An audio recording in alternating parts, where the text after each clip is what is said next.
What's going on, everybody? How goes it? Hope everybody's good. We're gonna end the Sunday off with this. Yeah, we're doing this. I have done a couple of videos of Nick Fuentes cussing out, going off on Candace in the past. I say this flat out.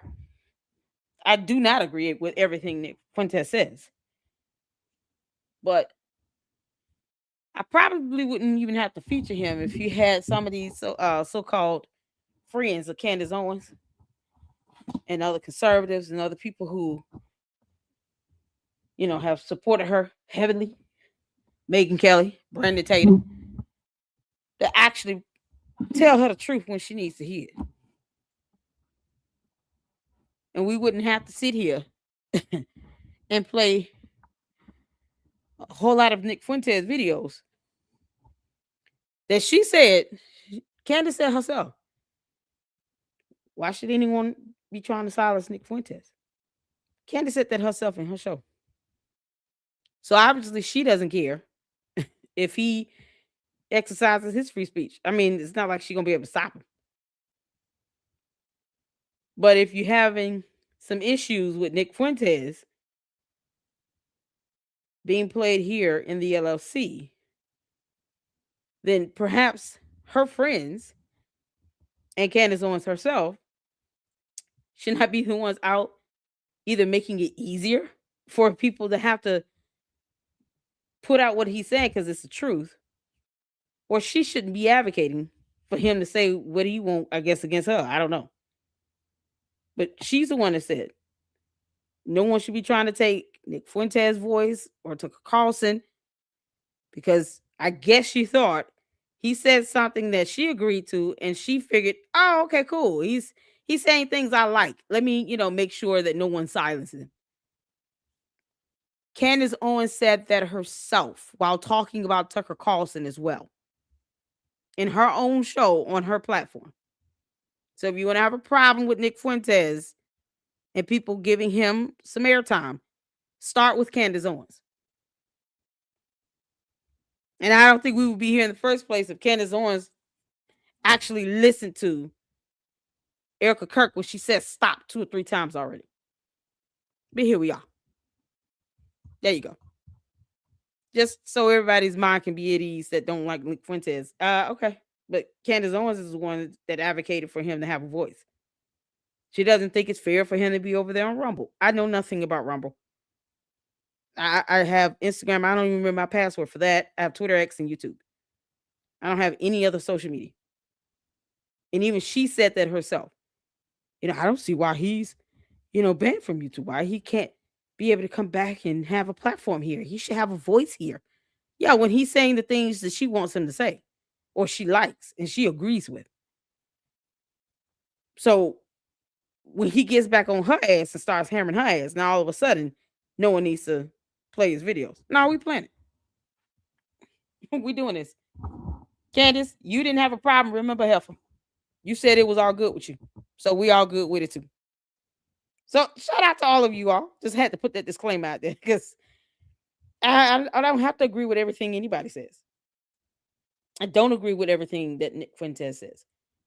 But I do agree that somebody's got to put her in check. Because what she's doing is causing a lot of danger and hurting harm to be thrown somebody's way unnecessarily. All because, she was in love with Charlie Kirk and she couldn't have him. So that's what we come down to.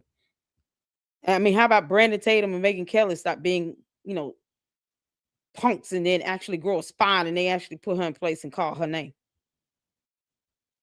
How about that? I mean, no one's telling Brandon Tatum, you need to speak up. You need to stop being a punk. This is not your wife. If you are her friend, you should tell her the truth. That should happen regardless in any situation. That means he don't tell her anything when she messing up behind closed doors. But the things that's not out here on public platforms, who knows what's been said and done behind closed doors that he may know about, and he still failed to correct Candace. True friends don't do that. Even the Bible speaks about gentle correction with love. I don't want her gentleness. But if she's got friends like Brandon Tatum and Megan Kelly, why they can't correct her all the time? What's this correction that when she doing anything else wrong that they probably are aware of? You can't make this stuff up. They need to get in her behind. That's how I feel about that. Let's get some music going. Hope everybody's doing all right. Yes, I'm finally getting to the end of the day. You guys, it's gonna be a good week this week. Uh the kids are out of school next week. You guys realize we're 11 days away from Christmas. So much to be thankful for. We're all so blessed in so many ways, with the exception of bots. Everybody's in their right frame of mind, I hope, somewhat, you know, been able to get through this year, through all the good and the bad, and be able to get to a point where we can have some time with our family for the holidays. You spend time with your family every day, but to be able to really reminisce on a day where everyone can be home and chilling out with the kids and the family. We're 11 days away. I know me, I'm just gonna live it up with my kids. I'm so excited. So lots to be grateful for. And I am grateful for all of you all. For the new members, we got it coming up here. Thank you all for stop giving ear tube. I'm not sure what that means. Airtime. I I understand how you feel, but you know, I I want to talk about this here. If Candace says she doesn't have a problem with him having airtime, then I don't, like I said, I don't agree with everything he says. I don't agree with everything Candace says. But we're gonna debunk her and put her in check as well. And when someone else is doing it, whether they're better or worse, when someone is at least telling the truth and putting it out there and saying, or at least asking logical questions, trying to make sense of things, we're gonna do it. We're gonna check it out. Now, if her other people around her start stepping up and say exactly what needs to be said, which I can appreciate that it's the candidness for me and being blunt and direct. Once the rest of them start doing all of that, then we'll play their stuff. But they're not doing it. They're not doing it. So I understand it, but here in the Lady Luck Club, this is my platform, and I'm gonna feature what I want. And hey, listen, if you don't want to watch it, I understand. I get it. I choose this topic only because he's going in on Candace, and she's creating death threats and kidnapping threats for people. I don't recall anybody being thrown in jail because they're listening to Nick Fuentes in the last 6 months. Two people are in jail because they were listening to Candace Owens, and they sent online death threats. I'm trying to figure out which which evil is worse.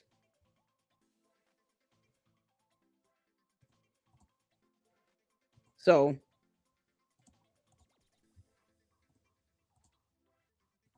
let's see here. What's going on, Saint? I'm just going through some of y'all comments. I get the dialogue. And I mean, the person can feel how they want to feel. But we're gonna listen and check it out. And it's always an option. But there are other, even my brother in Christ, Jay Witt, plays Nick Fuentes videos. I whoever is willing to, with a platform that has the ability to capture viewers on a larger scale, put Candace in place because two people are sitting in jail right now because of her influence. Tell Brandon Tatum to step up. Maybe it'd be better if it came from him. I don't know. But he ain't saying shit. Tell him to step up. Yeah, a couple other content creators I can name that play Nick Fuentes. They don't agree with everything. We don't all agree with everything he says. Of course not. But I don't recall anybody going to jail in the last 6 months because of what he said. And send me the names of the people that are in jail right now because of him. Two people in jail because of Candace. It's got to stop. It's ridiculous. Erica Kirk telling her to stop. She not listening. She got a lawsuit from a whole president of another country. It's ridiculous. So it's an option to watch. It's an option to watch. That's how I put it. What's going on, Ken? How you doing? Hey, Laura. How you doing? Oh, Manny handled it. Okay. And before you guys, like have to block, please let me know. Because Caleb the Faithful was blocked, and I don't know why. And he's supporter here in the Lady Luck Club. He's a Luckster, and he was blocked. So I had to, I just unblocked everybody except one or two people that I singly blocked myself. I had to unblock everyone else because it was so many people blocked in there. And I was like, how did this happen? So before you block someone, please let me know. Removing a comment is one thing, or timing them out, but completely blocking, please email me and just say, hey, check your email. Laura's administrator here, so she can always get in backstage and see what's going on. But I have to know before people are just blocked, because I try my best not to just block free speech. We have some standards here, but just before we get to blocking, let me know. That's all I ask. And I appreciate you guys. I have some great mods. They hold it down in the chat because I get it. It's God, the candy asses can be a headache if you let them. Just see it as they copy and pasting all over the place. If they get raunchy, just delete a comment or time them out. Block someone, please let me know. Let me know. All right, so Caleb should be able to comments coming through. Harry said he's not playing games. Okay. You wanted us to know that? Manny, you good? Well, he certainly likes all things non-democratic.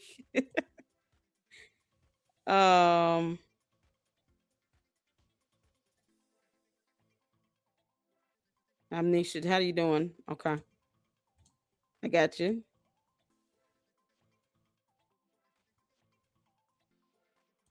I see the comments come up again. Yeah, see, folks coming up in here, worshiping Candace. It is what it is. It needs to be her damn husband. Exactly, Saint. Boys Club, where the hell you at? And what are you doing? Y'all, he was supposed to have friends coming in internationally. That's what she said. Why she couldn't go to Phoenix tomorrow. Candace, you can still fly your ass out to Phoenix and face these people. I've never known someone talk so much behind a camera with over 5 million supporters like this. Cult members and bots and all that. And then scared to go in person to face TPUSA and Erica Kirk because reasons. But we'll go to Dollywood. And they won't ever address that directly. They just beat around the bush with it. Yeah, that's how we saw Nature Boy and Carbonation earlier. We actually watched a series about a real cult where this cult leader is now in jail for the rest of his life plus 10 years. Candace, take a hint. This is the same characteristics. And it's always making excuses and beating around the bush. And they all just think like hive mentality. They say the same thing. It's like auto repeat. Why won't she just go to Phoenix and face them head on? She went to Dollywood. There's no excuse. That's why we're playing these videos. Because it should be her husband. He's the only other person that can tell her to shut up. We're waiting. What is even? We're waiting, Boys Club. So even Jewish Uncensored is playing Nick Fuentes videos. Because no one else is being this direct and straightforward with it when it comes to Candace Owens. Everyone else acts as if they're so scared to say something. Even Jewish Uncensored, the YouTube channel, y'all see this here? Jewish Uncensored is playing Nick Fuentes. What are we talking about? I mean, even my brother in Christ, Jay Witt, plays Nick Fuentes videos. Jewish Uncensored. It's the first channel we're going to check out here. This is their video. They even will put up Nick Fuentes videos of him snapping off on Candace Owens because it needs to be said. Jewish Uncensored.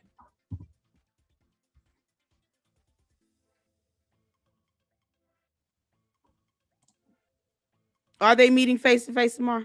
Send me that video. Because if they are, great. I want to play it. Where do you all see that at? No one emailed me that.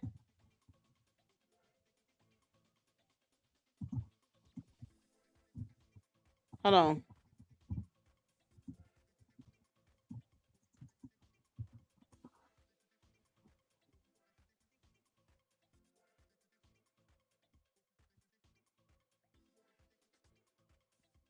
When did they say it was meeting face to face?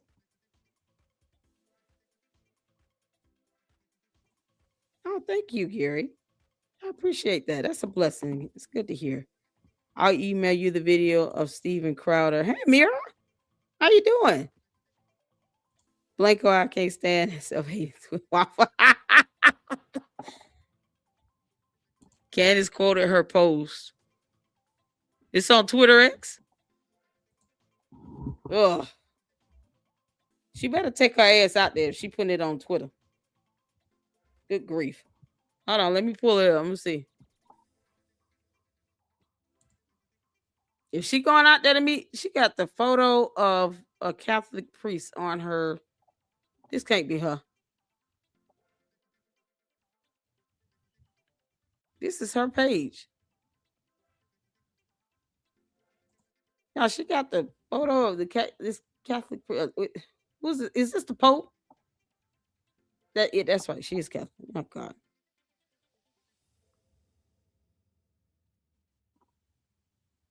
Are they meeting for a private? Oh Jesus.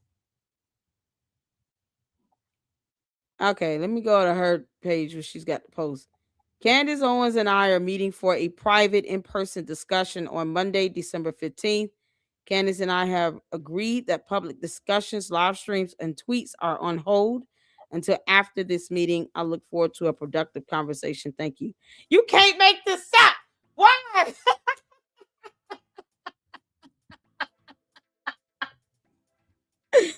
Are you kidding? I thought, Candace, you said George told you no instantly. Now you can go.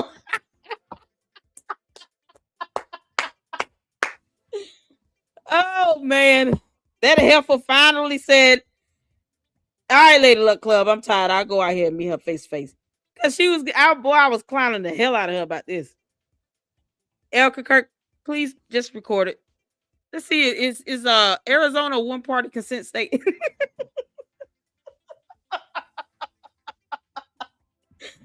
Is Erica Kirk? Nevada is it Arizona? Phoenix, Arizona. Is Arizona a one-party consent state? Because Erica, if it is, you can record and you don't have to get her permission. Record that damn conversation. Are you kidding me? I wouldn't trust Candace with nothing. One party consent state. I'm looking this up. Yes, it is. Dear Lord, we thank you, Candace. You can kick rocks, girl. Erica, please record that conversation. Arizona is a one-party consent state, meaning that only one party involved in the conversation needs consent to the recording, and Erica Kirk can give herself consent. Please record that conversation, dear God, record it. I would not trust Candace as far as she can be thrown. Oh my goodness. Hold on, y'all. When I'm on other tabs, I can't see the chat. So let me go back. All right. Thank you, William. My bad. Listen, I'm trying to catch up with the comments. Whoo, child, you can't make this up. Erica needs to record this bad boy. It's a one-party consent state, Erica. Record the damn conversation. Record it, girl. Oh, okay. Meeting tomorrow and the live stream is on hold. Why? Because Candace was going to get obliterated. When did they make that agreement? Oh, let me go back. When was this post up? Today at 8:01 p.m. This was just posted. Today, y'all see that? 8:01 p.m. December 14, 2025. With already 1.4 million views. You can't make this up. Y'all, Kimberly Classic up in. Now she's not busy and her husband is allowing her to do something that day interesting. Just be careful that you don't overshare. She will spin it against you later. I'm sorry you have to deal with her or any of the awful rumors. Oh, we're posting in real time. At Erica. This is her right here. Arizona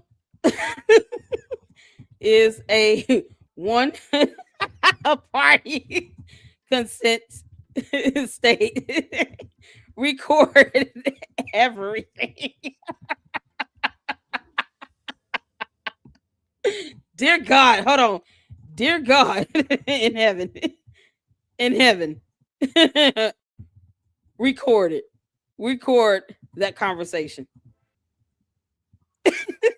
You can't make this up. There you go. Ah, see, I added to this. Adding value. That's what we do here. Yeah, our heart for Kimberly Classic. We went over her lawsuit too, so. Oh, look at that, y'all. Oh my God.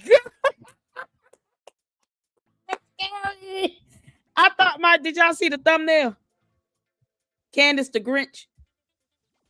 I thought that was scary. Y'all, this is scary. Oh, dear Lord. Blanco said, I'm here for your laughs and for the word heifer. Heifer. Heifer. Candace, you heifer. You meeting with her? See, I went hard and heavy last week. I said flat out, Candace's little punk ass don't want to fly out there and face Erica Kirk face to face. Because she's still my bits. You know, you're bad at this, Candace. You still are. You soulless at this too. So now she's like, all right, I'm sick of lady like closed mouth. I'm going out here to face. Now it's private. Erica, you got to record it. Arizona's a one-party consent state. They're going to Phoenix, right? Let me confirm that. They're going to be in Phoenix, right? Y'all let me know. I was responding in real time to the post. I was responding real time to this tweet. Y'all see that? Arizona is a one-party consent state. Record everything. Dear God in heaven, record that conversation because it just needs to happen. I had to look it up first. I had to make sure the laws are laws. But under Arizona law, you can legally record a conversation. Y'all see that here? If you are a participant in that conversation, or if at least one participant consents to the recording. Erica Kirk will be a participant in that conversation. She can record it, and she does not need Candace Owens' permission to do it. Erica, you got to record it, girl. You got to record it. You cannot trust Candace Owens. Not as far as she can be thrown. You got to record it. So they're going to be meeting face to face for a private in-person discussion. You can't make this stuff up. I'm nervous too, true. Child. Oh, dear Lord. Oh, my God. All right, y'all. I'm going to read some of y'all comments because I'm trying. Y'all see I'm trying to get through. Oh, man. Yeah. Can't. Maj, you rock. Thank you so much. Candace knew that if they did a live stream, it was going to be very embarrassing for her. And she's already got this lawsuit, which I hope Turning Point still sue her. Erica, please ask Candace, why did she disseminate your husband's EMR visit, the ER visit? And who sent her that screenshot from that EMR from the hospital? Somebody sent her that. You need to ask her that.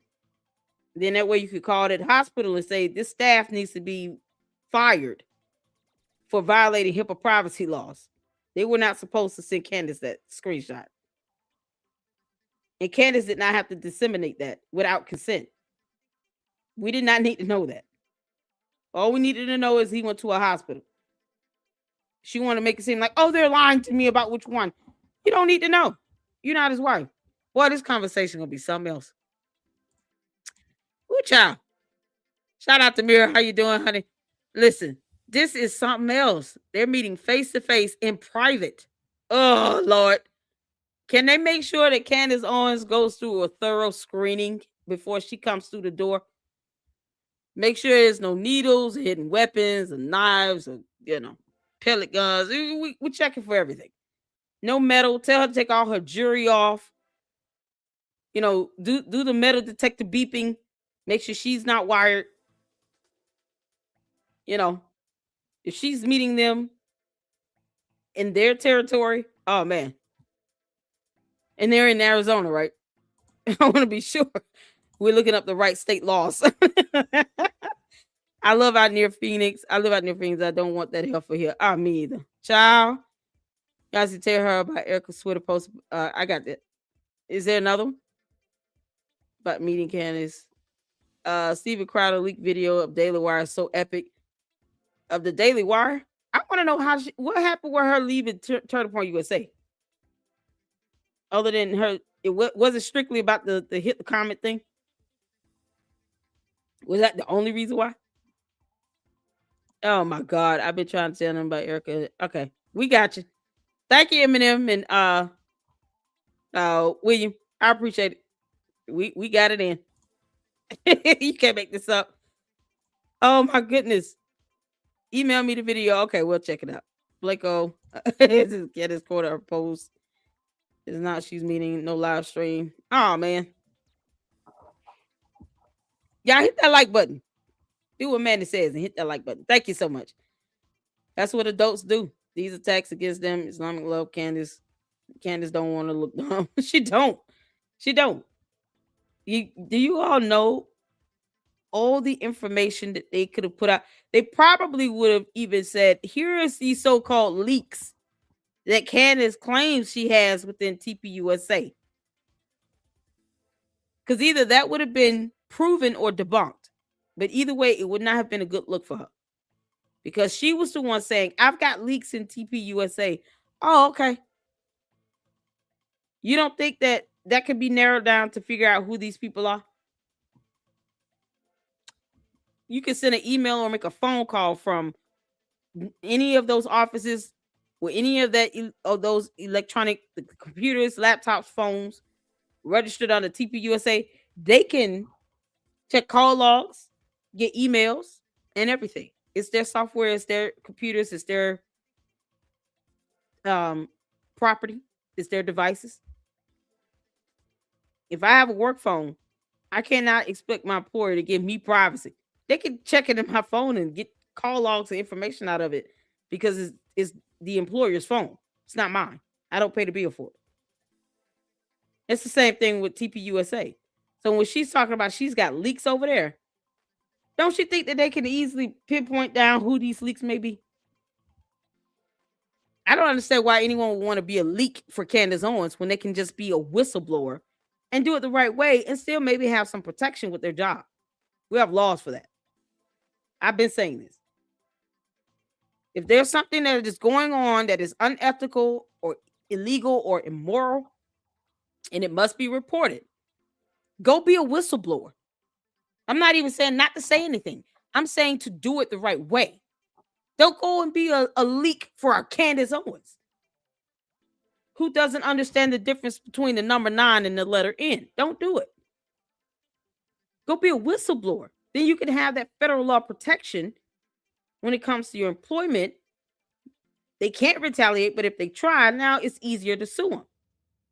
But if you truly feel something is wrong, you would do it the right way because you wouldn't have any fear of retaliation. And it might be something that can be resolved before it even gets to that point. But if you're just going out being a leak to Candace Owens, and she hasn't been there since 2019, and we're in the year of our Lord 2025, and you still have people asking, why was she forcefully resigned, or pushed out of TPUSA? then you might want to rethink being a leak for Candace Owens. I don't see how anyone can say, yeah, I'm sending her information. I know I shouldn't be sending her, but whatever. Why? Or how about this? The TPUSA employee can just come out themselves and be a whistleblower. And then they don't have to worry about Candace Owens. They ain't got to fool with them. You got some of these people that claim to be TPUSA employees doing videos now. They're posting them up on Twitter and all this other stuff. My only thing is, why not do it the right way? If it's something truly going on wrong, report it and do it right. That's it. It's that simple. It might feel scary, but it really isn't. It is what it is. Can't make this up. Of course, the Pope is saying Christians and Muslim friends. Is that why she got the Pope's photo on her Twitter X page? It's just a weird thing. She don't have her family and her kids up or anything. She got the Pope. I don't understand that. Why not put up a picture of Christ is King? Candace, I thought Christ is King in your world. You got a photo up. Yeah, you can't make this up.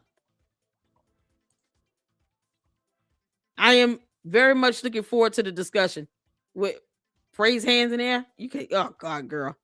Yeah, look, she got the photo up of the Pope, but not Christ is King or something, or a husband and kids, or a wedding photo or something. Guess who got their wedding photo up? Erica Kirk.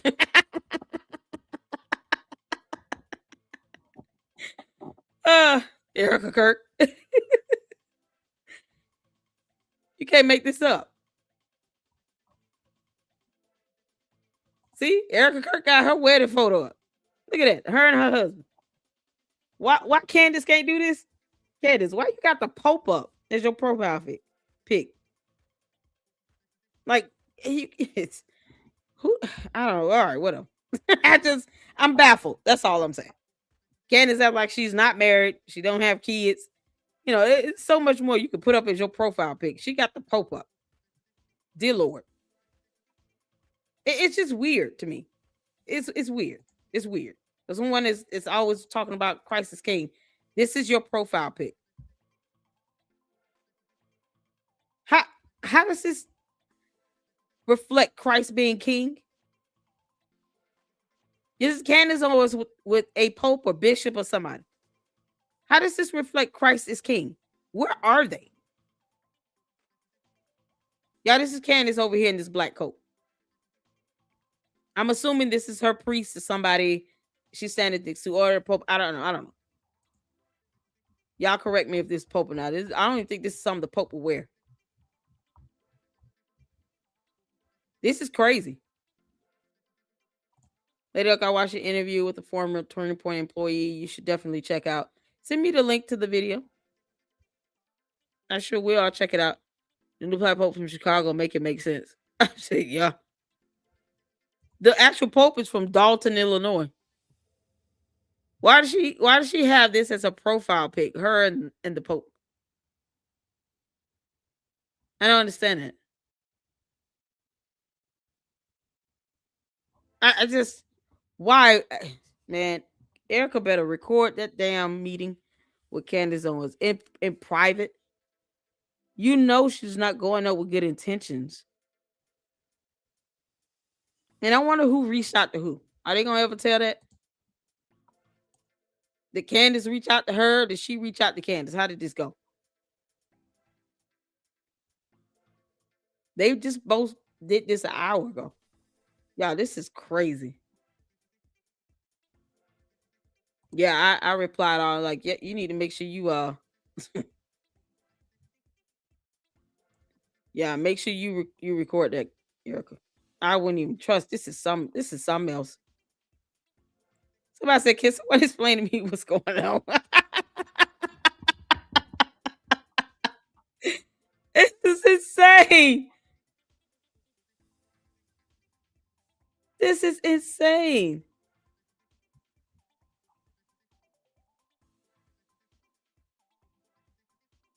I'll stop if Erica tells me to stop. Candace, stop. No.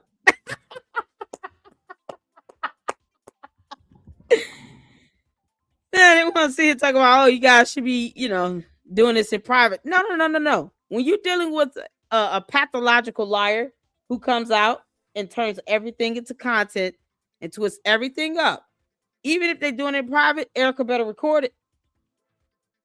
Record it. Okay, Mir. Thank you. Record it, because why should anyone trust that? Why should anyone trust that? Record it. No one owes. I got your email, Mira. Appreciate you, honey.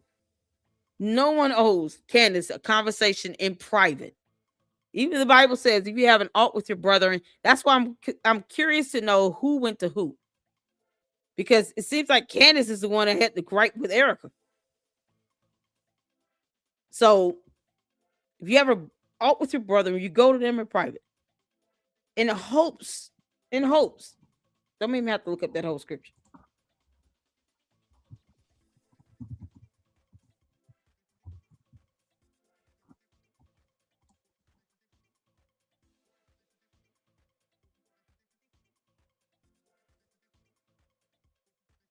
Yeah, if you have an ought against your brother, you go to them to be reconciled before offering your gift.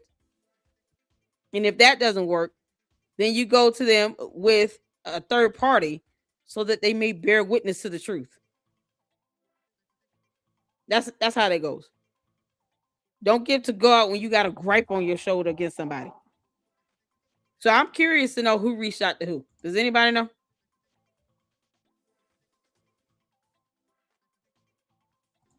If Erica did, Candace would flip it all over on his head. Candace probably did because she wanted to know if Erica was going to be there, and if so, she begged George to change his mind. George, I don't think George told her. Let me just tell y'all this flat out. I've been clowning Candace all week about her not wanting to go face Erica face to face. George, I highly doubt, told her no. I don't think he cares because he hasn't said anything to Candace about all the BS she's been saying, especially knowing that it's been rendering death threats and kidnapping threats against Erica Kirk and two small children. And George is allowing all this crap to flow from his wife behind the camera. So Boys Club doesn't care. I don't think he told her no. She's just using that as an excuse. Because if she doesn't listen to him in anything else, and she's certainly not listening to Erica Kirk when she says stop, then even if Boys Club says stop, do you really think she will stop? Do you really think she will stop? Who does a whole hour episode ranting about why can't they just do something virtual if her husband truly said, no, you can't go? She would have said, listen, I'm only going to talk about this only because I want y'all to understand why I'm not able to go out there. My husband told me no, he didn't think it was safe. And we have some things that's already planned. Moving on. She wouldn't have harped on this virtual link or anything, making it seem like they weren't trying to give her the opportunity to come out and face them in person. Either she can go or she can't go. They didn't owe her anything beyond that. She doesn't dictate what happens with TPUSA. She's not the CEO. Erica Kirk is. I don't get to call Coca-Cola Company and say, hey, I want to have a meeting with you all. I want to be able to ask questions, and to try to get information. And then when they say, okay, we're having an event on December 20th, Lady Luck Club can come out if she wants in person and be a part of the discussion. Well, I can't do it because, my dog barked 3 times and that meant that, I couldn't go. My dog was like, bow, wow, wow, wow. And I was like, oh, okay, I guess I got to stay because I think my dog has a sore throat. And now I can't go. But why don't they just send me a link? They can send me a link. Like, I can't dictate what Coca-Cola, Inc. does after that. If I can't go because of something I've got going on in my life personally, my dog has a sore throat, And he's trying to bark and let me know, listen, I don't feel good, Heifer. You can't go nowhere. So I can't sit here and blame Coca-Cola for that. I can't force them to give me a virtual link to join virtually. They're like, we're having this event. The Lady Luck Club can come out in person and ask questions and be a part of it, or she can't. Either way, we're doing it. That's the same thing with TPUSA.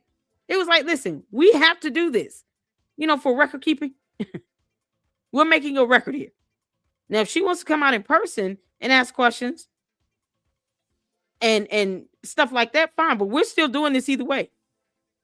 She can't get mad at them because she's got something personal going on with Boys Club. Boys Club's got people coming in. So what? You don't run TPUSA. You don't get to dictate, their invite to you. They told you come out in person, Heifer, or go sit down somewhere and leave us alone. So she's the one that said, well, I can't, I can't do it because, George, he instantly said no, but I maybe I can be convinced. No, you said George said no. So why do we need to convince you, Candace? Because words matter. When it's coming out of Candace's mouth, words matter. And I'm very literal with her. That's why I turn on the closed captions. That Heifer would say something where she would say one thing, the first part of a sentence, and then contradict herself in the second part of the same sentence. Just like she says, I hate everyone, but then everybody else is asking, everybody, all these candy ass cult members sitting here talking about, why y'all hating on her? No, Candace is the one that's hating. She said, I hate everyone. She said it. We're criticizing. We're giving free speech, our thoughts and opinion. She said she is the one that said, I hate everyone. That came out of her mouth. That's the epitome of spreading hate. But then she turns around and says, maybe I can be convinced to do another time. I'll just cancel my show if they send me a link. She went on a whole tirade about that for an hour. If it really was about George saying no, that's all there is to it, right? If she truly wants to present herself to be some submissive wife that makes her husband a sandwich when he says, make me a sandwich. She's not stunned George and he ain't stunned her. He ain't stunned her. He don't care what she's doing. Because he would have told her, shut up already if he did. He'd be like, you out here, you got people getting death threats? Stop. He's helping her write these scripts. He's standing behind the camera. And he's not one time said, yeah, now this is going south real fast. No. So I don't believe that he told her no. She's just capping with that and trying to deflect that and putting it off on him and knows that he's not going to say anything. Just like he has not said anything about all this bullshit coming out of her mouth. He hasn't said anything about any of that. So he's certainly not going to go behind her and correct her to say, no, dear, I never told you no. You think he's going to come out and just say that? He's going to come out and literally call his wife a liar? No. It's easy to blame him. It was like she rambling off script. She lies like hell anyway. And then to turn around and say, but I can be convinced, and then try to convince, no, she don't have to convince George of a damn thing. She tells him what to do. And he's like, I just go along with it. Oh, okay. Well, he's already said he gives her glory and lets her shine. So whatever. That ought to tell you who run that house. He don't. Boys Club ain't stunning how he, he hears it's raining man and he just runs up and gets happy. You can't make this up. He's not stunned her. Not at all. But I don't believe that. I don't believe that for 1 second. I don't believe for 1 second that he told her no. Not at all. We got a video to watch. Hold on. And I do want to get to the Nick Fuentes videos. Because it's just high time people are calling her out for real. Like, and they're not sitting here being shy about it. Say what needs to be said. But this is their post. So if she reached out to Erica Kirk, which would make sense, because I mean, Monday was gonna be horrible. Boy, they won't shatter her hopes and dreams.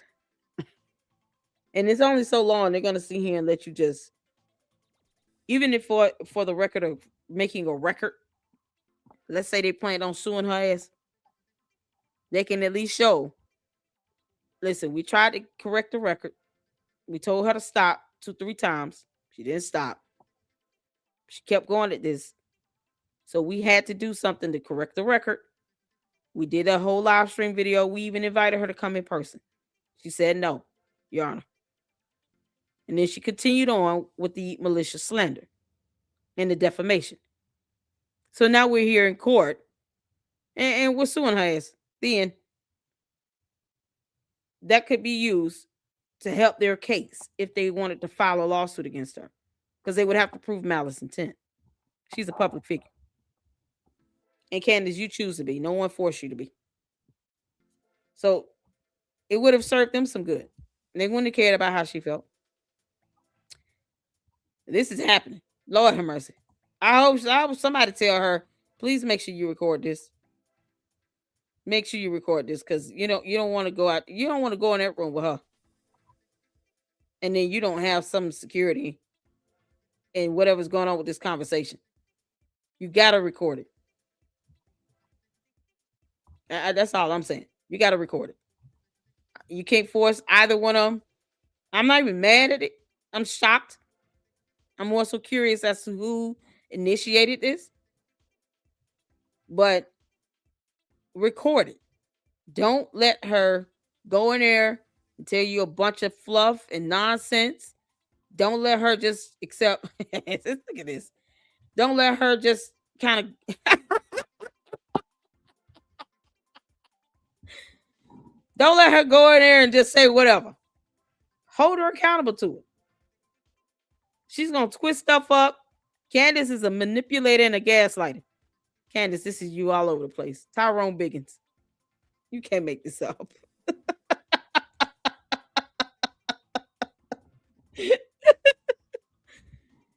Can't make this up.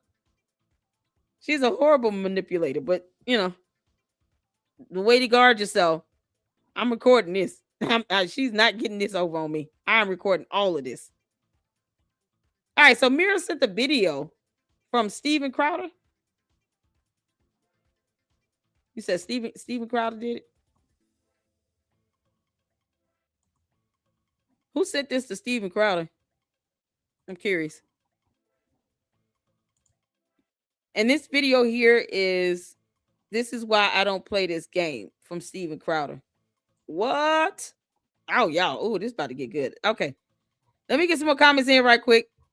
All right. Well, we're praying for Erica, because that's going to be something else.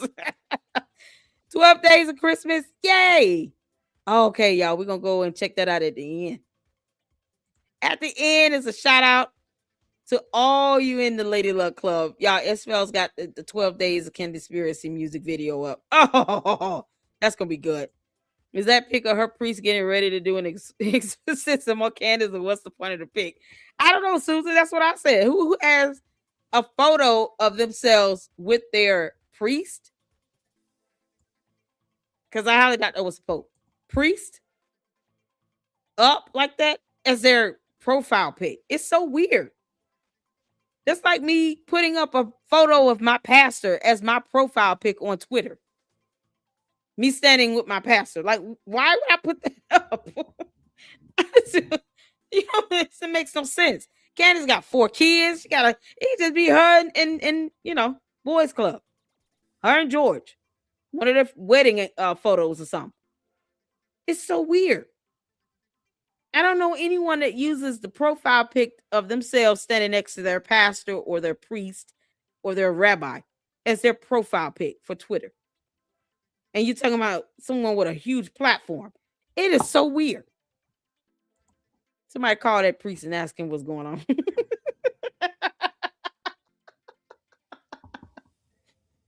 Candace, I'm not even asking questions. You can kick rocks. All right, so Steven Crowder sent this out, y'all. We're gonna check this out. Y'all put a 1 in the chat if you can see and hear. Hopefully we can see this. This is with Google Vids. Everybody. Y'all let me know. 15 minutes ago, the Daily Wire terminated its relationship with Candace Owens. Candace has been an incredibly powerful voice for conservatives for years. Unfortunately, it's become more and more clear, and it's now unavoidably so, that Candace has moved in a direction that the Daily Wire simply cannot and will not support. Candace's shift has done enormous damage to our brand, damage that we've decided we just can't allow to continue. Mostly, but by no means all of this tarnishment to our brand stems from Candace's flirting with, winking at, and even directly engaging in content widely viewed as anti-Semitic, and from associating herself with well-known anti-Semites. The Daily Wire, contrary to public opinion, is not owned by Jews. In fact, the majority of it is owned by Christians, myself included. And we know that anti-Semitism as a charge is, like the charge of racism, often made far too lightly by those who profiteer from such accusations, groups like the ADL or BLM. Okay. But that doesn't mean that racism and anti-Semitism don't exist. They obviously do, and they just as obviously have no place in our national discourse. Candace refusing to condemn Kanye West, for example, is not anti-Semitism. I said as much at the time, and I even encouraged Candace not to disinvite Ye from her Greatest Lie Ever Sold premiere after his "I'm going DEFCON 3 on Jewish people" tweet a year and a half ago. Me? I thought at that time that one remark, even a remark as plainly anti-Semitic and asinine as that, wasn't proof that Kanye himself was necessarily an anti-Semite. People say and do all kinds of dumb things all the time, and I didn't think that Candace should necessarily distance herself from her friend at that moment. Did I find it troubling that Candace continued to stand by Ye as the weeks went on and he continued what became maybe the biggest anti-Semitic meltdown in American public life? A meltdown by the end of which he had praised Hitler, announced a run for the presidency, and hired the most prominent apologist for anti-Semitism in the country, Nick Fentes? Yes, I did. And I argued pretty passionately with Candace about that point at the time. But I still didn't think that her behavior rose to the point of parting ways. Fast forward a little more than a year later, however, and there's a lot more cause for concern. Here are just a few examples from just the last few weeks. Candace appeared on the Fresh and Fit podcast, which itself skews anti-Semitism and talks about the JQ, which means the Jewish question, routinely. And Candace said nothing while the host played a cha-ching cash register sound at the mention of any Jew or Israel, including Ben Shapiro's wife. We have a clip here of that for you. He is very passionate about Israel. He's married to an Israeli. I mean, that makes sense, I guess. Yeah. You know? Imagine Ben Shapiro sitting on a podcast that was known for spewing hate toward Black people, and then sitting idly by while the host made jokes, racist jokes about Candace's family. You can't imagine it because it's unimaginable. It would just never happen. Only a few weeks before that, Candace lamented, quote, DC Jews, who she says are Marxists and monsters, and who, quote, want nothing more than political power and need to be weeded out. Then just last week, Candace liked a post on X from an account called Christ Gnosis, asking if a well-known rabbi is, quote, drunk on Christian blood again. Now, if you aren't aware, the idea that rabbis and Jews more broadly drink the blood of Christians is one of the oldest expressions of anti-Semitism. It even has its own name. It's called the blood libel, and it's been used to pit Christians against Jews since the Middle Ages. The blood libel has been used all throughout history to incite the hatred and murder of Jews. I don't claim to know what's in Candace's heart. What I know, as I've said, is that she has been flirting with, winking at, and even directly engaging in content that's widely viewed to be anti-Semitic, and even worse, known and unabashed anti-Semites seem to have taken a real liking to her. They routinely celebrate her, invite her on their podcasts, like her X posts, and retweet them, and she frequently reciprocates. Candace has made something of a sport in these last. Let me tell you something right now. Just hearing anything along the lines of a human drinking the blood of another human is absolutely disgusting. Why would she want to repeat that? See, here's what many people don't understand when it comes to free speech and the First Amendment. There's a thing called defamation per se. It is something that you can, sue someone on. It's a complaint that can be used to file a lawsuit. It's about the inference. The idea that you're repeating something so heinous as Jewish people drinking the blood of another human. could even be seen as defamatory per se. Because, I mean, who in the world would want to even repeat that? And because you're saying this is something that was theorized that had been done in history. Somehow it's being still done now with no concrete evidence. None. Would we be okay? Let me ask this. As Christians, we believe in the Holy Communion. Do we not? The Holy Communion is symbolic for, eating bread or unleavened bread, representing the body of Christ, and drinking wine, representing the blood of Christ. As Christians, which is what Candace Owens professes to be, even though she's weird. She's God. She has a profile pic of her and her precept, not her and her husband. Whatever. As a Christian, would you want someone to go out and accuse you of literally drinking blood when we're doing communion? Would you want as a Christian, would you want anyone to go out and say, I went to this church today and they all supposed to be Christians and they did communion, and these Christians are drinking real blood in here, talking about it's supposed to be the body of the blood of Christ? I mean, as Christians, how we feel about someone saying that about us?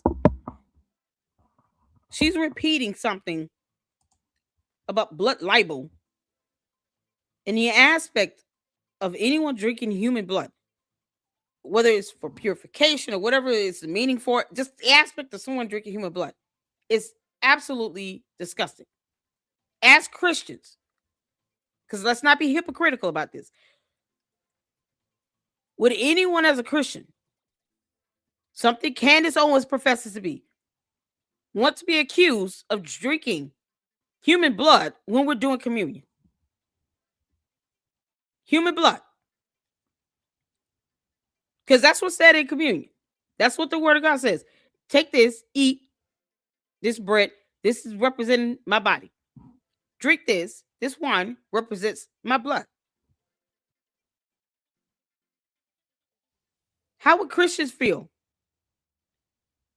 if you had people running around like somebody like a Candace Owens that works for a Christian organization, and they're saying that people who represent this organization, Christians, are now drinking human blood when we do communion?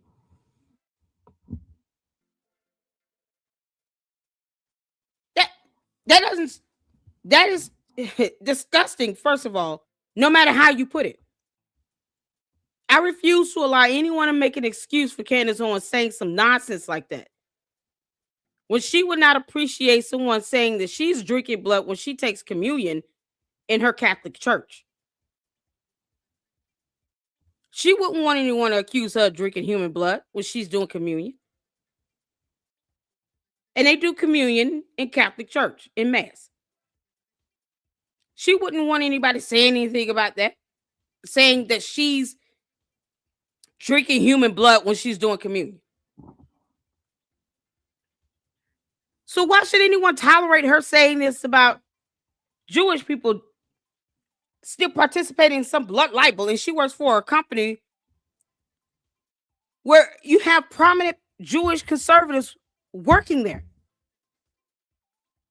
There's a certain decorum you have when you're employed with a company. I can't go out, and I know I have a huge platform and I still work for an organization or a company, and dog out my company. You could be defamatory towards an organization. Defamation is not limited to an individual. Laws are not limited to where you're only being defamatory towards a person. You can actually go out and defame a company or an organization. So why should they be okay with that? Candace is not God. She wouldn't want anyone to accuse her of drinking the blood of any human when she takes communion during Mass in a Catholic church. Christians call it Holy Communion. I'm a Christian. That's why I asked that. Her words could be highly defamatory. They're working for a company where they have donors and sponsors, and it could deter them. When you're out making these types of inflammatory statements, and you have no evidence that they're doing that in this company, or that Jewish people are doing that right now in 2025 or 2024 when this was. You have no evidence of that. So you can be defamatory towards an organization or a company just as much as you can be towards an individual. Whether it's defamation per se. Don't make statements that are not true. That is something that you would have to prove. Someone's drinking human blood. Whether it's the concept of blood libel or Holy Communion. There is no difference. It's disgusting and it's defamatory. Period. These candy-ass cult members want to make excuses for her on every little thing, and then they don't think about the fact that this could be said the same way around. Candace, as a Christian, could be accused of drinking the blood of a human being when she's doing Holy Communion. You can't make this up. Hit the like button. Thank you, Ken. So we have to be consistent with this. I wouldn't want anyone saying that about any Jewish individual, company, or organization, or Jewish persons. Just like I wouldn't want anyone saying that about Christians. And I'm a Christian. I don't want to think about I'm drinking actual human blood when I'm taking Holy Communion. Unbelievable. So of course they're going to get upset. They don't have to sit here and let you work for them when you're defaming them. When you're defaming people that represents this organization and put them at risk of losing sponsorships and donors and revenue. That loss of revenue, yeah, they could sue her and get it right out of her ass if she causes them to lose out on any potential revenue that keeps the company afloat. I don't understand this. She acts like I mean, we live in a capitalist society. I know that, right? There's no limit here. We don't practice communism or anything where we're limited and restricted to the amount of money we can make. So if people want to donate to an organization, whether it be a nonprofit organization or a regular LLC, it don't matter. Who are we to stop that? Who get upset about that? Especially when you make defamatory statements like that. Bottom line, the fact is, Candace wasn't even born during this era where she's alleging that this happened historically, and she herself has not witnessed that happening with any Jewish person doing blood libel, and she would not want anyone accusing her as a Christian of drinking human blood during Holy Communion. What's good for the goose is good for the gander. Can't make this stuff up. We're gonna get back to this, but I had to because I was like, why would she even want to bring that up? It's just disgusting and gross. She's got 4 kids that at some point going to watch her videos, and she doesn't care. It's called the blood libel, and it's been used to pit Christians against Jews since the Middle Ages. The blood libel has been used all throughout history to incite the hatred and murder of Jews. I don't claim to know what's in Candace's heart. What I know, as I've said, is that she has been flirting with, winking at, and even directly engaging in content that's widely viewed to be anti-Semitic, and even worse, known and unabashed anti-Semites seem to have taken a real liking to her. They routinely celebrate her, invite her on their podcasts, like her ex-posts, and retweet them, and she frequently reciprocates. Candace has made something of a sport in these last months out of strongly implying negative things about Jews, only to then deny that she was ever actually talking about the Jews in the first place. Candace made no statement at all in the days after Hamas terrorists raped, murdered, and tortured over 1,000 Israeli civilians, mostly Jews, some Americans. And then they took hundreds more hostage.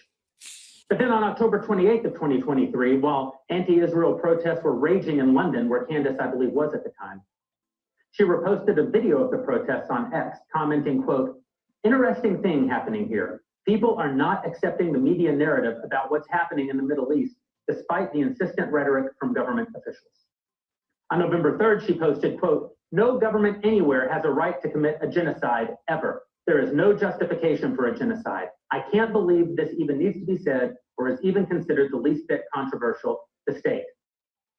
There was only one country on earth being accused of genocide at the time. Anti-Semites on X took to it immediately. They cheered at what they rightly or wrongly interpreted as Candace smearing Israel.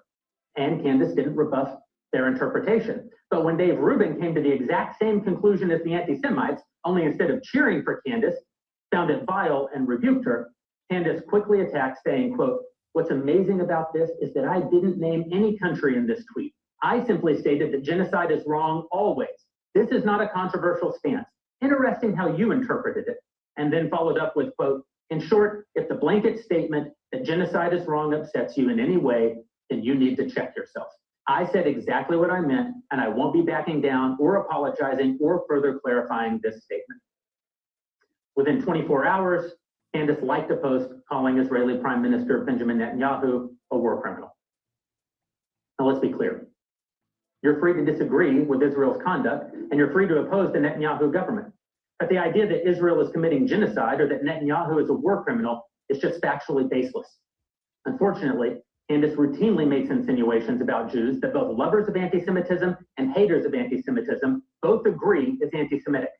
And in almost every one of these instances, Candace says nothing to the anti-Semites who cheer her and only pushes back against those who disapprove of her comments. On February 28th of this year, Candace, just asking questions, posted, quote, "Time to look into the history and profiteering of pornography."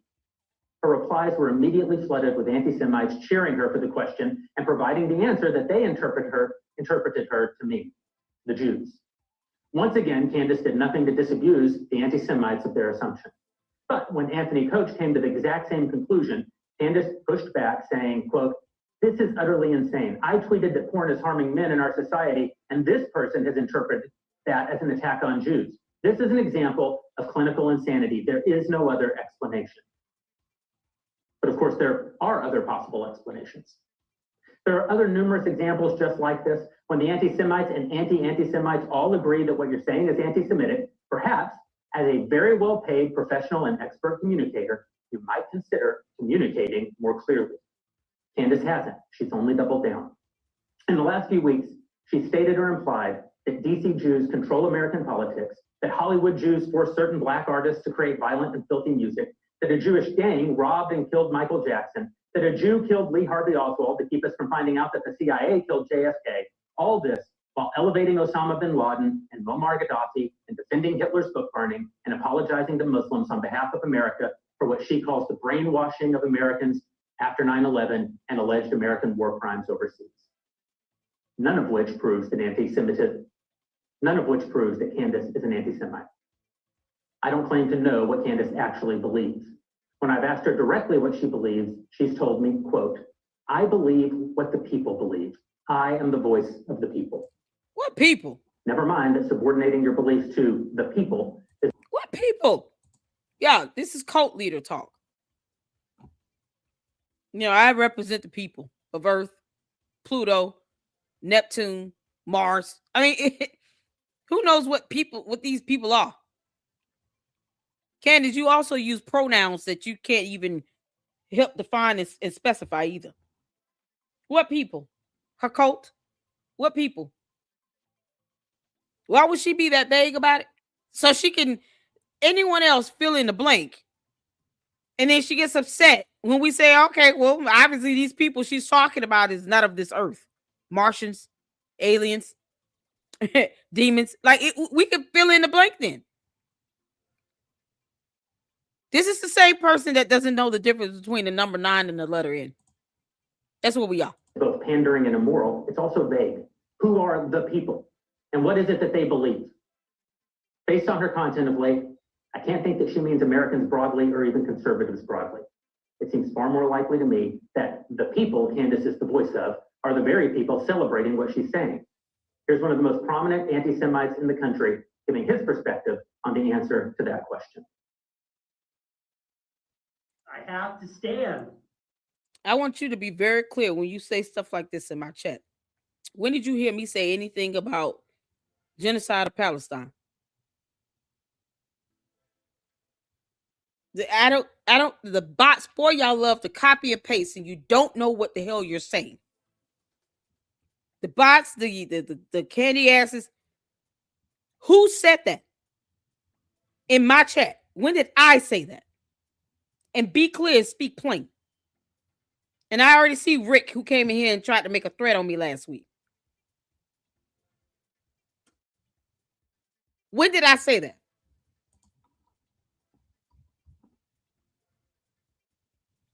Don't put words in my mouth. When did I say that?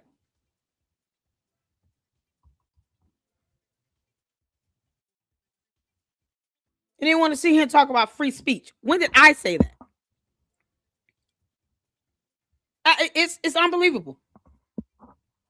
If you believe, who said that? That's what I believe. I didn't even say what I believe on this.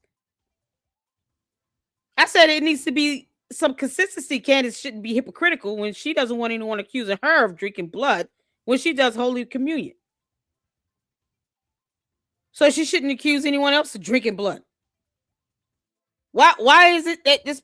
Why send a comment like this if I believe something? What did I say I did or did not believe something? I haven't spoken on this at all.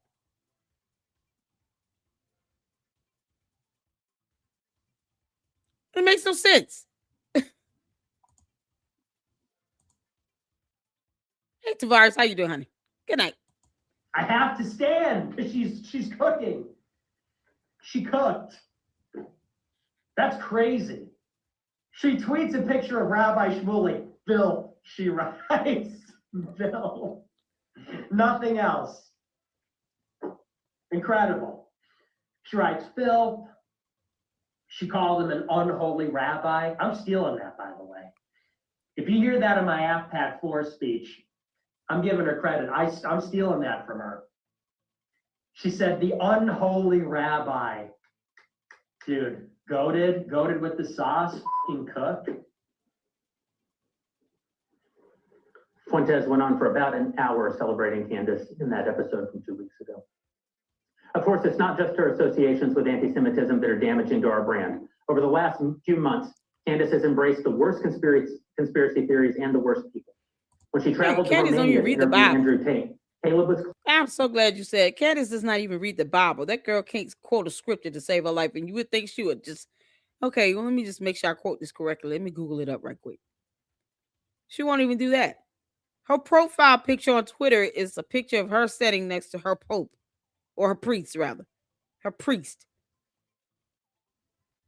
I don't. How does that represent Christ as king? She's Catholic. How does that represent Christ as king? I'm just trying to understand this. Clear that we wouldn't pay for her to rehabilitate a pornographer, con man, and an accused rapist. Candace assured him that hers would not be a softball interview. But of course it was. Candace not only allowed Andrew Tate to misrepresent his past statements and the charges against him, she helped him do so. Last week, Candace put out a long tweet trying to frame her position not as supporting the Tate brothers, but simply as being fair-minded about the charges brought against them. That might have been more convincing if she had ever said a single negative thing about them, or if she hadn't liked, responded to, or retweeted them 73 times in the months since the interview. I want to be clear about this. Andrew and Tristan Tate are very bad men who have boasted and even sold courses teaching how to manipulate women through sex into doing pornography for your profit. And again, Candace is a professional communicator. She's very effective at saying what she wants to say. Probably as effective at that as anyone alive. And of course, Candace has recently said that she's willing to stake her entire professional reputation on the fact that French President Macron's wife was born a man, despite the claims already having been proven false in French courts. The lady has 3 children.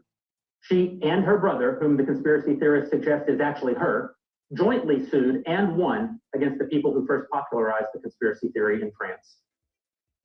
But most troubling to me is Candace's deeply disingenuous use of the term Christ is King. As best I can tell, her first use of this term publicly was in response to Ben. If you recall, Ben was asked at a small private event in a Jewish home how he felt about Candace's behavior post-October 7th.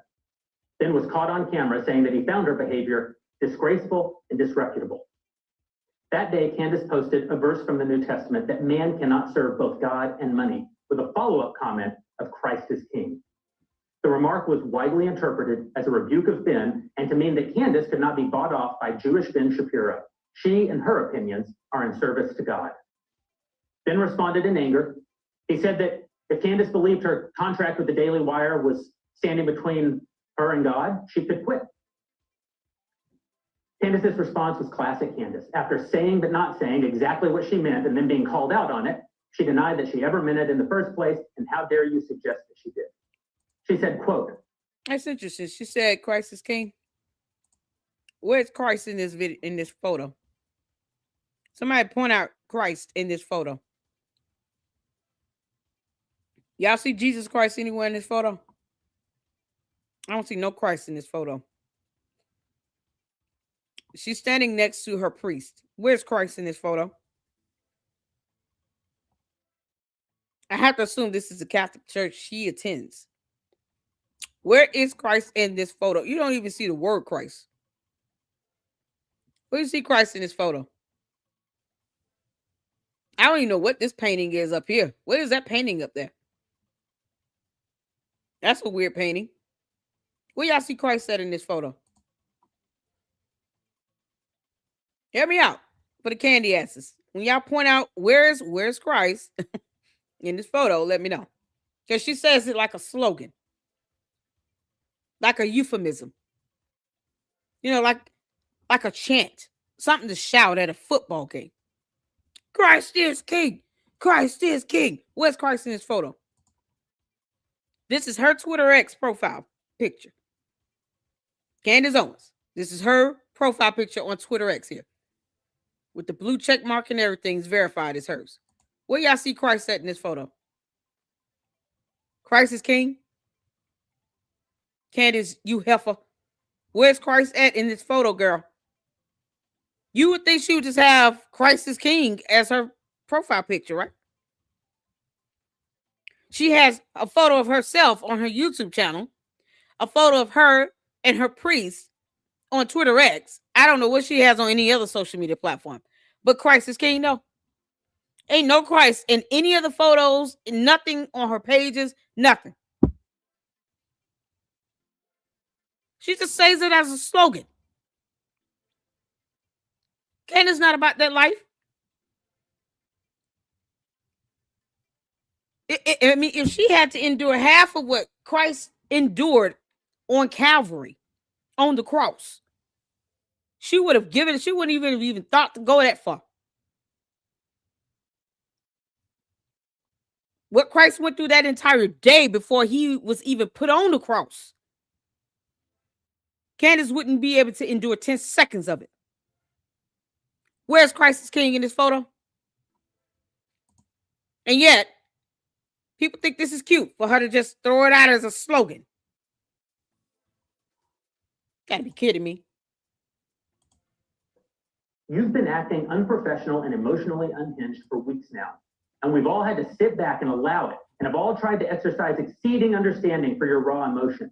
But you cross a certain line when you come for scripture and read yourself into it. I will not tolerate it.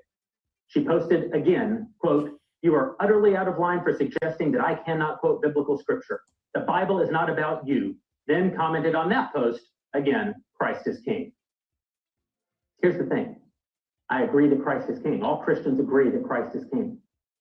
But why say so here? What's the implication? If not that Candace serves Christ and Ben doesn't. It certainly appears to me that Candace is attacking Ben for the very fact of his Jewishness. In fact, anti-Semites love to bandy about the term Christ is King. Here's our pal Nick Fentes again.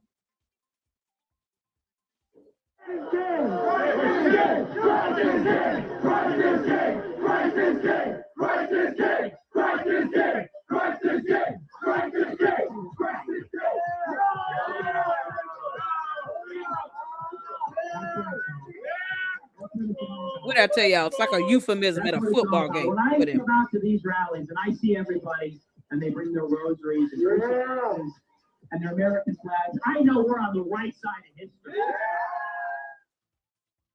It's probably worth remembering here that Fentes, when he isn't praising our Lord, has called for a holy war against Jews and said that, quote, "We will make them die in the holy war. They have no future in America. They will go down with their satanic master."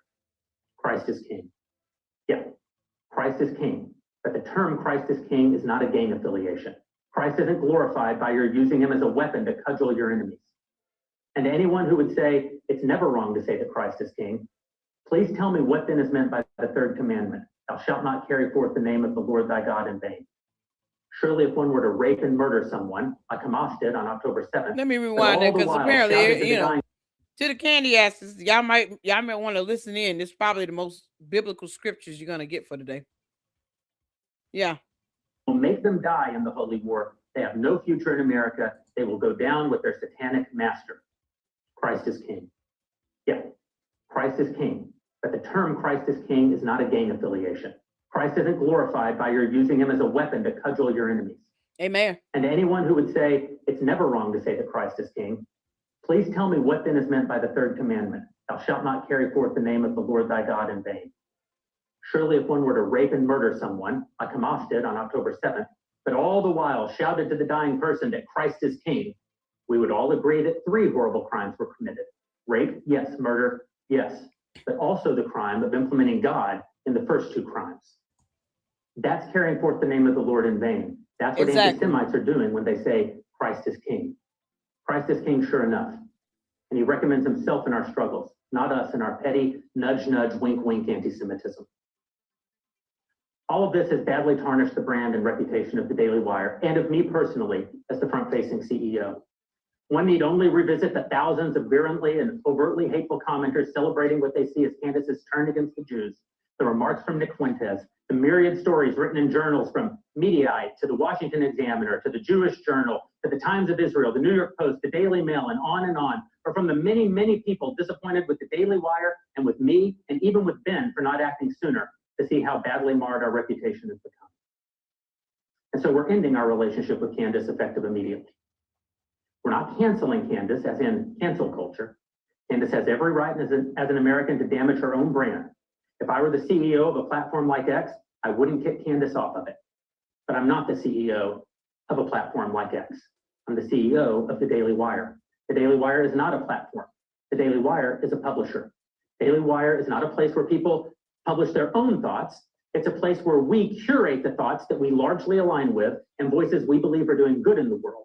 Not just thoughts and voices who happen to agree with Jeremy or happen to agree with Ben all the time. Obviously, I disagree with all of our hosts some of the time. But Candace has now become a voice I simply cannot align with. I believe that she's doing great harm in the world and to the brand that I've worked really hard to build over this last decade, and I'm just no longer willing to subsidize it. And I want to be clear about one more thing. We're not giving in to any pressure from any outside group. Rabbi Shmuley, who Candace has called unholy and accused of blackmailing her, is, as far as I can tell, an abject attention whore. I don't much care what he thinks. I don't much care what kinds of threats that he makes. He's continued to demand that Ben and Dennis Prager fire Candace, but of course, as both Ben and Candace and I have said publicly again and again, Ben doesn't have the authority to fire Candace because he's not a majority owner of the business and he's not an executive in the company.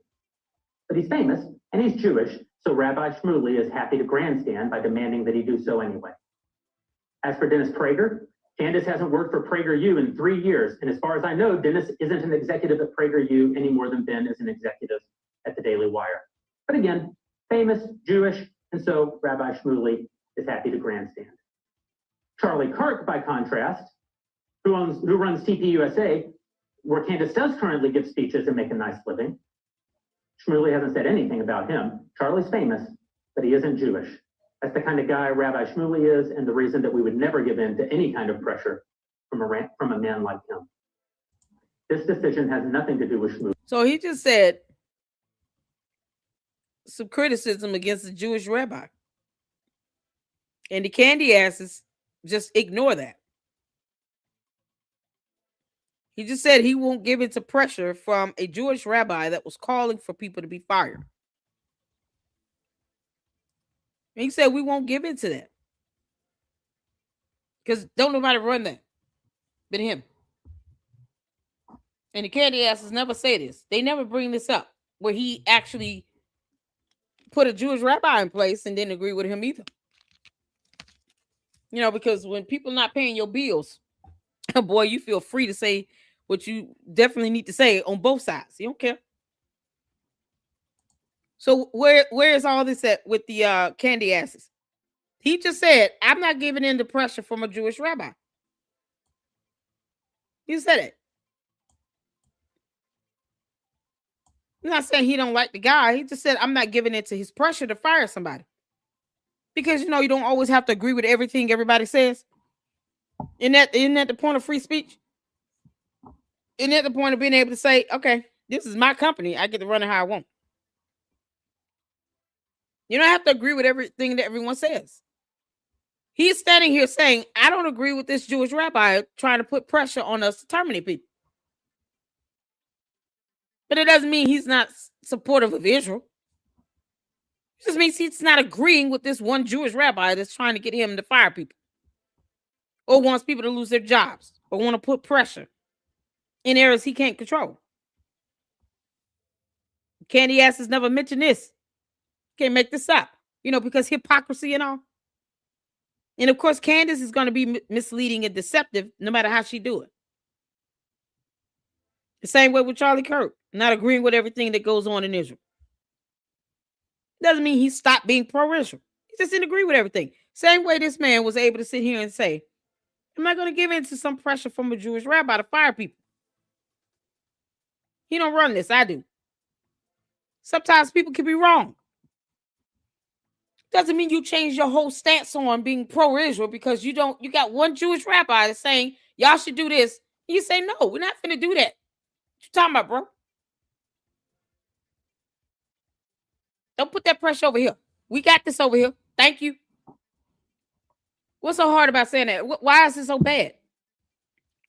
When you give criticism, why does it have to be so extreme? Charlie Kirk didn't agree with this, so he was leaving pro-Israel. No, he just didn't agree with it. Same way with this man here. He didn't agree with one Jewish rabbi. It doesn't mean he stopped being pro-Israel. He still is. Sometimes you have to just be firm and say what needs to be said and tell the truth. I'm not going to let you put no pressure over here this way. You don't run this over here. We got this. Thank you for telling us how you feel, but we're not doing that. We also have laws in place with wrongful terminations. You know, so if Candace was wrongfully terminated, don't you think she would have sued them and won? I'm just saying. Like they said, she can say whatever she wants on her platform. She could tarnish her own brand. But he just said, I'm not going to let one person sit here and tell me what to do. I don't care what they profess to be, what they are. You got to stand up for yourself. And there's nothing wrong with that. It's nothing wrong with defending what's right. It wouldn't be right to just go firing people because someone said do it. Then you'll be sitting here at the whims of somebody telling you to do something because you're scared to say no. It's not how it works. That's why God and then I run this platform. Candy asses don't like it either way. But it doesn't stop me from saying what I need to say and what I want to say over here. You don't have to agree with everything that is said and done from anybody, regardless of their ethnicity or religion or race. But it doesn't mean that you automatically attacking the entire race or ethnicity or group of people either. You just don't agree with what one of them are telling you. You don't agree with this pressure that is coming from one person. You can say, no, we're not doing that. We operate in a specific way. And when it's not going to go around here doing stuff like that because you think it should be done that way. Much love to you. Thank you for telling us you're not happy. We got it. But that's not how we're going to handle this. It doesn't have to ignite World War III. That's the whole point of all of this. You can say what needs to be said without it causing a whole war. and a meltdown. People throwing tantrums and stuff over things they can't control. It's not how that works. You don't get to dictate. You get your opinion, people like it or not. But he just said this. He just proved that. And Candace, she's never going to bring this up. You think she went out and said, he actually stood up to a Jewish rabbi. Good for him. Nope. It makes no sense. Brand. If I were the CEO of a platform like X, I wouldn't kick Candace off of it. But I'm not the CEO of a platform like X. I'm the CEO of the Daily Wire. The Daily Wire is not a platform. The Daily Wire is a publisher. Mm-hmm. Daily Wire is not a place where people publish their own thoughts. It's a place where we curate the thoughts that we largely align with and voices we believe are doing good in the world. Not just thoughts and voices who happen to agree with Jeremy or happen to agree with Ben all the time. Obviously, I disagree with all of our hosts some of the time. But Candace has now become a voice I simply cannot align with. I believe that she's doing great harm in the world and to the brand that I've worked really hard to build over this last decade, and I'm just no longer willing to subsidize it. And I want to be clear about one more thing. We're not giving in to any pressure from any outside group. Rabbi Shmuley, who Candace has called unholy and accused of blackmailing her, is, as far as I can tell, an abject attention whore. I don't much care what he thinks. I don't much care what kinds of threats that he makes. He's continued to demand that Ben and Dennis Prager fire Candace, but of course, as both Ben and Candace and I have said publicly again and again, Ben doesn't have the authority to fire Candace because he's not a majority owner of the business and he's not an executive in the company. But he's famous and he's Jewish, so Rabbi Shmuley is happy to grandstand by demanding that he do so anyway. As for Dennis Prager, Candace hasn't worked for PragerU in 3 years, and as far as I know, Dennis isn't an executive at PragerU any more than Ben is an executive at the Daily Wire. But again, famous, Jewish, and so Rabbi Shmuley is happy to grandstand. Charlie Kirk, by contrast, who runs TPUSA, where Candace does currently give speeches and make a nice living. Shmuley hasn't said anything about him. Charlie's famous, but he isn't Jewish. That's the kind of guy Rabbi Shmuley is, and the reason that we would never give in to any kind of pressure from a man like him. This decision has nothing to do with Shmuley or any other Jewish pressure coming to bear. This is about the very Christian CEOs of the Daily Wire finally seeing what we were both loath to see before, what I was loath to see before, that Candace is not on our team. She's not pursuing the future that we're pursuing. She's not appealing to the audience we're appealing to. She does not hold the values that we hold to. I gave her every benefit of the doubt. I gave her far more benefit of the doubt than I should have, and I'm done. Candace has violated the terms of her contract in myriad ways. She has a contractual obligation not to tarnish our brand, but she has. She has a contractual obligation not to do anything that a reasonable person might construe as anti-Semitic or to align her brand with anti-Semites, but she has. And by the way, it was her attorney who suggested that we put that clause in her contract in the first place after the Kanye mess. It wasn't ours. So y'all see and hear what he's saying.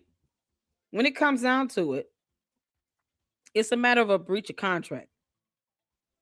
And of course, defamation per se, if they really wanted to go there. Shout out to Caleb, honey. How you doing? How's it going? I had to get you out of block, sweetie. I don't know who put you in block, but we already made it clear. The mod's going to tell me if they have to block someone. Remove a comment is one thing, but he was blocked, y'all. So I don't want the Luxes to get blocked like that. It probably was by accident. I have no idea how that happened, but I got you out there. Shout out to you.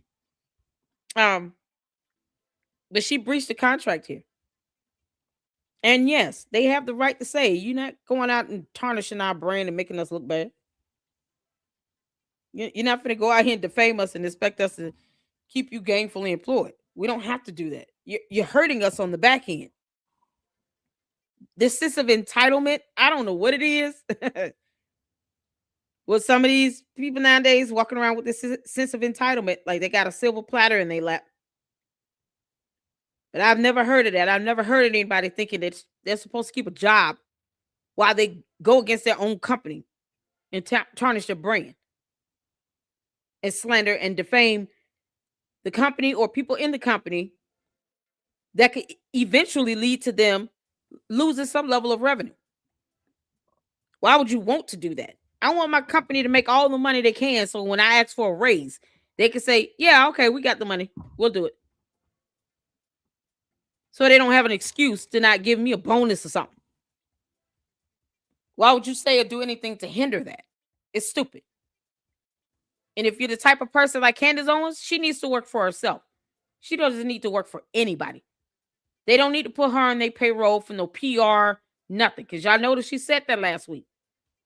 You know, if they put me on the payroll at TPUSA to fix their PR, no. Do not put that heifer on your payroll. Candace is dogged out TPUSA to where it's laughable to think that they would want to put her on a payroll anyway. She's not good for PR or anything for that nature. She needs to work for herself because she wants things to be done a certain way. And the moment you make her mad, piss off, look how she acts like a petulant child, throwing a tantrum, like she's stuck in the candy aisle and can't get her favorite blow pop. George flavored. So this is where we are. She needs to work for herself. You sign some documents to go work for a company. It's the expectation that you're not out dogging your company every other day, especially on a platform where people are paying attention. And if they have that in the contract, which they have the absolute right to have this in a contract, and it's in a lot of, agreements where you agree to work for an organization or a company, you're not going to go out and do things that's going to bring this bad publicity, to bring defamation, to bring shame and humiliation, because that is part of defamation on this organization. Especially if it starts hurting the bottom line, and that affects the revenue. It affects their ability to make a profit.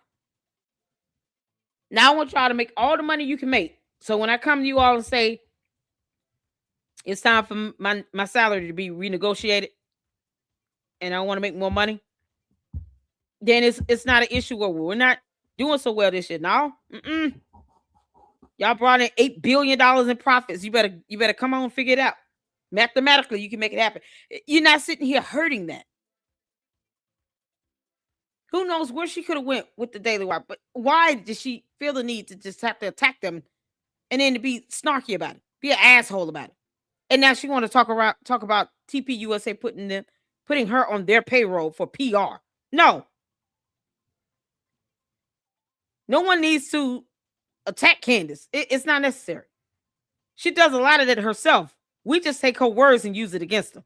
Because that's how it's done, Candace. Your cult haven't figured that out yet. A lot of stuff she says, all we're doing is just playing her videos and using her words against her. Like she said, I hate everyone. So she's spreading hate. And she's physically spreading it out of her mouth. She's verbally expressing hate by saying, I hate everyone. Why do I need to theorize that? I can just play her video and clip it where she actually says it. And that's exactly what I did, Candace, you heifer. That's it. She tears up her own image. So she needs to work for herself. She don't need to work for nobody. Candace, why do you want TPUSA to put you on their payroll? Girl, no. Bye, Felicia. Bye, Felicia. Right. For all of those reasons and for many more, we're enforcing our rights under the contract to terminate. Now, I know that this will cause a lot of confusion and harm and pain for a lot of you in this room, especially for those of you who've worked really hard on Candace's content, or for those of you who, like me, have only ever seen her as one of the most talented and important voices in the country. And I'm sorry for that. I hope that we live to see Candace come back from this dark path that she's taken. Again, I see her as one of the most talented people in the country, and when she uses those talents in service of the good and the true and the beautiful, I don't believe that there is anyone better, maybe in all of the world, than she. That's not what she's doing today. I hope that she does it again. She won't be doing it at the Daily Wire. And boom, shakalaka. Y'all, that's the whole video. He made it clear she breached the contract. So, yeah. And at the end of the day, that's what it comes down to, Candace. You don't know how to act. I'm just, somehow they're chanting Christ is King while she's a Catholic that's sitting here in the church and standing next to a priest where there's no Christ represented. This is Candace Owens standing next to her priest. Where is Christ?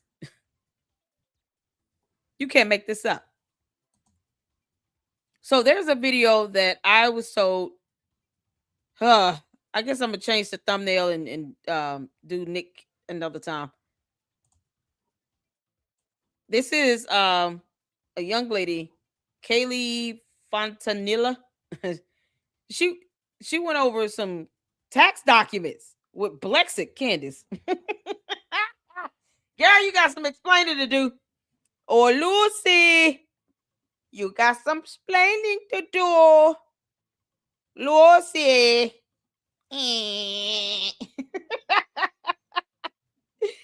Candace, what the hell were you doing with the money over there in Blexit, girl? You can't make this up. So the moment she thinks she's investigating something, because she's not an investigator, Candace, somebody comes out and they put out some of these tax forms. Ooh, child, I don't know who this lady is. And shout out to you who sent me the video. You know who you are. I don't like put it out there unless you want me to. I'll say your name if you want me to. Or you can put in the chat who sent me the email of this video. Candace, this lady came out and put Blexit tax documents out on social media. Candace was the owner, the CEO or something of Blexit, right? Yeah. Candace, she's in front of you. What the hell happened with the money at Blexit again? Since you want to sit here and be concerned about some finances. You know, I just love when hypocrites really get that karma they got coming their way. You can't make this up. You can't make this up. We'll do Nick another time. I want to do this video and then, you know, we'll check out S-Files got a music video. Candace has got some explaining to do about some Blexit money. Because we all wonder, why did TPUSA acquire Blexit again? Especially if they were in the hole. Not even profitable. I feel like Charlie did that as a favor to her. I would have been like, why are you broke? How are you spending this money? Y'all, let's check this out here. I'm gonna speed it up a little bit. But she goes over some information on these tax documents about Blexit money. Candace, you pissing off people left and right, and they calling your hypocrisy out. And they're not even mad. They just, you want to sit here and say what's good for a goose? Let's say what's good for a gander. What's good for the goose is good for the gander. So y'all go check out Kaylee Fontanilla. I don't know if I'm mispronouncing her name or not, but she has a whole channel with a fantastic, following. Nobody beats the Luxers. You guys are the greatest. Make sure you're hitting that like button too. You're gonna see a lot of weird comments flow through, because I took everybody out except 2 people out of YouTube jail. So you're gonna see a lot of people flowing through with these weird ass comments. It is what it is. But make sure you guys go check her out. And I think she either volunteered or worked for Blexit. But either way, we're about to find out. All right, let's get to it. Put a 1 in the chat when you can see it here. It's been a long time since I've done a longer form video on YouTube. In fact, it's been about 5 months. I've gone through a lot. And even then, I wasn't doing them regularly 5 months ago. I'm also demonetized on YouTube. I've been demonetized for over a year. So there's not a lot of incentive to create on here, except to connect with YouTube people who tend to be critical thinkers. I really like this platform for that. But I'm also a busy woman. This is my husband, Joshua. We run an online school. We also both work as writers. And being on social media and posting on social media is not our job. It's not how we pay our bills. So conscious? Yeah. I am not excited to make this video today. I'm not excited even a little bit. And in fact, I'm quite nervous to make it, but I have not been able to be at peace about this. Yeah, shout out to Conscious. Somebody put a Conscious YouTube channel link in the chat. How you doing, lady? What's going on? Carl! Happy birthday. I love it. Shout out to Conscious. She's another content creator. I appreciate you for tuning in. Hit the like button for me. Y'all go check out Conscious. If I get one of the monsters, drop her YouTube channel link. That would be fantastic. Carl, happy birthday. Oh man, that cartoon is epic. Good to see you. And whenever God wants me to speak up about something, he does not give me peace. Yeah. So Thank you, Being honey. pushed. I think everyone is talking about Candace Owens right now. I think she's probably the most talked about person on social media at this current time. And there is a lot of people speaking against her. There's a lot of people that are super, they love what she's doing right now. And they're on her side, they're Team Candace. And I just want to share what I know and where I'm at on all of this. And before I start all of that, I want to make it 100% clear that I'm not being paid by Israel. Some of you guys need to go check my husband's X account. They would never choose me. Thank you, S-Files. Not the biggest I am not being fan. paid by anyone. In fact, I have Y'all go check out Conscious YouTube channel. Link is in the chat, and I just highlighted it. Thank you so much, S-Files, for posting that up. I appreciate you. Go over there and check out her great content. Give her a like for me. Thank you. spoke against right-leaning paid commentators. It's very common on our side for them to be paid behind the scenes without disclosing. And I am a commandment keeper Christian, a commandment keeping Christian. And I believe that it's a lie to not disclose to your audience when you are doing paid talking points. And sadly, most people on the right are doing this. I did not know this when I first started speaking up. And if you don't know who I am, I'm a former public school teacher of 15 years. My name is Kali Fontanilla, and I was teaching in California when I saw a lot of left-leaning craziness being forced on our nation's children. And I decided to start speaking up very anonymously online about it. And this was in 2020, and trying to protect my job at the same time and exposing critical race theory, exposing the, gender, the multiple gender agenda, the trans agenda, all of that. It's been exhausting. It has not been easy to do what we do or what I do and what my husband has helped me to do. And he also does speak up, my husband, but he gets banned and frustrated. Hang on. I've been banned a lot. I was banned 20 times on TikTok. It's frustrating. It's really frustrating what we do. It's not fun. And I have not experienced any of the fun part, the exciting side of it. It's been hard for me. I am wildly introverted. I don't really like putting myself out there. And I'd rather just live in my husband's pocket and observe the world from the outside looking in, but God put it on my heart to speak up, and that's what I decided to do. So again, we don't get a lot of the money part either. No, we don't. I mean, you just barely got monetized on, after years on Facebook for a little bit. That's the one. Like 2 Yeah. months. Yeah. But it won't last. It won't last. Yeah. I've been violating. Have you ever been monetized on YouTube? YouTube, I was monetized for about maybe 6 months, and Yeah. the biggest check I got from YouTube was $600 for that month. For This a is month, with 1 month. this is with 11 million views. So Yeah. I'm not in this for the money. Yeah, I'm like not being paid 250,000 behind the following. scenes. You Yeah. can still believe that if you want. Yeah. But it's now to the point where anyone who dares to speak against what Candace Owens is doing right now on her platform, you will be accused of that. Yeah. So I just want to make it 100% clear that that's not something that I would do. Like I said, I'm a commandment keeping. Girl, you can't be studying these candy asses. They know they come over here into at their own risk, at their own peril. Anybody stun them? They tell me that all the time, and I'm just sitting here like, okay, well, when you gonna send me that $7,000 check then? Whatever. I don't care about Bible-believing Christian with a genuine faith in God. I would not be here if it wasn't for Jesus, and I would not lie about that, but you can believe what you want. Yeah, believe what you want. So the title of this video is Candace Owens, a Liar. And before we get started, before I go deeper into that, I just want to share with you guys my history with her. First of all, I had a lot of respect for her when I first saw her come onto the scene, because I left the left during Obama and before Candace Owens, but I wasn't speaking up about it. I was a public school teacher, and I was enjoying my job as a public school teacher. It was what I was born to do. And I had beliefs that were being, I woke up, I left the left during Obama, and that's a long story. I'm not gonna share it right now, but I didn't vote for him second term. And then Trump came onto the scene, and my husband was a big Trump fan at the time. And I was like, I don't know about him. I just really hate Hillary, so I'm gonna vote for Trump.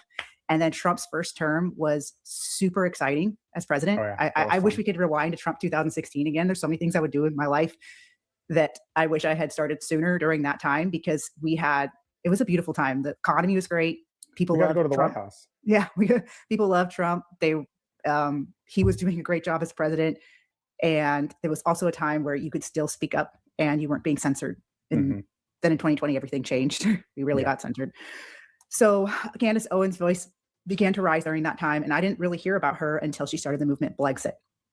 I didn't really know who she was until, because I wasn't a big social media person. I didn't really consume a lot of social media. But when I found out about Blexit, I thought that was super amazing what she was doing with Kanye West, and was basically, and then the branding was amazing. And I remember the shirts they came out. The and aesthetics were awesome. I bought a Blexit shirt. I was like, this is great. Black and Latino exit from the Democrat Party. Mhm. And I was like, that's me. I'm part of that. Mhm. And I'm so glad she's starting this movement. And I got so into it. My husband and I got so into it that we volunteered for it. Mhm. And my husband became the chapter leader of Blexit, or founder of, not founder, but basically, well, I was the first state director of the California chapter. California, so, and it became the fastest growing chapter. And we were super excited to do it. And of course, we were doing it all without compensation. Eventually to the point where, I'm going to share slides now. How do I add this? Oh, you have to share it. Oh, no, we just need to change the screen here. Okay, there we go. To the point where I wrote a guide against critical race theory for Blexit. We did cool events with the California chapter. It was such an exciting time. And we also went to DC for a leadership retreat. And at that time, I got to meet Candace Owens and Brandon Tatum. And There's pictures of that. That year was really a fun year. It was 2020. It was 2020 and 2021. And everyone else, all the left, was sitting inside with their masks on and getting weird shots while we were, weird vaccines while we were enjoying ourselves and fighting for the freedom of this country. I think one of the first national articles about you on the Epoch Times, they used the picture of you in between Candace and Brandon. Yes. And I was since I was newly learning about the right and people, these new commentators that are coming out, because during Trump, a lot of voices, especially before 2020 and all the censorship, all these incredible voices came out. You know, all the people that are super big right now, the ones that are doing this full time for a living and make a lot of money, they all came out during Trump. Well, there was that little window where they still allowed the right to grow quickly, to go viral. And she got in before, the censorship. And then once you got in and then they cracked down, it was like no one else could, really get as big as the first people. She was one of them. Exactly. Yeah. And writing the guide against critical race theory, I actually didn't get paid to write that. I did not do that voluntarily. It was 20 pages and it's free to download. I don't know if they still have it on the website because now TPUSA runs Blexit.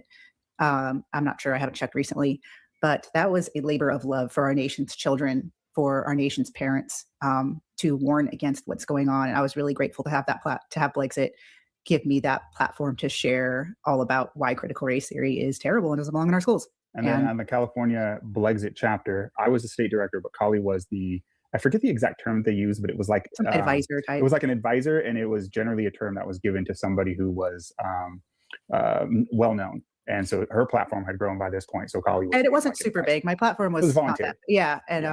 This is after all the censorship too. It's been pretty hard to stay alive on social media. Anyways, so there's a picture of one of the Blexit events for the California chapter where they were delivering meals to the police, and this is in San Diego. Here's another event we had with some of the Blexit members. There I am in the middle. And it was such a blast. It was really fun. And that year was probably one of the funnest years of my life. And exciting. Yeah. I mean, just to kind of emphasize that a little bit, when I became the state director for the Blexit California chapter, it was before they really cracked down on Facebook, and we were using Facebook groups. I don't know if people remember that time when Facebook groups, before they killed like all the big pro-Trump groups and all the conservative groups, our Blexit California chapter Facebook group was popping. Like, we were meeting so many new people. It was so alive, and our chapter was growing insanely quick because largely of those groups. And then, they just overnight, they just killed it all. You couldn't, and they took all the, oh man, I remember this picture. The one on the right there was our first event, right? That was the first one of the California chapter. And it was so fun meeting these, other conservatives. We drove down south, like 6 hours to go to this little group, and people drove from all over the state, and it was great. It was fantastic. So we were part of Blexit, and Joshua, my husband, actually became a state, not just a state director, but regional director for the Western states. Yeah. And you were also required to sign an NDA, a non-disclosure agreement. Everyone that works for Candace as an employee is required to sign a non-disclosure agreement. So they are not allowed to talk about their time. Did you hear that? So you gotta, Candace, you making people sign NDAs if they work for you. She claims she has a small team now. George, did you have to sign an NDA to stand behind the camera with Candace? George probably has an NDA with Candace. That's their prenup. NDA. Is that why we can't figure out why you sitting here getting photographed, Candace, while you pregnant, grabbing another woman's butt? You know, yeah, I can imagine her making George sign an NDA. You can't make this out. Candace making people sign NDAs to work with her. Candace, you're a walking contradiction and hypocrisy to life. And you're making people sign an NDA, so nobody's supposed to talk about all the dumb things you say and do, girl. You can't make this stuff up. But yet and still, she wants to know about some finances going on with an endowment that's created and designed to invest and generate an ROI or profits so that the profits can be used to cover expenses. You know, because she didn't want to look up what an endowment is. Her, that Wolves in Finance, both of them failed miserably to Google endowment. But she makes people sign an NDA. This is absolute madness. Not as nosy as hell as she is with TPUSA. So she's going out to TPUSA to have a face-to-face that I pray Erica Kirk records, because Arizona is a one-party consent state. So hopefully Erica Kirk is recording that, because Erica Kirk, you should record it. Nobody should trust Candace. No one owes her anything. And she makes people sign an NDA to work with her. You cannot make this up. I'm working with her. I didn't sign that because I wasn't a formal employee of hers. So we were deep into Blexit. Joshua, there was a funky exit, and we can't go into that because of Joshua's NDA. And it's not really the intention of this video anyways. The intention of this video is to show you guys what Candace has done and demanded of TPUSA and even Kimberly Klasick. I don't know if you guys remember her, but remember or at least remember when Candace exposed her and shared. How do you all see why I go over these court documents? Y'all understand now even more why I went over these lawsuits with Candace Owens. We went over the lawsuit regarding what she filed against, or what Kimberly Klasick filed against her. Candace was the defendant in that, and she asked for yet again a motion to dismiss. It was a joint stipulation, Candace. You didn't win a damn thing, girl. You can't make this up. She agreed to have that case come to a close.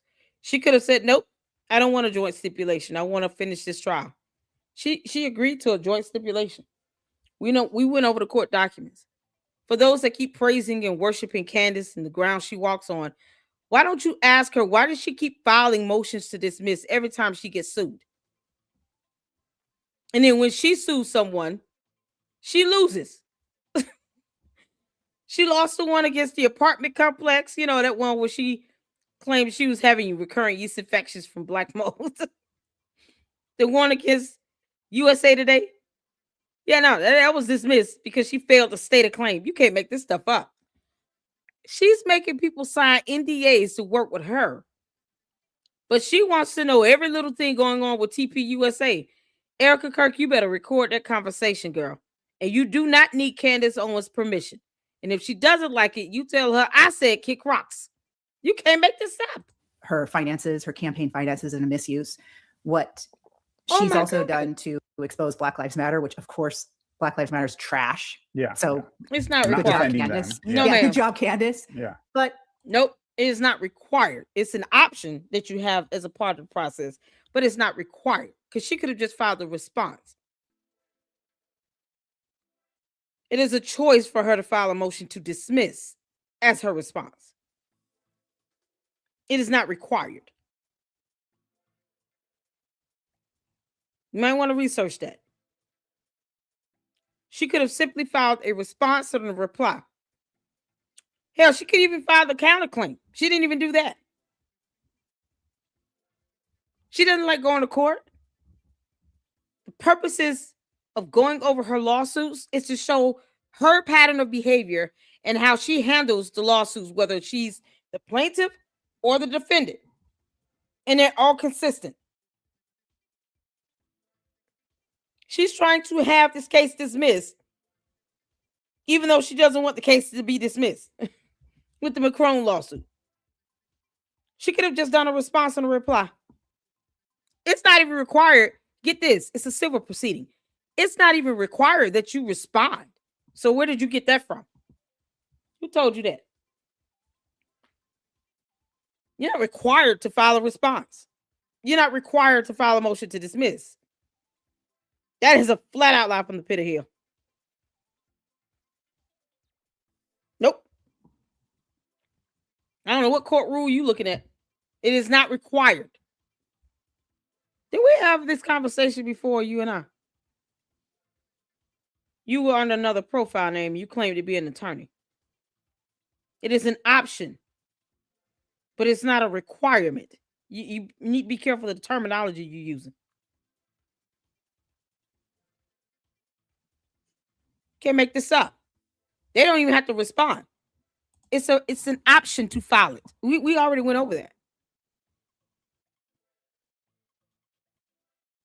It's an option. It's not a requirement. No one is required to file a motion to dismiss in a civil proceeding. She didn't even have to respond. As a matter of fact, she didn't even have to participate. That's why you have what's called a default judgment. And so if she never responds, then the default judgment would go to the plaintiff. It's not a requirement for them to file a motion to dismiss. It is an option that they have. If they want to exercise their right to file it, it's not a requirement. There's a difference. That's why I say you need to be careful of the terminology you're using. It's not a requirement.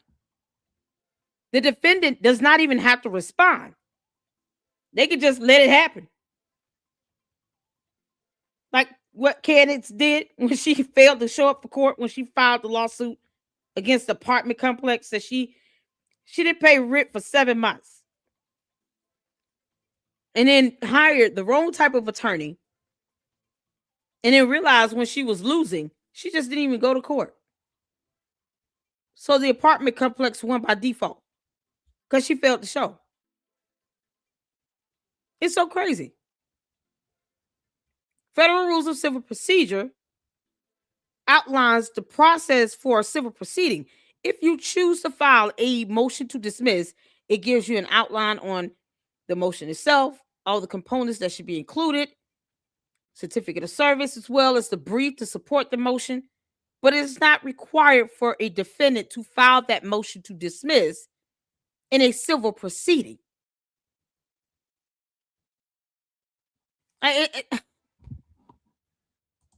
Who child? All right, moving on. Is that what she does too?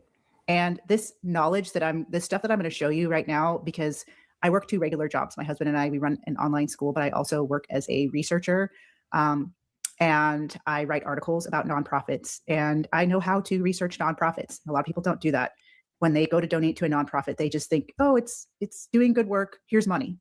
And of course, Candace is very upset at Turning Point USA right now, and is upset that they're profiting off of Charlie Kirk's death. She's mentioned that many times. They've made over $100 million since this year, and she has demanded transparency from them. She has demanded them to. But she wants an NDA. Share everything that all the questions that she wants to be answered. She wants them to answer. But again, she requires all of her employees to sign non-disclosure agreements, and I'm sure TPUSA has that as well. There's an active investigation happening right now into Charlie Kirk's assassination. There's a lot of reasons why these people can't talk, and also they're not obligated to talk to her. They don't have to, right? But she demands that, and she's saying, the reason why. I hear that because I'm not the only one saying this. They're not obligated to talk to you, Candace, which is why Erica Kirk needs to record that conversation tomorrow between you and her. That's why these people can't talk, and also they're not obligated to talk to her. And not obligated. They don't have to, right? But she demands that, and she's saying, the reason why they aren't answering her is because there's something going on. There's something nefarious.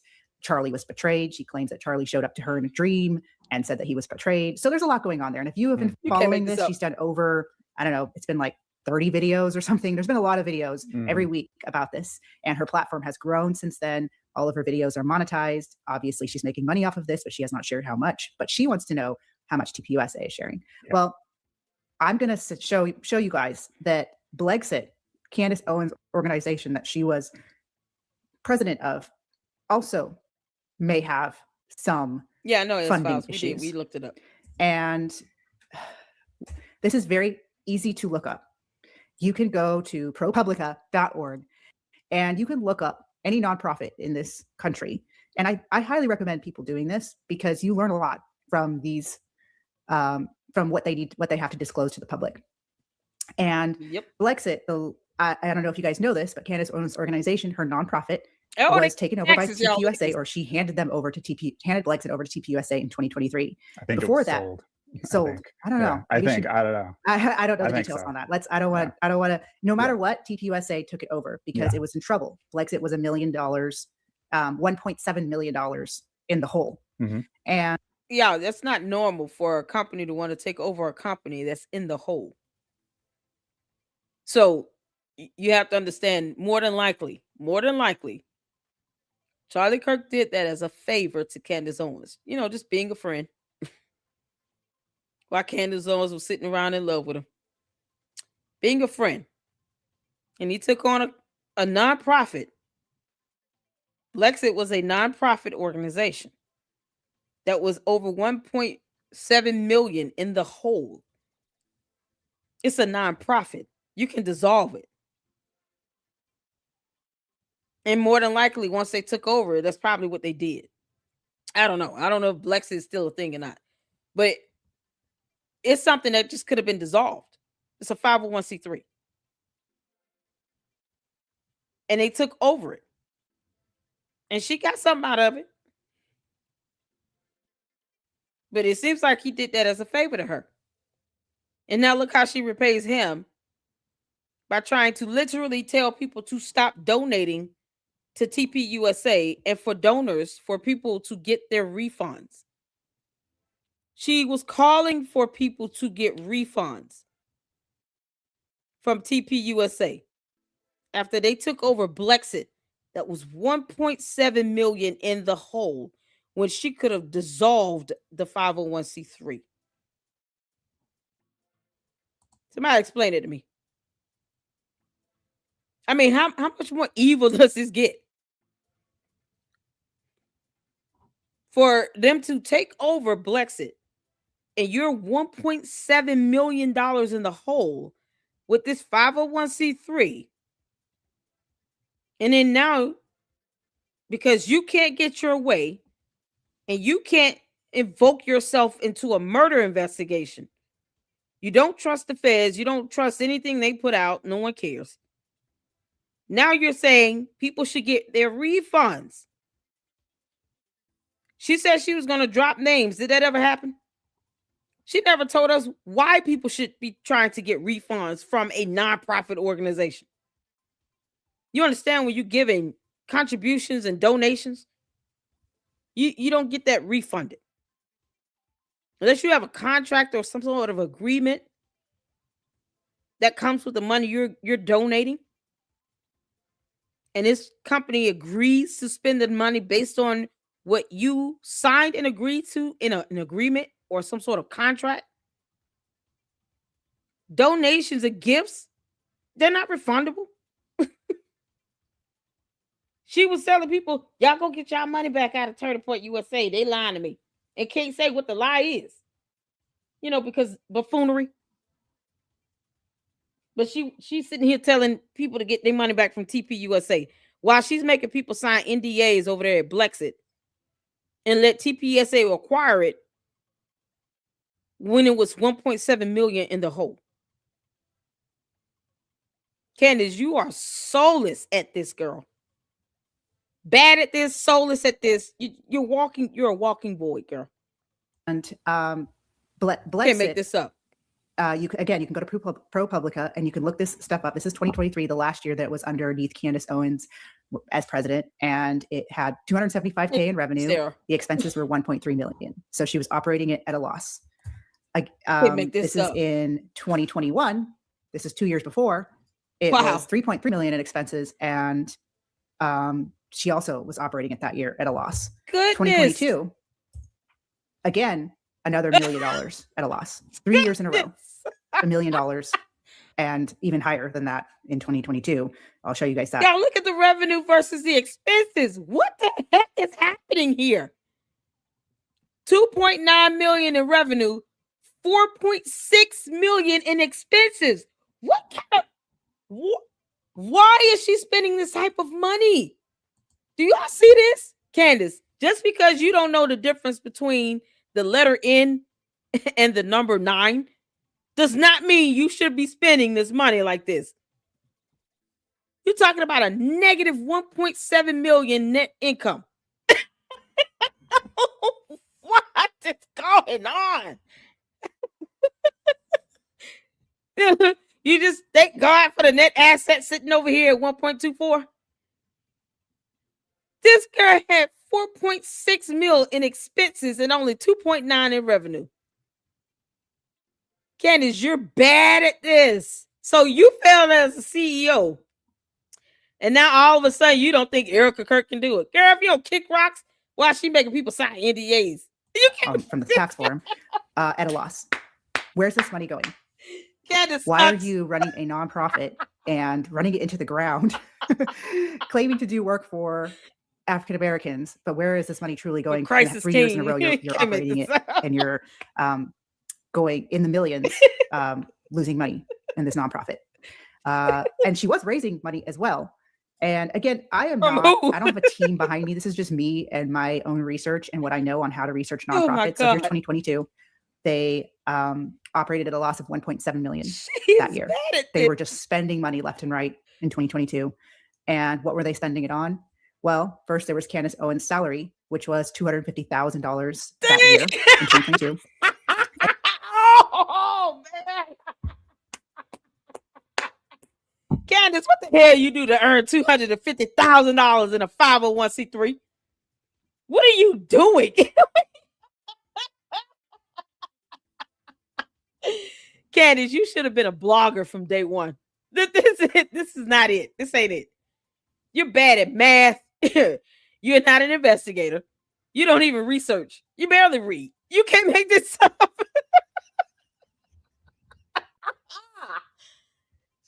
Pay me $250,000 and y'all better sign these NDAs and tell nobody. Don't tell nobody but God. You can't make this up. Ain't no Christ in this at all, Candace. It's not like you just stealing, girl.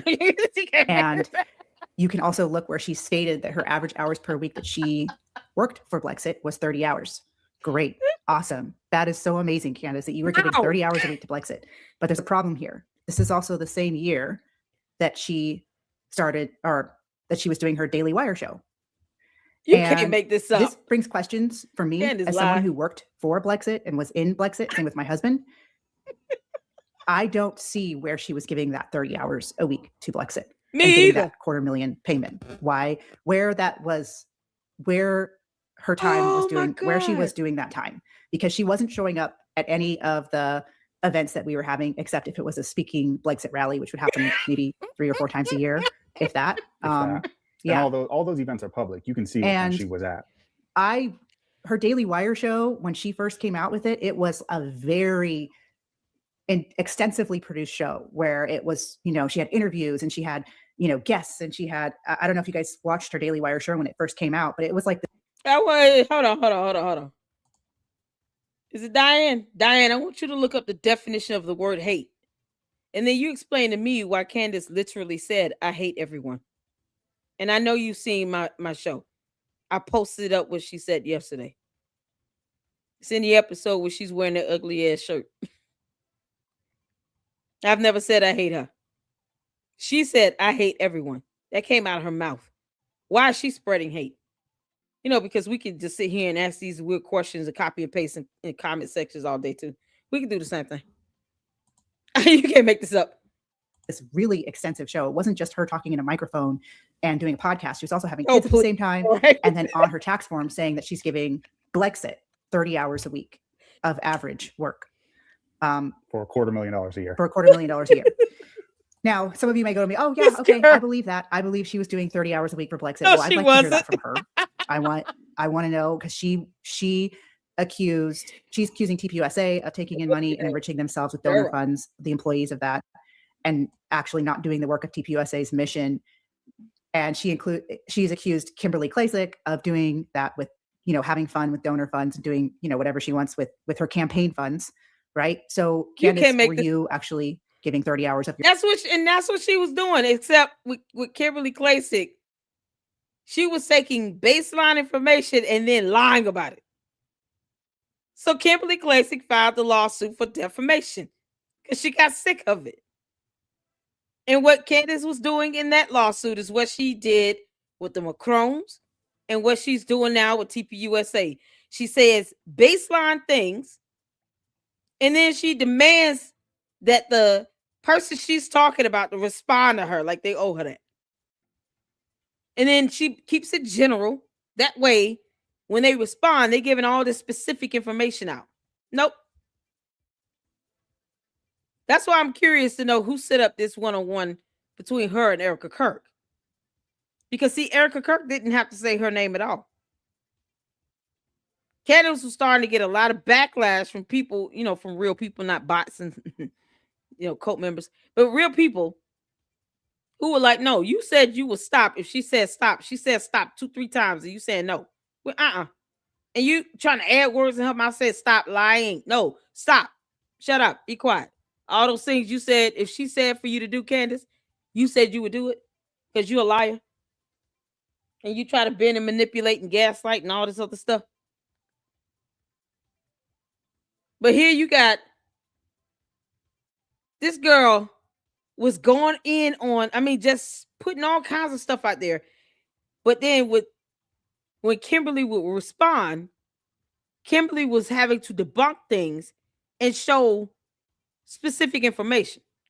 See, you got a 501c3 or something like that. You can look up this stuff. ProPublica is pretty good with posting up tax forms and stuff like that. That's why we're looking at Blexits right now.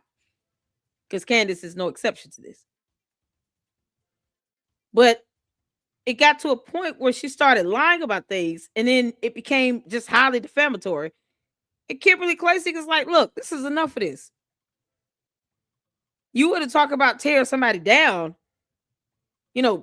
somebody hated her. She was doing this to Kimberly Klasick, and that girl was considering running for an elected position.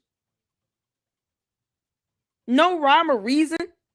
Just, it's like Candace doesn't want any other Black woman in the conservative movement to have a voice. And she feels like this person could, even though it should be room for any Black woman conservative that wants to have a voice in the conservative movement. It feels like she thinks that it's competition for her. That's why it's you don't really see or hear of a lot of other prominent Black women conservatives that have a following that people can listen to, and this Black conservatives giving out information, any of that. Candace thinks she's the leading voice for all Black women in the conservative movement. And I'm apolitical, because at the end of the day, when I step before God on Judgment Day, any of us, he will not be asking me who I voted for. God does not care. It's not anywhere in the Bible where that's going to be a question. God will not be asking that on Judgment Day. He does not care about our politics here on earth. So this is what Candace thinks. She's the only Black woman that gets to have the leading voice in the conservative movement.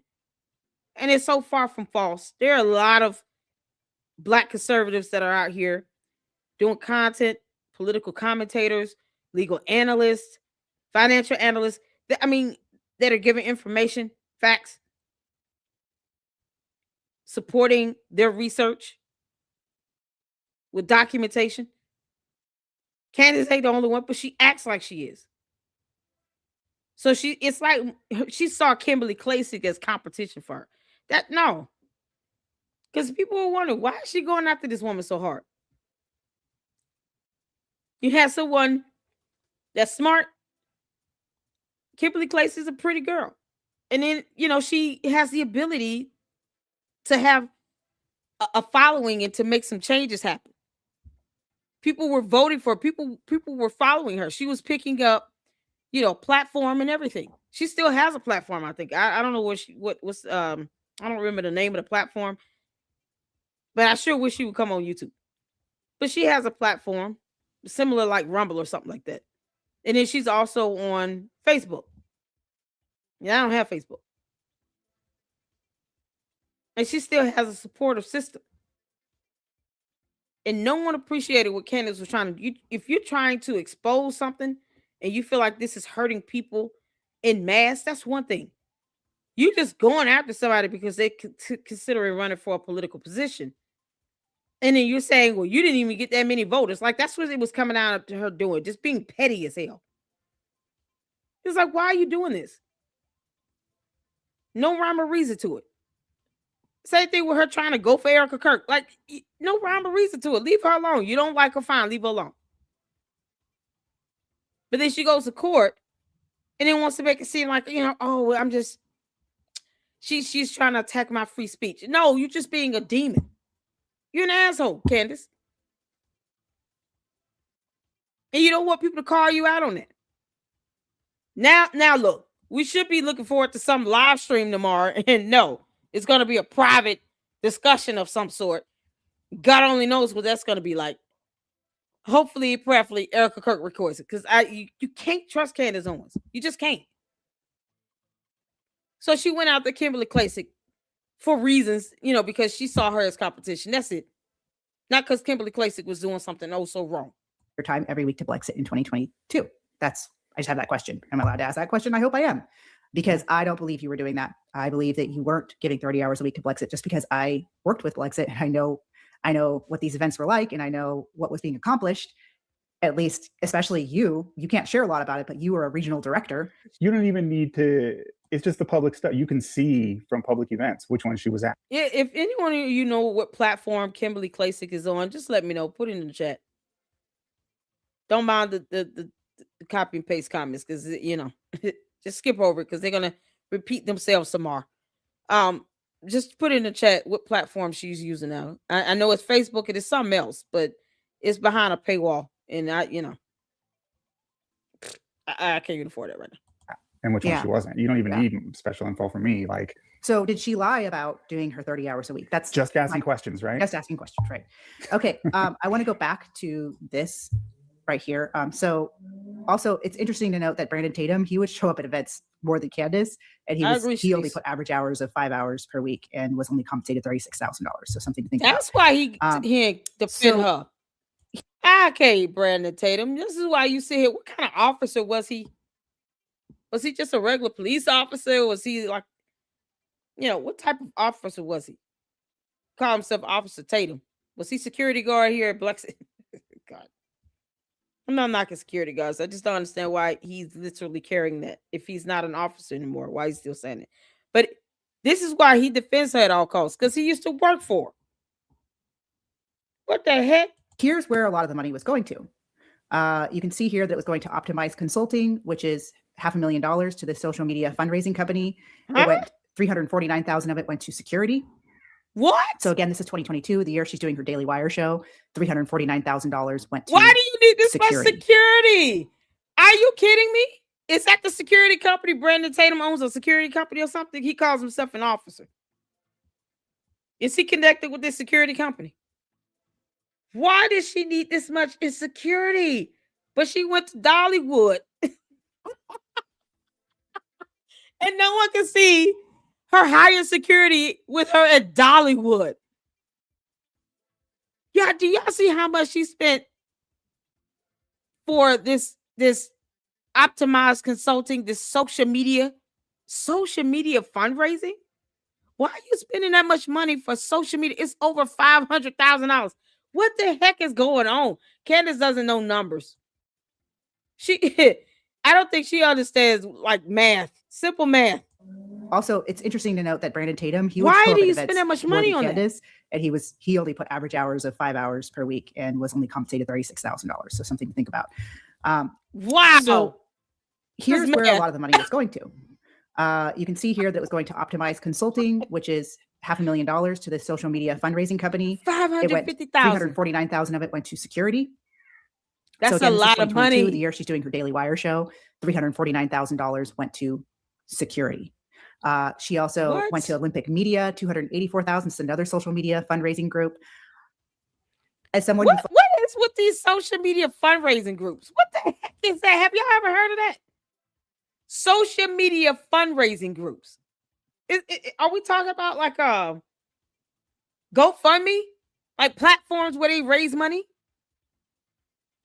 Well, who needs that? Do y'all see how much she spent between two companies? You're looking at one of them at $553,000 and the other is at $284,000. That's well over $750,000 between two companies for social media fundraising. What kind of category is this? Yo, this is unbelievable. He worked for Blexit. Brandon Tatum. That's the same office as Tatum, right? I don't follow him. Sound like a clown anyway. You can't make this up. average hours of 5 hours. Yeah, per Brandon week, and Tatum was only compensated $36,000. Vice President and Director. He was a VP and Director. Brandon Tatum was Vice President and Director of Blexit. Then you had Doug Deason. D-E-A-D-E-A-S-O-N. It's a little blur. Board member. Brandon Tatum was a VP and Director of Blexit. I had no idea. So here's where a lot Dear of money was Lord. going to. You can see here that it was going to Optimize Consulting, which is $500,000 to this social media fundraising company. It went $349,000 of it went to security. So again, this is 2022, the year she's doing her Daily Wire show. $349,000 went to security. She also went to Olympic Media, $284,000. It's another social media fundraising group. As someone who follows Blexit and who has been part of Blexit for a long time, I'm not sure how it almost takes $1 million to do social media fundraising, but especially if you look at their social media and how they were, I don't know. You know what I'm saying? Like, go look up Blexit social media in 2022 and ask me where that money was going. And I mean, you could also Rio look Slum, at, which is a web services organization. That is not a real address for them. That 117 Church Street, apartment A. You can look that up. There's no Rio Slum at that spot. If you look up Rio Slum, it is a. So she used a fake address. And this is exactly what she did to Kimberly Klasick, because Kimberly Klasick was giving money to these Optimized Consulting. They opened in 2018. It's a very new company. She was doing the same thing with Kimberly Klasick. She was like, "Hey, what's this weird new company that you're giving all this money to for your campaign?" Same thing. This is exactly what she was doing with Kimberly Klasick. So again, just asking questions. What does this have to do with the mission of Blexit, which was to the candy asses? How's this, Haiti? We're just reading documents.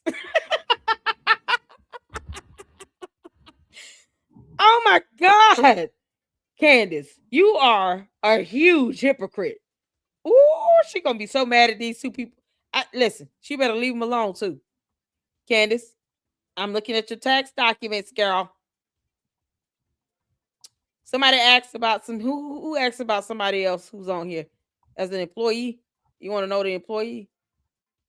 You can't make this up. What year are they looking at? 2022. Candace, why was Brandon Tatum your VP? He's a clown. He's a whole clown. He says nothing beneficial about nothing. This girl spent over $750,000 for social media fundraising, whatever that means. You can't make this up. Why are they spending so much money on that? Why couldn't they just have a software program where they do that stuff themselves? Okay, somebody asked about. Okay, y'all see here. Candace Owens, $250,000. You can't make this up. Brandon Tatum, VP and Director. Doug Deason, Board member. Lawrence Elder, Board member. Alice Hanley, Board member. Rebecca Mercer, David Panton, Bob Wheatley. Did I say this? David Panton, Bob Wheatley, Victor Papp, whoever that is. I don't know most of these folks on here. George Farmer is the treasurer. Yo,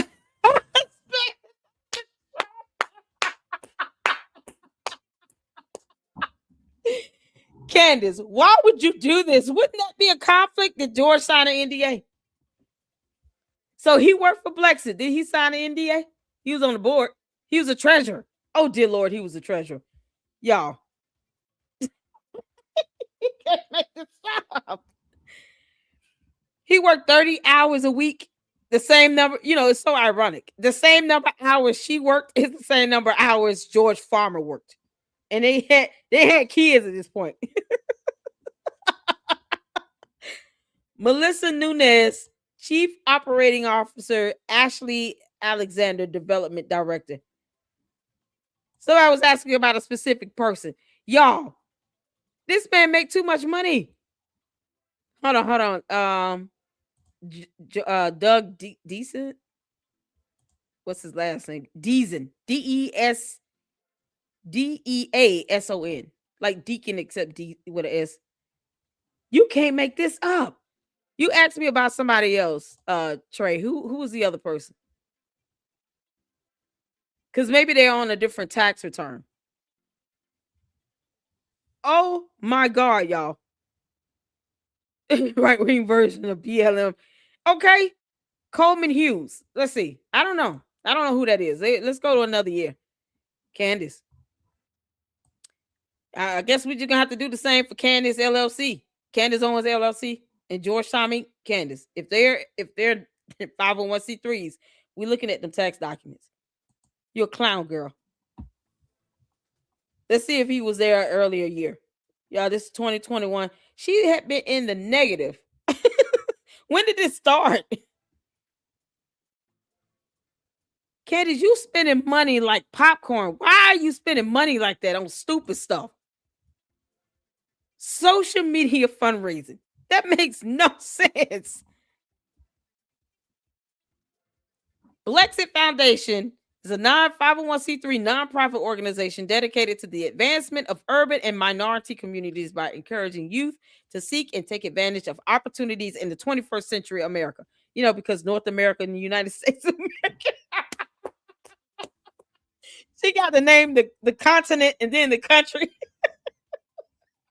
Like she did with Africa, Angola. Because, no one knows that Angola is in Africa. Candace. 21st century America. 21st century period, Candace, is how you end that. Who typed this up? You can't make this up. Let's go to see who was employed there when it first started. Yeah, maybe they're on here. This is insane.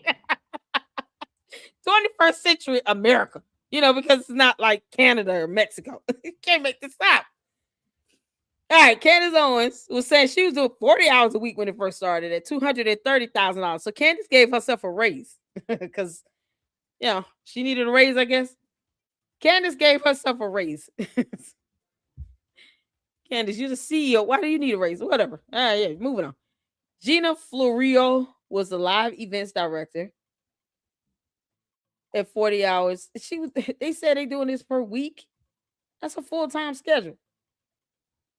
You realize, Candace, that's a full-time work schedule, 40 hours a week. Brandon Tatum was only there 5 hours a week, and he VP and director. So if your president and director is doing 40 hours a week, why is the vice president and director only doing 5 hours a week? Make that make sense? Why is he only doing 5 hours a week? Wouldn't you expect your VP and director to do full-time if you are? Candace, you lack logic and common sense in all things. You can't make this up. Neil Corkery, I don't know who he is, was the treasurer until 2020. Neil Corkery. And then George, came into the picture. Boys Club was doing 40 hours a week because Candace was doing 40 hours a week. Everybody doing 40 hours a week except the damn VP and director. And then you had Alice Hanley as the board member. You can't, what kind of, the work schedule is weird. How is George, the board member, the treasurer, doing 40 hours a week again in 2020? Didn't he have Parler? Wasn't he the CEO of Parler around this time? Or did he sell it in the 2020? Was it 2019? When did he sell Parler Inc? George, how the hell are you doing 40 hours a week? And you had your own thing going. Man, this is something else. We're looking for this Coleman Hughes. I'm assuming that's a guy. Let me see. Let's go to 2021. Now I'm just curious. Can I make this up? This girl got 40 hours a week. Oh my dear Lord. George working 40 hours a week, and he was the CEO of a whole nother company. And he the treasurer. Your husband is a treasurer. That's a conflict. I wouldn't even want to give the impression or the perception that I'm creating a conflict of interest like this. Hold on, I'm trying to find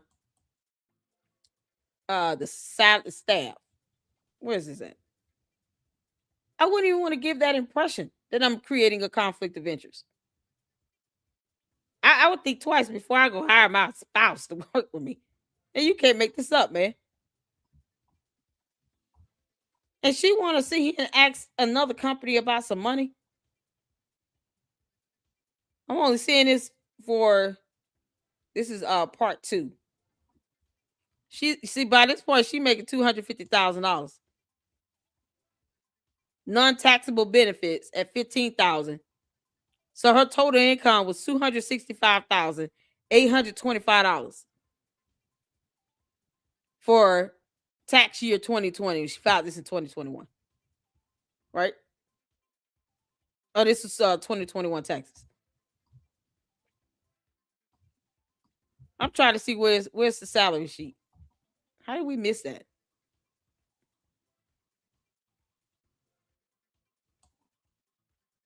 Why would she not have? There's no way that is missing with the salaries, with the staff. No way that's missing from here. There is no way that sheet is missing. And she want to sit here and talk about TPUSA missing a deadline. And I'm not seeing salaries for staff. Only that one sheet.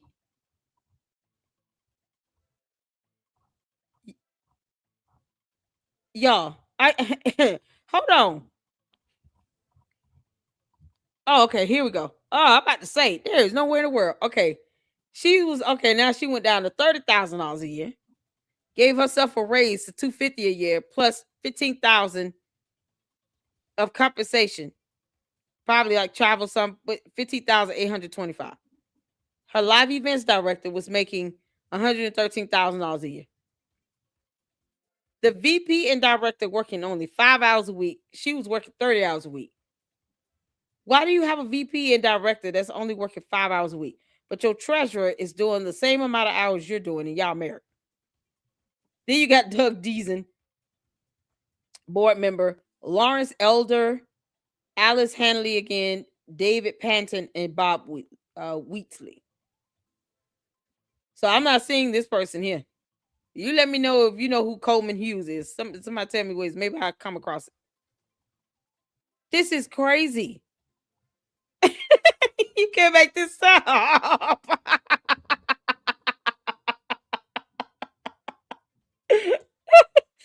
Candace, you over here demanding to see the financials of TPUSA when we got a lot of questions about Blexit. And TPUSA took over Blexit. And you were 1.7 million in the hole with George. To help African Americans leave the Democrat Party and to enlighten them on the truth and help them with their education and help them to, the mission of Blexit was not social media fundraising. And also, again, where was the social media fundraising going? I'm just asking questions because I don't see on the Blexit. I don't, as far as what I know of Blexit, I don't see that almost that $800,000 being used for social media fundraising, logical, especially with such a small, not even logical overall budget. Mm-hmm. So, I'm just asking questions. Candace, where We all are. you demand transparency from TPUSA? You demanded transparency from demand Kimberly nothing. Klasick. She's being nosy. Where's the transparency from you? And also, this was a year where she ran again. Here's that same year, $389,000 on travel.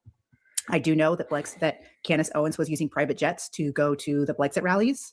So how much of that money was going towards Candace's private jets? Again, was this a way for her to pay for her security through her nonprofit instead of, paying for it herself? That's a very high security bill, $349,000. What's worse is, here's what social media fundraising is. It is like GoFundMe. See, GoFundMe. I have to look this up because I'm like, what the heck is a social media fundraising category, right? You're spending over $750,000 on social media fundraising. Is effective strategies for leveraging social media to maximize fundraising efforts and engagement. So you're paying $750,000 to 2 different companies total so that they could go out and just maximize ways to fundraise and increase engagement. And she gets mad when people say that she has bots. Because these bots add to her subs, her likes, her views, engagement. Therefore, giving her more money. Candace, you understand how the likelihood of you having bots is even increased even the more now? With you spending over $750,000 in social media fundraising. You have social media to help you fundraise as a nonprofit when you could have just had a website and just did things to help fundraise.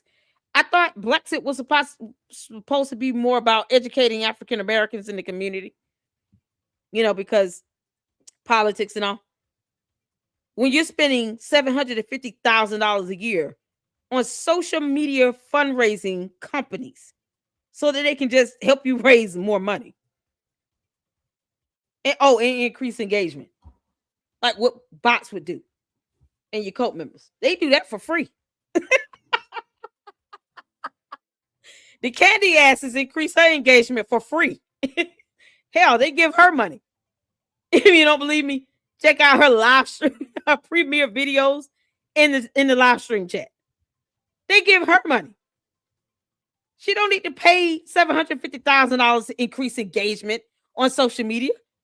She has a whole cult that does that for free. What the hell? You can't make this up. Candace, you are paying companies to just help you raise more money. When you've got bots and cultists that are just the candy asses, they do that for free. They give you half their paycheck. Why do you need to spend so much to get something that can be done for not even $50,000? You won't even have to spend $50,000, girl. Whatever you're paying for your bots, and that's about it. You can't make this up.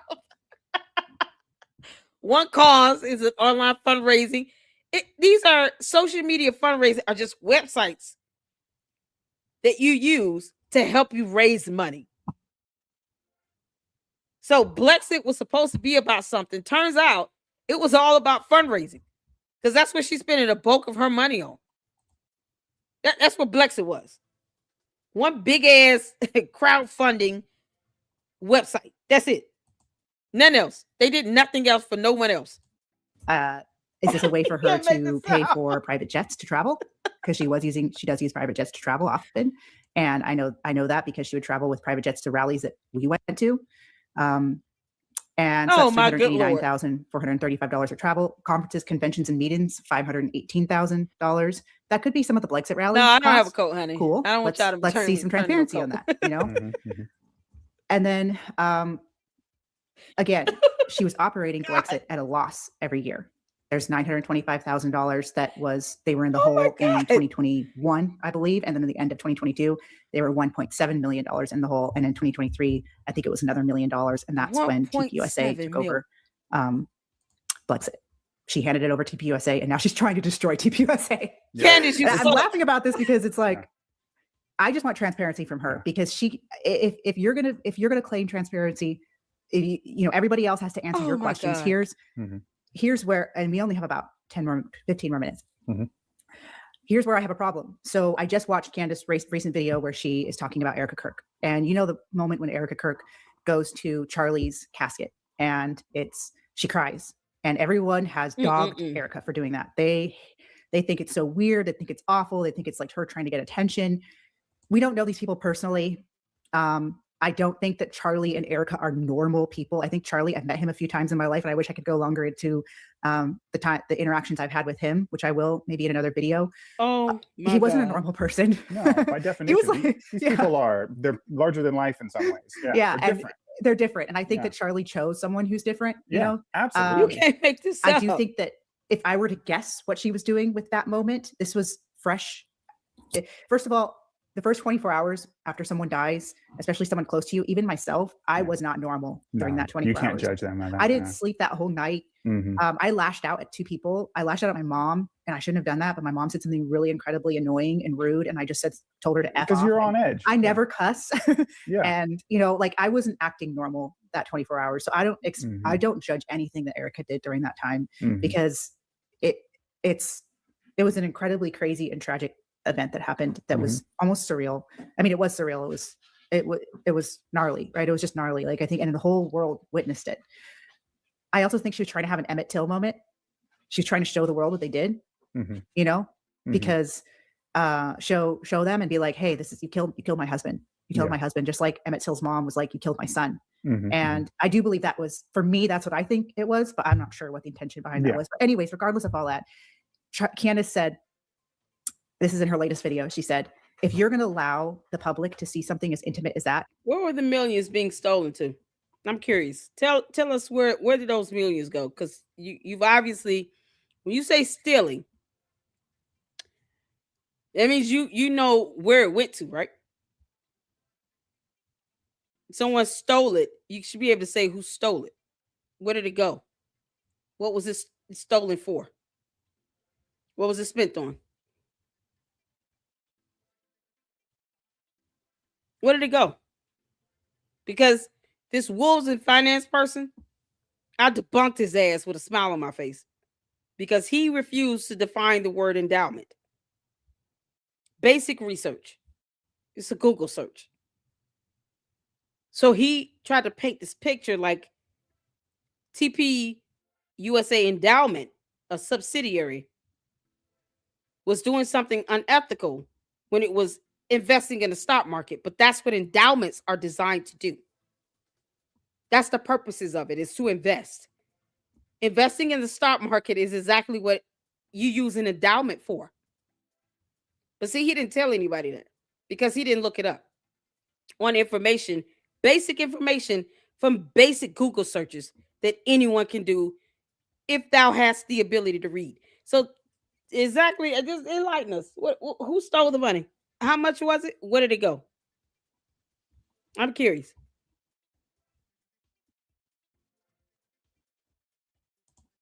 Who? Where did the money go? Where did it go? See, Candace tried to make it seem like it went to that TP endowment. You do realize what an endowment is. That means you should understand what an endowment is. I've already debunked her and that dude in one video and attacked their asses in it. She watched. Then she had to be corrected on the tax deadline because she didn't go on the IRS website, do basic research on that, and see that they could have been given an extension, to which they were. Who stole it? Where was it going? What was it going? Money was going out much faster than coming in. Going where? Going out much faster? Faster where? To where?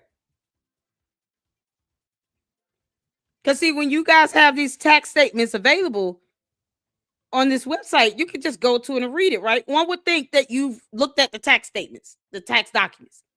One would assume you've looked at those tax documents, you've got receipts, you've got the audits that was done, and you understand all of this. So tell me, where did it go? Where did it go? We're just asking questions. Where did it go? You said it was going out faster than it was coming in. Where did it go?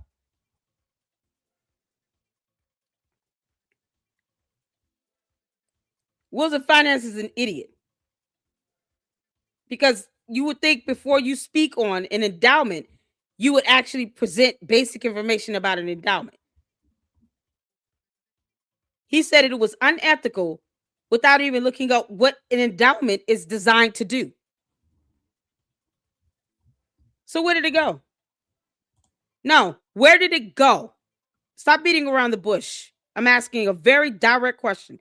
Where did the money go and who stole it?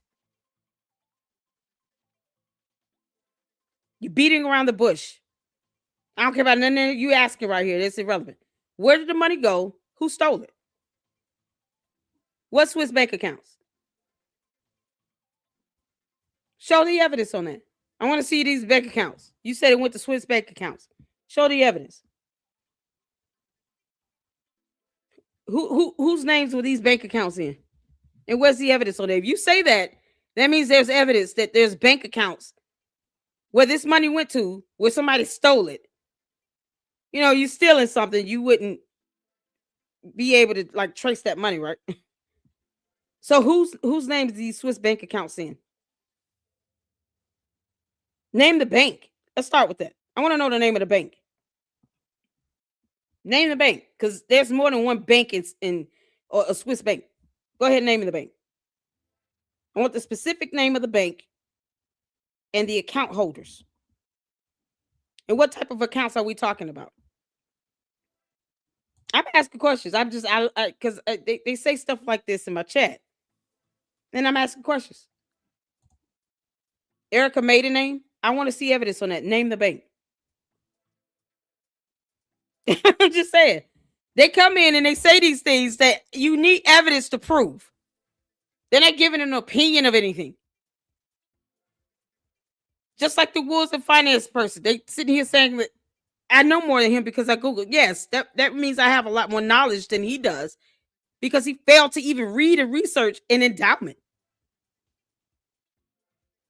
So by its definition of gaining more knowledge means, yes, you are more knowledgeable than that person. This definition of terms, reading comprehension, mathematics, it goes over their heads. I want to know the name of the bank. What type of bank?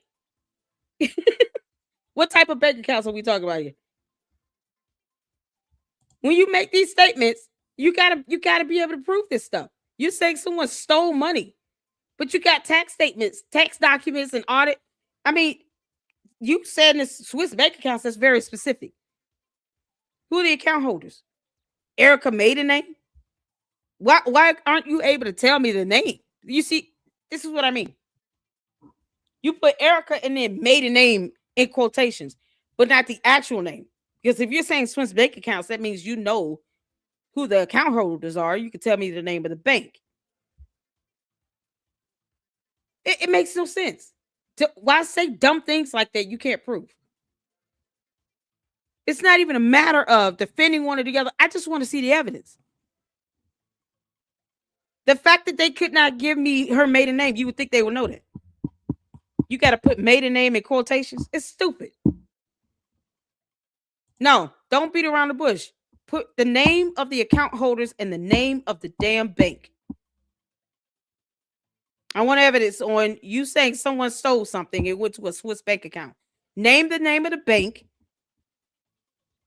and the account holders' names. Not Erica maiden name. Because, I mean, if you really knew that, you would just Google her last name, maiden name. But go ahead and put that in there. Put the information there. I want to see the evidence on this. I want to see transactions, any documentation you have. Email it to me. I want facts on this. Because that's something else. That's something else right there. They stealing and they can't tell me where it's going. You keep asking questions, beating around the bush. You're supposed to already know the answers to this, right? Because you're alleging that they stole money. You made a flat out accusation that they're stealing. So why ask me anything like that? You should be telling me information and evidence and showing me the proof. Why even ask me that? You should be telling me the answer. Can't make this up.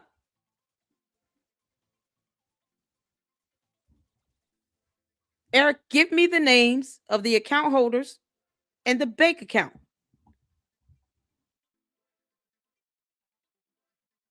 They ask questions to beat around the bush. It makes no sense. That's all that is. It makes no sense. Swiss bank accounts. They just said Bahamas, all right? It could have been Swiss bank, Bahamas, St. Croix, Africa. Like, it's random stuff thrown out here. This is the stuff they copy and paste and put it in everybody's comments. It's like, just send the evidence.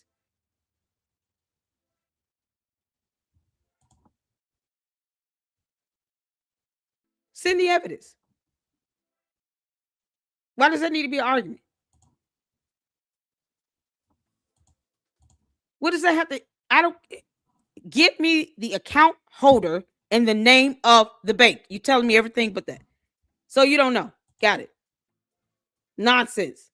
It makes no sense. Can't even, I mean, basic information. Account holders and the name of the bank. Since you're saying that they stole money, you're saying this with a blessed assurance. Those type of statements should not be made unless you have evidence. Candy ass is gonna learn the hard way. Don't make accusations like that. Send me the evidence. I want the evidence. Email it to me. And I'm assuming the other person was talking about the arguments of this Eric person.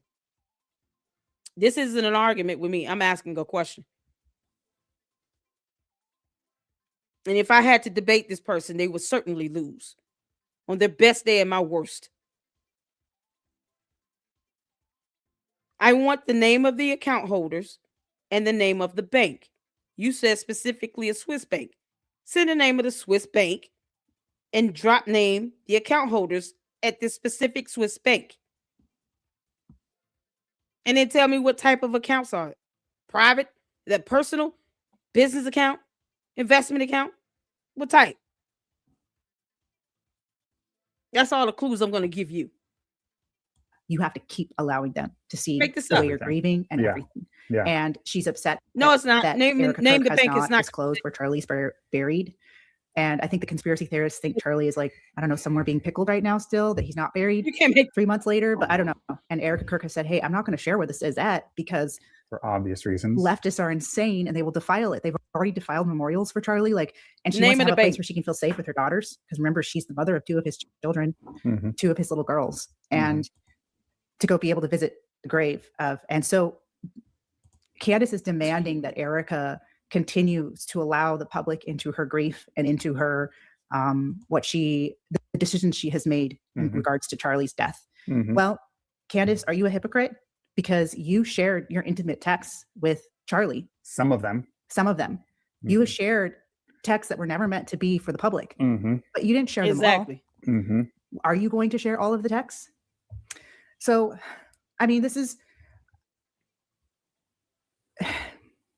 an extremely divisive thing that's happening right now. And even if you did believe that TPUSA is behind it and that Charlie was living in the Truman Show, that Charlie is one of the smartest, wisest guys that has ever existed in our modern times, somehow didn't know that he was being tricked by his own wife and his own best friends, multiple people, Just a crazy thing. and the government and Trump and all these people. The Candy ass is reflecting the type of intellect that Candace Owens has because they listen to every word she says. This is the extent of her intellect because it's the extent of their intellect. And I did block that Michael person. You're gonna sit here and say that. I mean, just racial slur, the profanity.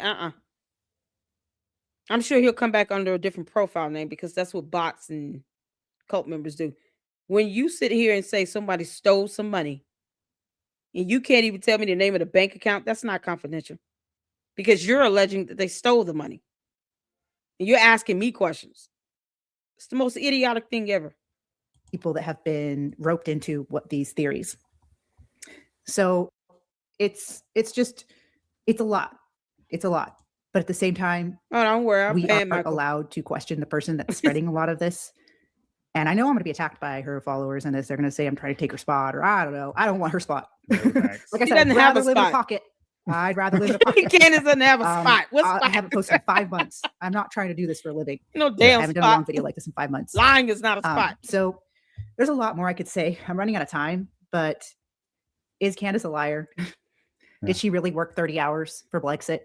That's not the name of the bank. I know that she's shared some things. Joshua, you're more privy to it. That's not a Swiss some bank. things that aren't true in her theories. Yeah. I mean, just applying the questions that They did the audit. same Good kind of grief. questions that she's been asking, like you said. Once again, Is name she the going bank. to share? She said that Erica is having Meghan Markle syndrome because she wants some things public and not other things. Well, you shared some of his text messages. How about sharing the text messages around the time when you left TPUSA, when there was that breakup, or around the time when Charlie Kirk unfollowed you on social media? Or share your text. Oh boy, them candy asses, boy, they hate that. They hate the fact that it's facts out here to show Charlie Kirk unfollowed her, and that she was forced to resign from TPUSA in 2019. They don't ever speak on that. Name the damn Swiss bank and the account holders. You're giving me everything but that, because low IQ and all. Messages when you were congratulating him for the birth of his daughter. Don't say people stole money. You're not ready. The weeks leading up to his death. The weeks leading up to his death. Were you still close? Because his real close friends that he worked with every day say you weren't. And the text messages you're sharing seem like they're old. So, just applying the same, we're just asking questions logic to her, I mean, a lot of her theories would fall apart really quickly, and like everything but she said some things that, just a few quick examples, that she got the time wrong on one of her theories with like the Egyptian planes. And that's the thing. The Egyptian plane one, I think, is the strongest one she has, I guess. But even then, it's just like she doesn't know what she's talking about. Yeah. Like she got the time wrong. Like UTC, it's very reckless. Utah time. Yeah, it's very reckless. She just threw it out there. I just want to quickly, because I only have 2 more minutes. I just want to quickly share my final thoughts on some of this and then ask her some questions if she's willing to answer them, although I doubt she'll ever see this video, but maybe her followers will force her to watch it or something.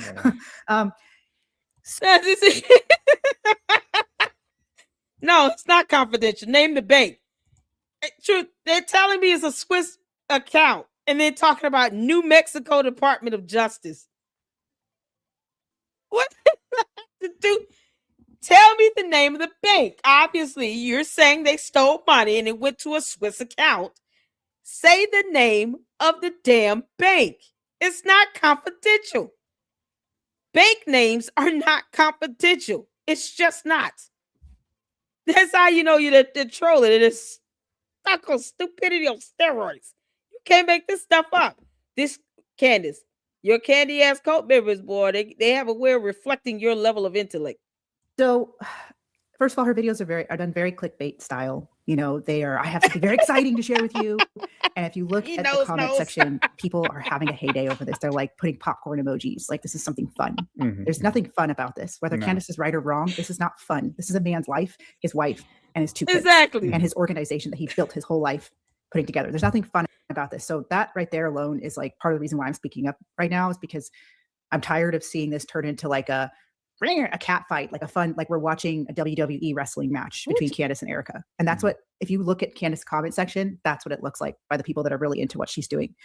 I also don't think that Candace should be silenced. It's free speech, the free country.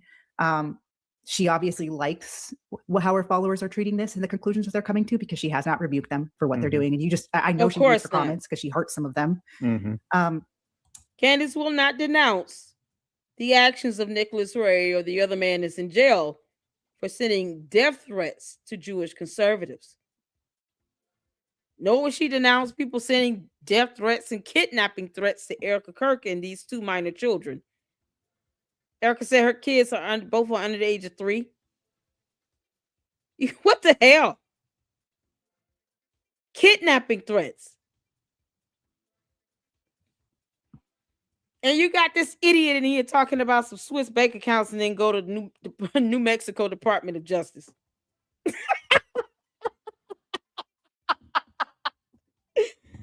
Oh man. I can't even begin to say what all is wrong with that statement with the just New Mexico Department of Justice. Anybody care to share what's wrong with saying like just the New Mexico Department of Justice? Oh God, as if our DOJ is not a federal government agency and somehow it's just limited to New Mexico. For F's sake. Oh my God. She's very clever with her words. So if you notice, she'll often accuse her followers are like the feds idiocy are doing of it a terrible all. job at this investigation. You're the only one that's doing it right. You guys, it's the Utah Attorney General that's doing the investigation. It's the Attorney General that released the text messages that were given to them by Tyler Robinson's weird lover, trans lover, right? Mm-hmm. It's not the feds. Mm-hmm. It's the Utah Attorney General that filed the charges against Tyler Robinson. It's not the feds. And she knows this. I hope she does. But she likes to use the fed slop and feds because people don't trust the feds. Swiss bank. But really, if she's honest, it's actually the Attorney General office that's conducting the investigation. The feds, they're doing an investigation too, but they're basically showing whether or not it's a domestic terrorism or if it's a hate crime. They're not involved in the actual formal charges of the murder of Charlie Kirk. The murder. They're just trying to, they can press charges if they can see that it's domestic terrorism or if it's a hate crime. But it's the Utah Attorney General's office that's doing the investigation. So if you have a problem with that, you need to take it up with them, not the feds. And a lot of people are saying fed slop, fed slop. So, and then my final thing I want to say is that after researching nonprofits, I've been doing this for 2 years now. All nonprofits have drama. All of them do, especially the big ones. Blexit had drama. Candace Owens required all of her employees to sign non-disclosure agreements. They all have conflicts. They can't name that someone though. Donors who want one narrative to be pushed and they're upset that it's not. And just because a nonprofit has drama within it doesn't mean that they're guilty of killing their founder and their leader. That's not enough evidence to hold up in a court. No, they don't understand evidence. Eric does not understand the definition of the word evidence. He just made a statement that someone is stealing and can't tell us the name of the Swiss bank, which is not confidential. Like Bank of America, USA Bank. Bank names are not confidential. If you said a Swiss account, you should be able to tell me the name of this bank. And then you throwing out just random dumb shit. New Mexico Department of Justice. This journalist, everything but an answer to that specific question. I'm not going to them. You're the one accusing them of stealing. You tell me the name of the bank. I'm not going on no fact-finding mission for you. Shouldn't you have already done that? I'm sorry. Shouldn't your cult leader have already done that? Tell her to tell us the name of the killer. Who's the assassin, Candace? Because that's what you were supposed to be looking up. She's still asking the same question that she's been asking for 3 months. And she's the one out here talking about, I'm going to investigate Charlie Kirk's assassination. But she won't tell us who the shooter is. After 3 months, just like this clown, after 10 minutes, still can't say the name of a Swiss bank, what his Swiss account is being held. And not even drop the name of, he said Erica and then put maiden name in quotations. They can't say the name of the account holders. Obviously, you have the information to make the allegation, a direct allegation that someone stole some money. You just threw out Swiss accounts, like what might as well just say Bahama accounts. Shaba. This is how they think. Let's speak in circles and say nothing at all. direct questions, somehow they're the only ones that think they get to ask questions. To the one that said he was a public figure, we have the right to ask questions. They don't have to give you answers. They really don't. Aside from what you can find online, that's public information. They don't owe you anything else beyond that. I'm not alleging that TPUSA stole money. And it's shameful that you have people that are willing to defend wolves in finance who failed to look up endowments, but said it was unethical for money going to an endowment to be used to invest in the stock market, when that is exactly what an endowment is designed to do. Invest, including the stock market, because you can't make this shit up. It's simple Google searches. Tell me the name of the Swiss bank, and I'm not letting you up on that, Eric. Do you understand? I want you to be clear. When you come into my chat, you come in at your own peril. So when you come up in here, either you telling me the name of the Swiss bank, or I don't give a damn about what you say or think. Understand that? You gonna make that type of allegation? You should be telling us any information you have related to that. Otherwise, it's irrelevant. Don't care. New Mexico Department of Justice. I don't care what's going on with them. Tell us the name of the Swiss bank. Just is not. It's wild. And it's very convenient for Candace that she's able to uncover TPUSA drama, because there's going to be drama in nonprofits. There always is. There was drama in Brexit. She was $1 million in the hole every year for the last 3 years she was running it. Mm-hmm. And she probably had weird demands from donors as well, but it's not uncovered because there isn't a big event to uncover it, right? Okay, so I just want everyone to really think critically and to make sure that exactly, they are no one will do business with not being sensationalized, because it's been turned, because the way she's doing it. It's fine that she's doing her investigation, but the way she's doing it is very sensationalized. I have something exciting. It's so exciting. And now the US military, and now it's French Legionnaires. And, you know, it's very like, ooh, people are getting out their popcorn, right? So we just have to stay grounded and in truth. And I hope that with that truth and staying grounded, that people start demanding answers from her. Yeah, I had more to share. I'm sure, Joshua, you had more to share as well, but we're running out of time. I don't want this to be too long. I don't want to do this again. Maybe no one will watch this and I don't have to. Oh no, we're watching, girl. You know, the candy asses are real slow. Eric, name the bank, name the Swiss bank.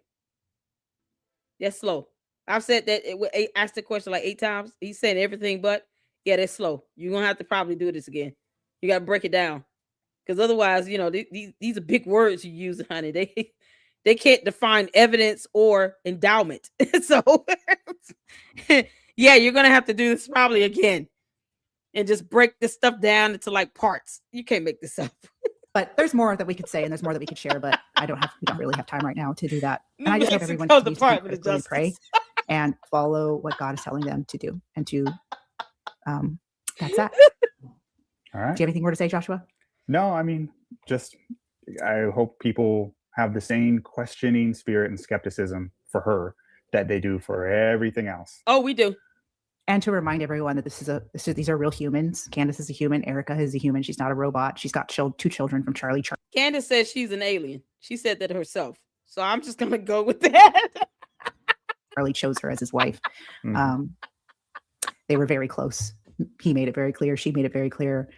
These are human lives. These are people. People are flawed. We're all flawed. But at the same time, hypocrisy needs to be pointed out. Hey. And that's no, she seriously said she's an alien. Candace said she is American ignorant. I have the screenshot. And she said she's an alien. Candace Amber Owens Farmer admitted she's an alien. So we're going with that. Because it came out of her mouth. See, people don't want us to take whatever she says seriously. No, we're taking that seriously. Candace is an alien. We don't know what the hell she is. Why I think that Candace should address what's happened with her organization and the millions of dollars in debt and the paying herself and saying that she worked 30 hours a week. Did she actually do that? I'm just asking questions. Yep. If you watch anything on this channel, you agree that this is a joke and we are just playing on air. Candace, you said you were an alien.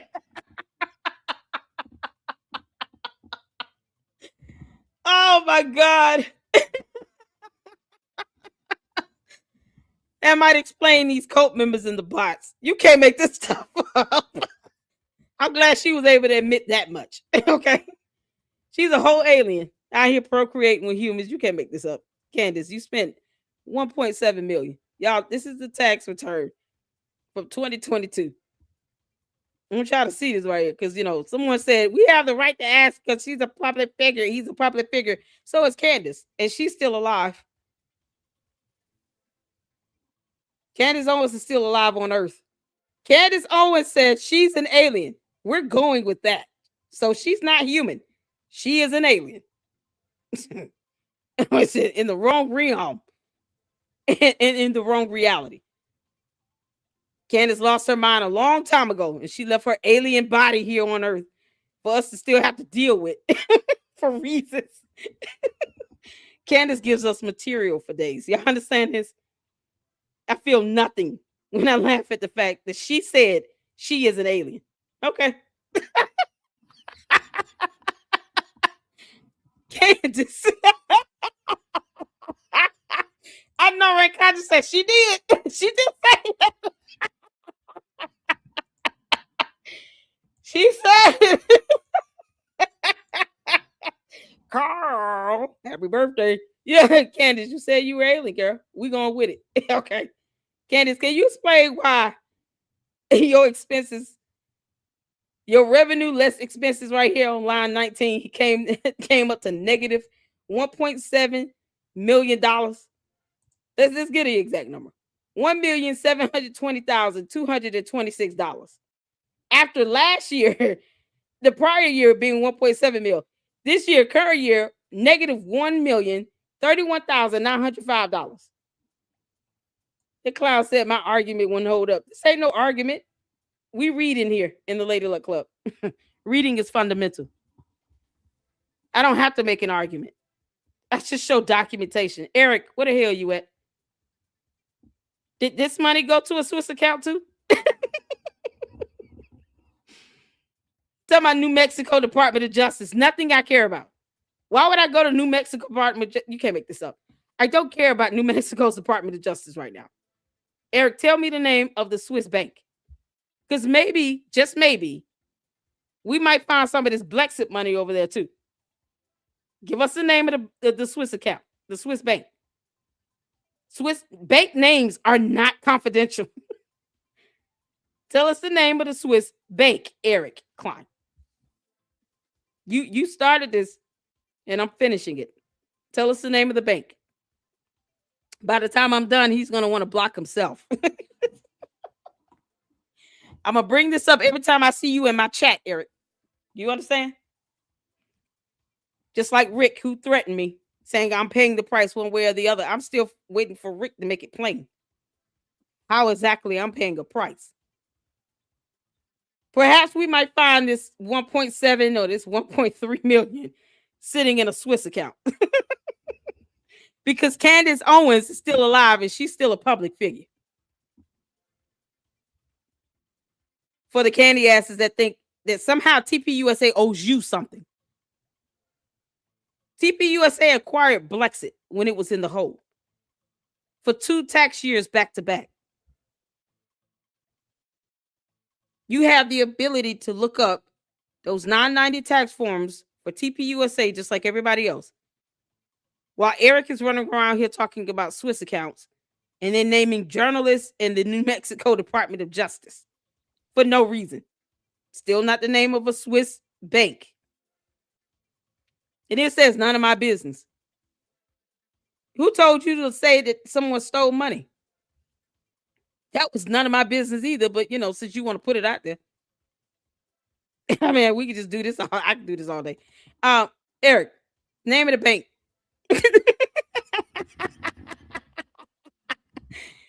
Eric is gonna be blocking me by the time I'm done. He's gonna be sick of this. Eric, come back. Come back, Eric. Oh no. Candace, you out here spending money on social media fundraising. Who spends this much money on this stupid stuff? You paying companies to help you fundraise on social media. My Lord. So what was the Let's go with the person who was supposed to be doing that. Let's say you're chief operations officer here, Melissa Nunez. What was she doing? She didn't hire anyone to oversee your IT department, where they could have had some sort of software program, or you guys could have partnered with a social media fundraising platform and then had a team to do that internally. So that cuts down on your overhead costs, Candace Owens, because that's how you manage your expenses. Like, why would you want to spend over $750,000 for social media fundraising expenses? Why would you want to do that? This year that she spent $114,000. Why? Why? Why would you do that? This is the last year she had Blex. This is 2022. Let's go back to 2021. This was our tax year 2022. So let's go to tax year. Now I don't go to another tax year where it's unbelievable. Let's go to this tax year 2022 here. Candace, you spent stupid money on stupid things. Stupid money. Do you know what I could do with $750,000? Y'all throw some ideas. What could you do if you had $750,000? Drop in the chat. What would you do with that $750,000? Because I think buy a house would be the first thing, right? If you had $750,000, put it in the chat. What would you do with it? What's the first thing you would do if you got hit? If you came across $750,000? I'm curious to know. Because I don't think spending money on a social media fundraising platform would be part of that. Fran said buy a house. I'm buying a house. First thing you would do if you got $750,000. Put it in the chat. Because it's so weird that she would spend money on that. That's what I'm thinking, Cyber Dreams. Sounds like a cover-up. But I'm just, so that you guys can see, like, rational, the candy asses that, boy, they hate my guts. It's just rational common sense thing. You have $750,000 given to you. What's the first thing you're going to do with that $750K? $750K, almost $1 million. First thing you do, drop it in the chat. Most people will pay their debt. Francisca said buy a house. Cyber said apartment complex. You buying apartment complex like an investment property? Come on, $750K. You gotta spend this money. First thing you're doing with it. Like that movie with Richard Pryor, he had what, $30 million. He had to spend it in so many hours. You get $750,000 and you got 24 hours to spend it. What's the first thing you're doing with it? Investment property. Is it Umsi? Umsi said investment property. Got 24 hours. I'm buying my Carmel said I'm buying my forever home. There you go. You got 24 hours to spend $750K. $750,000. You got to spend it in 24 hours. What's the first thing you're doing? Commercial property. I got you, Cyber Dreams. Okay. I'm buying a home. And I'm paying for it flat out. And I'm buying the property that it sits on. So I don't have to pay property taxes. So I'm buying a home and the property, the lot that it sits on. Whatever the property is, how many acres it is, I'm buying the property and I'm buying a home.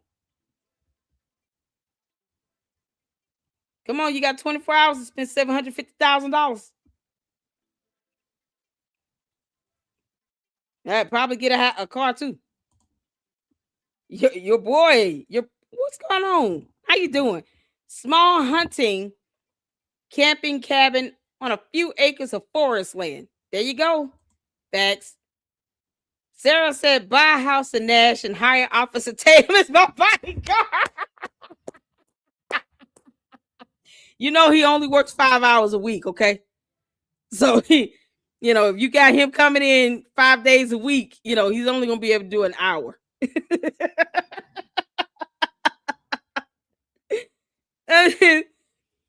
he only does 5 hours a week. Where's Eric?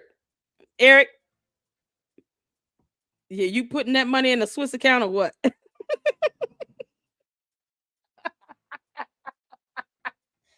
You got $750,000. 24 hours to spend it. What you doing with it?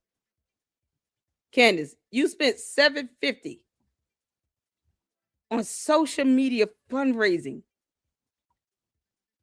Holy Jesus. Y'all see this? This is right here. Optimized Consulting, Olympic Media. This is a P.O. Box. 1881 North Nash Street, apartment 2031. Apartment for a company you paying $284,000. What the hell? Do y'all see this? Look at this address. 1881 North Nash Street, apartment 2031, Arlington, Virginia. Candace, I'm going to Google this. And if this goes to like a relative's apartment or something, I'm so, oh my God.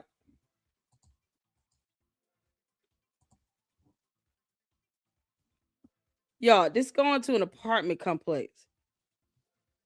1881 North Nash Street, Arlington, Virginia.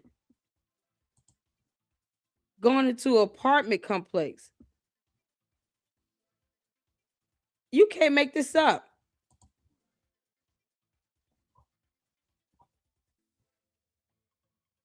And it's, oh my God, y'all see this? 2.8 million.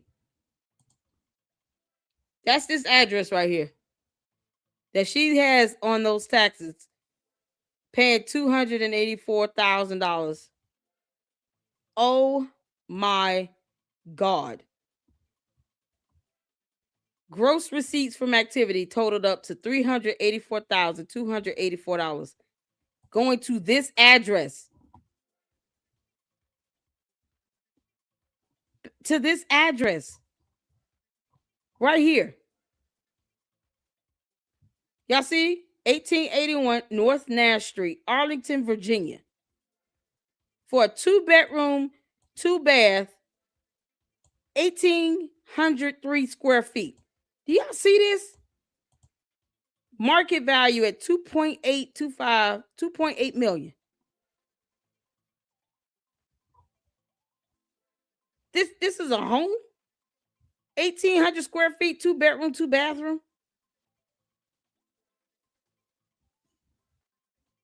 This is an apartment.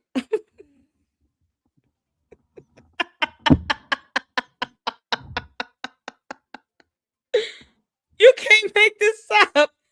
And a social media fundraising company is attached to this address. Oh, you can't make this up. Do y'all see this? I know, Diane. You can't make this crap up. It is a real building. Oh!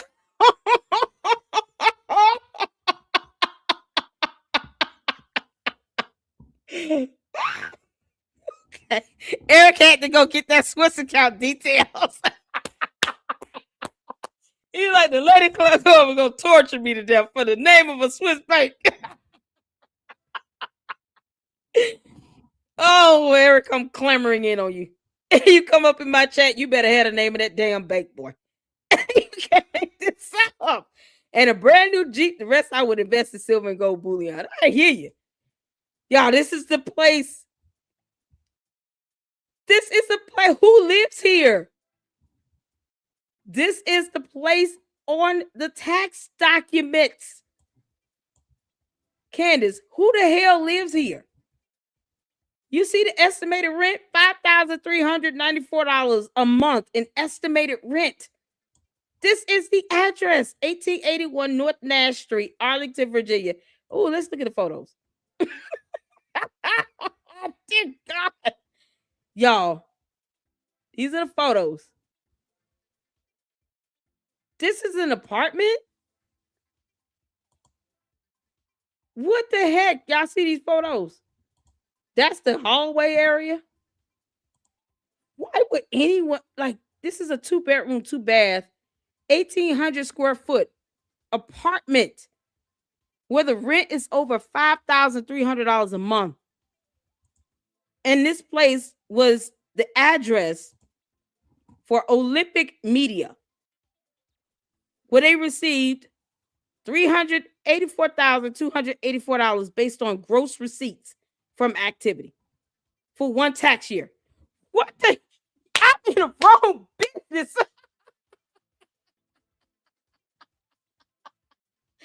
I'm in the wrong business. I'm sorry. I need to change my professions like tomorrow. Jeez. Really? Gross receipts from activity. They built Blexit $384,284 worth of stuff, worth of service. Do y'all see this? And this is the address where, is that a swimming pool? No, that's the street. I'm looking through. Okay, so the glass is tinted. You can't make this up. Yeah. Look at this. The cabinetry don't even look like a kitchen. You wouldn't know it unless you saw the oven and the stove right here. What a refrigerator. Is this it? This is the refrigerator, y'all. And those are the freezers. 2 drawers down there. Y'all see the freezer? Look at that. That's the refrigerator. And that's the top drawer for the freezer. It's another drawer for the freezer. God knows wherever the dishwasher is. It could be up in the ceiling. Who knows? This bathroom is nice. This thing is $5,394 a month for a 2-bedroom, 2-bath, 1,800 square feet apartment. The is going on? $384,000 of money went to this address, to a company with this address at it. Olympic Media. This is the site of Olympic Media. Y'all look at all that alcohol over there. Really? Y'all see that whole tray of alcohol?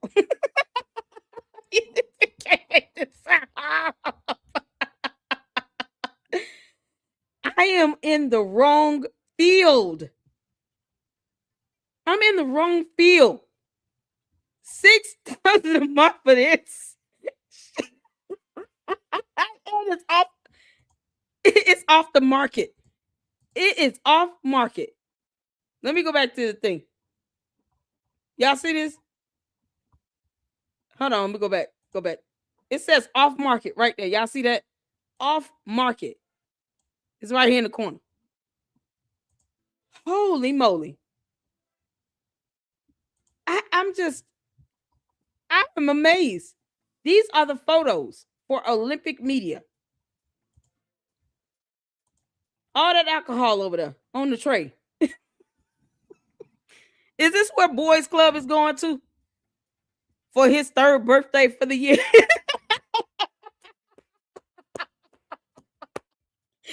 George Farmer, come to the front of the come to the front of the place. Come to the front of the room. George, the internet says you have 3 birthdays. So for this alleged birthday, December 15th. Happy birthday for the 3rd time, I guess. Is this where you hanging out at with Boys Club? You can't make this up. There's a lot of alcohol on that tray, George. This is insane. Somebody is doing a lot of things wrong. They got a patio. 1,800 square feet, y'all. Off market. Look at this. 2.8 million. Off market. For a 2-bedroom, it says here 2 beds, 2.5 baths. You know, because that half bath makes a difference, I guess. Jeez, you can't make this up. It looks like a hotel, really. The fact that a company that Blexit paid over $384,000 in one tax year to has an address here for this location for a 2-bedroom, 2.5 bath, 1,800 square foot apartment, condo, whatever this is, in a high-rise type of building. Oh, sweet Lord. Where's the dishwasher? Yeah, the dishwasher is over here somewhere. Who knows? You can't make this up. Maybe that's the dishwasher by the sink. It's usually by the sink. That might be the dishwasher right there. Jesus. This is insane. Is this what Boys Club is hanging out this weekend? It's 2 bedrooms. George, you can only have one other guest there before we ask you more questions. You and like 6 dudes can't stay up in here, okay? It's only 2 bedrooms, 2.5 bath. All right. So you and Boys Club, y'all go hang out here. I mean, just like one guy per room before we really start asking some serious questions. Then maybe one guy sleep on the couch. All right, maybe 3. If it's a sleeper sofa in there, or if it's 2 sleeper sofas. So maybe this is a sleeper sofa, the other was a sleeper sofa. And then you got a bed, and you got 2 bedrooms with 1 bed in it. So perhaps you and 3 other dudes can be up in here comfortably before we start asking serious questions. If it's like 10 of y'all, I don't know what to say. Y'all, Boys Club got to have a hangout spot in Arlington, Virginia. Who the hell is here in Arlington, Virginia? And they spending this stupid money on this. This is stupid money. This is the address here for this taxes for Olympic Media. They got $384,284 total gross receipts from activity. You can't make this up. That's not including optimized consulting here. That's going to a P.O. box in Austin, Texas. $818,319 gross receipts from activity. That means this is what was billed out and paid. It's supposed to be coming from their accounting department. This is stupid money. This is crazy money. This is over $1 million total here. The amount paid too is $553,694 for one, $284,404 for the 2-bedroom, 2-bath apartment or condo. At minimum, over $750,000. Make this make sense. But they want to sit here and say turn TPUSA stealing money. Oh God. This is so gross. Turn trick town.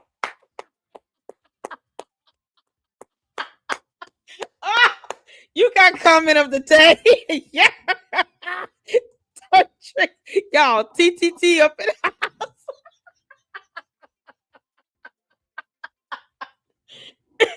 It's the 3T in Arlington, Virginia, coming at you from the 3T. Turn trick house.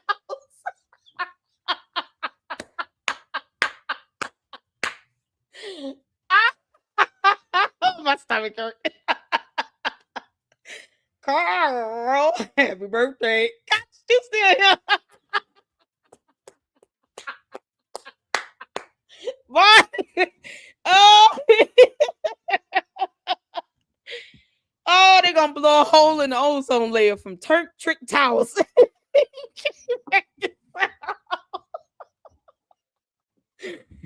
Candace, we done got a hold of these taxes, girl. Damn. Who runs the media company? I need to see this. Let's see the company name. Oh my God. I can't believe this. I'm in the wrong field, y'all. I'm so serious. Oh man. Oh my God. This is crazy. Optimized Consulting. I'm just gonna pull up the name of the company. You know what? I'm gonna pull up the Olympic Media. Let's see what that is. You can't make this up. It's not even like when you put in the address, it don't even come up for this company. In Arlington, Virginia. It's like Olympic Media Company. I don't even know if that's real. Y'all. Olympic Media Company. This because that's coming up. Hold on. Oh my God.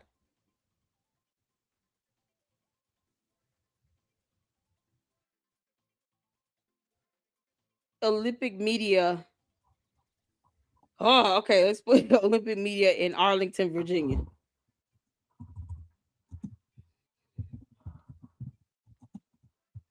If that don't come up, and that probably okay. I got an LLC here. Olympic Media LLC is a Virginia domestic LLC, a limited liability company filed on January 21, 2017. The company's filing status is listed as active, and its file number is this here, S is in Sam 658-9636.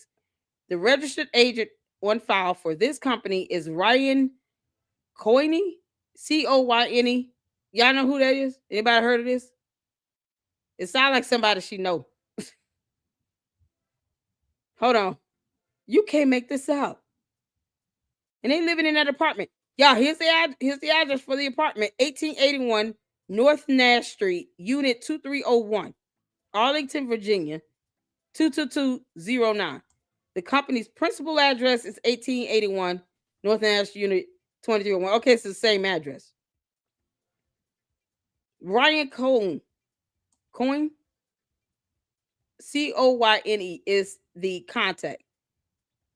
That's the registered agent for this LLC, Olympic Media LLC. I'm going to put this link in the chat. Y'all, this is crazy. I have never, ever seen like this all my life. And I've looked up a lot of financial fraud. I mean, let's just, I'm researching it as a crypto scam. Like Novatech was a huge crypto scam. This right here, they're trying to slide stuff under the rug. Candace, you can slide that rug today. You just couldn't do it today. Not today. Who is Ryan Cohn? Who is this person? You can't make this up. Olympic Media. I don't even see like what this is falling under. It's what the heck? Is it called Starboard?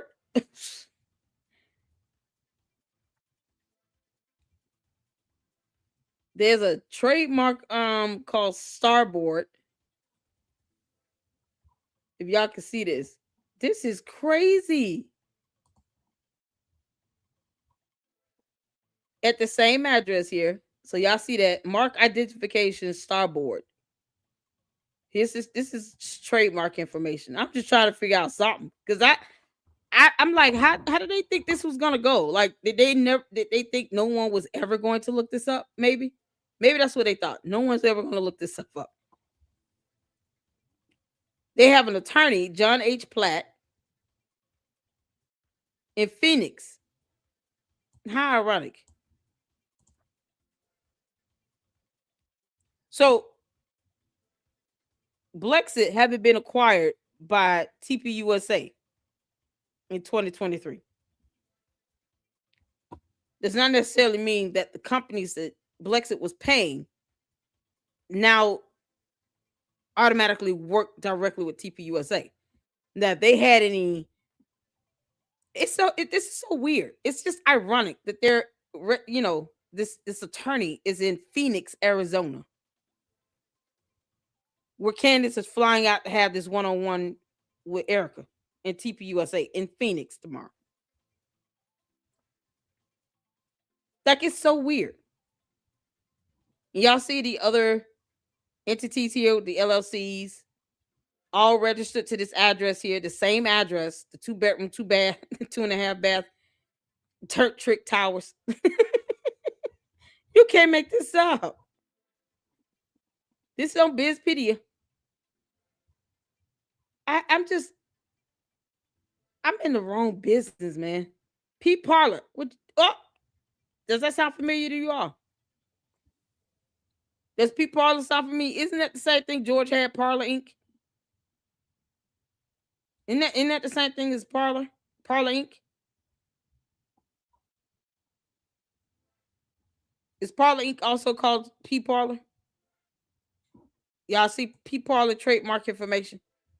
Is that the same thing as Parler Inc. that George was owner of? Yep, it was. Look, y'all. Olympic Media LLC, 1881 North Nash Street. You got Parler 2022 Inc. Owner at registration. Parler 2022. First new owner after publication from Delaware. That sound familiar? Parler LLC. This is George's company that he sold. Parler. He sold that Parler Inc., right? Y'all see that? He sold Parler Inc. This is something else. So, Olympic Media and Parler Inc. fell under the same trademark here. P Parler trademark info was registered under Olympic Media LLC. So when they say that they're paying this company, Olympic Media, that also has a trademark for Parler Inc., owned by George Farmer, what makes us think that this is not going to George Farmer's pocket? Make this make sense? Did he did George sell this? Yeah, we keep getting this. Y'all can't come up with nothing else. Did George sell George Parler Inc.? Didn't he sell that? You can't make this up.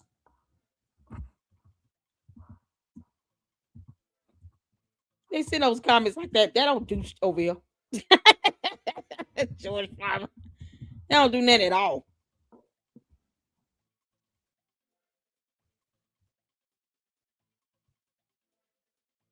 Yeah, Parler. Yeah, this is George's stuff. This is the attorney, Darren Deaver, in Texas. Parler Inc. that Parler. Yeah, that's George's. There you go.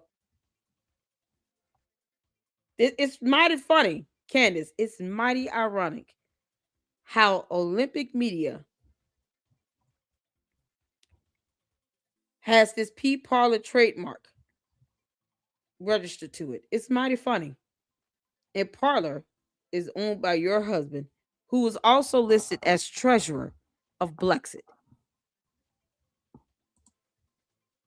He's also treasurer. So Olympic Media that holds Parler Inc. Didn't I say it would be a conflict of interest for him to be as a treasurer, listed as a treasurer here? And then he puts the LLC to which is connected to his company, Parler Inc. This Parler thing. Mighty funny. They're not even trying hard. They're not even trying. Not even trying. And he's so Parler. You can't make this up. Oh, look, Parler Inc. There you go. Company is located in Knoxville, Tennessee, and Wilmington, Delaware. Candace, you were paying your husband. Y'all see this here? Parler Inc., Delaware Domestic Corporation, Tennessee Foreign For-Profit Corp. This was George's company. And you guys see now, this is taking you back to Delaware, where Georgetown Inc. and Candace Owens LLC was registered to. And now this Olympic Media LLC. And then you have Parler Inc. that was located in Tennessee, where they live. This is it. This is George's company, Parler Inc. that he sold. This fell under. You can't make this up. This Olympic Media LLC. That's registered to this address with that 2-bedroom, 2.5-bath apartment that she had listed as a company that she was paying $284,000, over $284,000 to, as a social media fundraiser. Candace, somebody lying. Girl, you did all of this and for what? And George listed as a treasurer for Blexit. Working just as many hours as she is. Somebody said, somebody lying like hell. Candace, you giving money over to your husband's company under an LLC. Y'all went all over around the world. George Farmer, treasurer. Working 30 hours. No salary though, because of reasons. You can't make this up. All that money you paying out to an LLC that connects to your husband's company that he sold. Candace, you didn't think we would just, I mean, reading is fundamental, people. Reading is fundamental. Did she not think we would put this together? Did she not think this would happen? This is insane.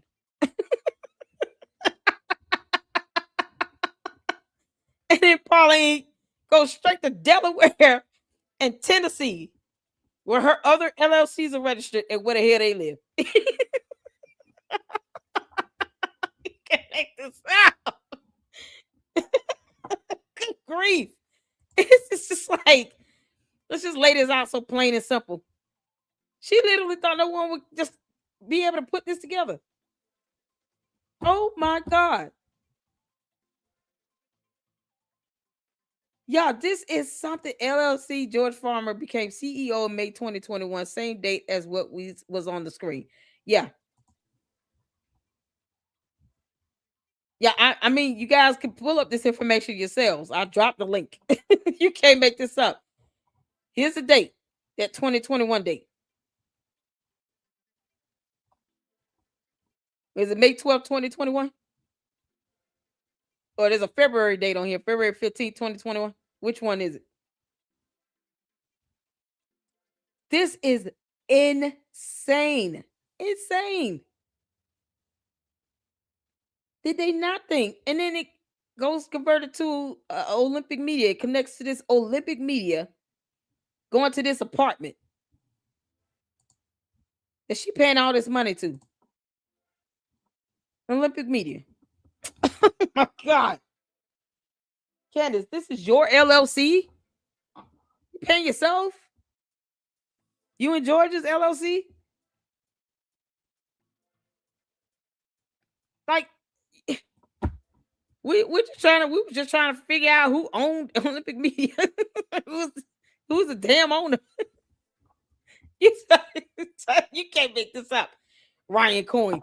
No. No, I ain't willing to believe that. This is something else. Boy, who knew? Who knew? Who knew? Oh, my dear. Dear God. Ryan Coyne, boy, he got some explaining to do. You trying to cover up for something connected to George Farmer and Parlor Inc.? This is priceless. This is priceless. I'm so blown away. Yeah, listen, research it. This is what you get. This is the first thing I clicked on. I don't know why there's two separate links for that. But if y'all see here, I'm skipping around a little bit. All these dumb ads. It has a Parlor Inc. here, corporation, first new owner before publication, and then Parlor Inc. here, owner at publication. So I just clicked on that, and it took me here. This is crazy. George was CEO. It says he never owned it. This is crazy. It says George became CEO May 2021. There you go. Let's go back. It says up here where, the filing date, May 12th, 2021. George, this is your company. Registered under this Olympic Media LLC that's getting all this damn money from Blexit. And then that's like, how is this not a conflict? Make this make sense. Just for, just propriety and appearance's sake, I would not put down an LLC or anything that falls underneath it, any trademarks registered to it that connects back to my husband. I wouldn't do it. Because you want to see him talking about somebody stealing money. They just keeping it all in the family. It's not going. It's not going to get. They straight up fundraising for it, and then they just keeping it between the two of them, and then maybe giving somebody something on the side to shut up, because turn trick towers. Why would they spend all that money for that 2-bedroom, 2.5-bath apartment? Unless it's like one of those ghost, places where you just have some address listed just for the sake of saying this is here. Because you look at it, this type of company living, like if we went there, like somebody was actually to go there, no one, if someone lives there, it certainly will be anyone related to this. Not at this juncture anyway. It's 2025. This is taxes from 2022 file. So more than likely, it's someone else that lives there. The question would be, did this company ever exist there? I highly doubt it. This is something else. This is something else. You can't make this up. And Brandon Tatum, what's his name? He's supposed to be an officer. He ain't got nothing to say about this. Brandon Tatum ain't got nothing to say about this. He knew this. Did he know that this was going on while he's only working 5 hours a week? You can't make this up.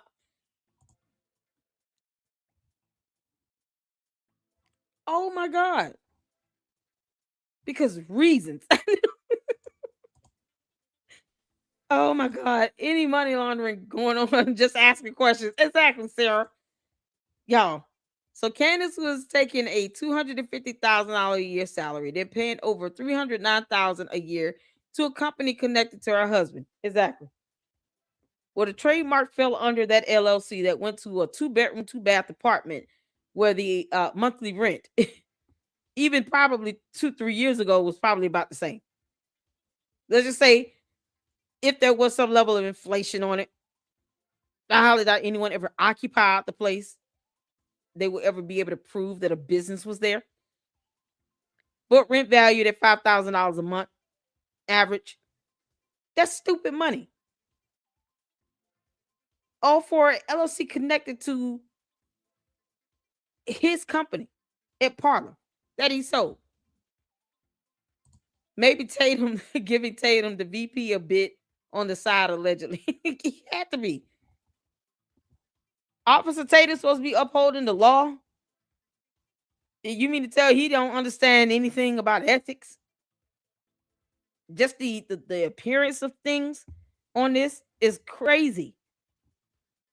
They're not even sending the money to an outside company, giving another company opportunity to make this type of money. No, they're just keeping it amongst themselves.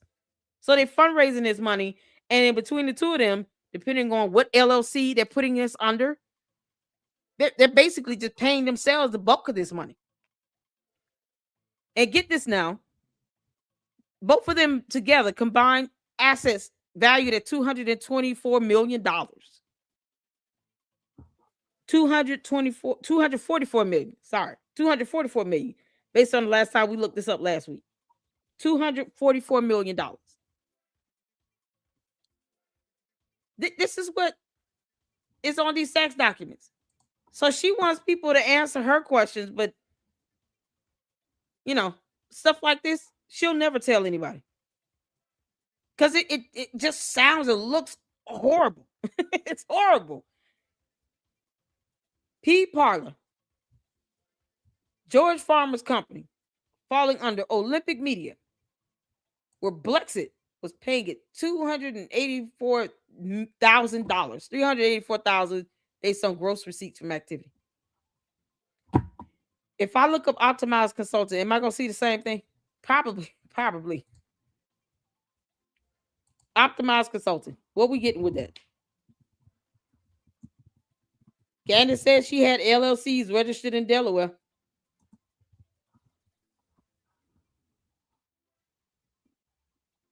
Candace, this isn't even, you're not even trying to hide this stuff, girl.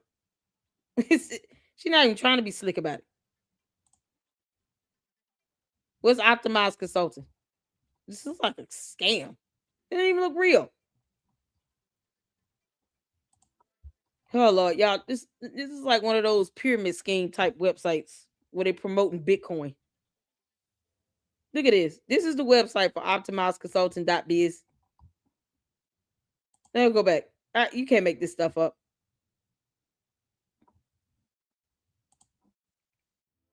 You can't make this up. I was like, I'm just floored.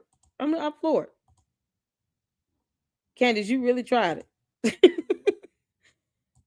Let me look up Optimized Consulting, Austin, Texas. Because all of this stuff is starting to connect, Candace. It's starting to connect. You wanted to ask questions, so do we. And it's going to a P.O. box. So there's no actual physical address on this. Is it P.O.? What is the P.O. box? This company was getting this going back to 7 years.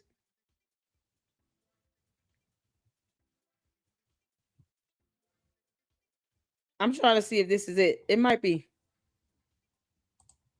P.O. Box 660121. Is that it? Yep, I found it. Oh my God. Y'all, here it is. OC Optimized Consulting. Optimized Consulting. Y'all see P.O. Box 660121, Austin, Texas, 78766. That's the same P.O. Box that's listed here. P.O. Box 660121, Austin, Texas, 78766. This is something else. So here is the LLC on this. Texas LLC filed October 31st, 2018. Company filing status is in existence, and its file number 08031544718. The registered agent on file is URS Agents LLC, located at 3610-2 North Josie Lane, Suite 223, Carrollton, Texas, 75007. I'm gonna put this in the chat. You guys can look up what that address is. If it's another tower apartment, that's it. George Pardon all over the U.S. If y'all put in the addresses of this and it comes up to another tower apartment, something going on. Something is going on. I'm dropping the links in the chat. You guys can check this out yourselves because this is unbelievable. Unbelievable. Oh my God. And she got questions. Candace, we got questions. The hell? Why are we finna see it? Jesse Markle, governing person in Florida. You can't make this up. New application record initialized, not assigned to examiner. This was back on October 24, 24.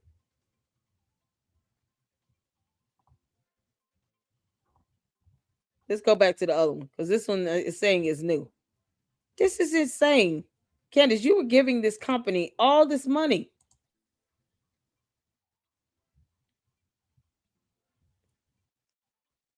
So, okay, you see here, Optimized Consultant LLC.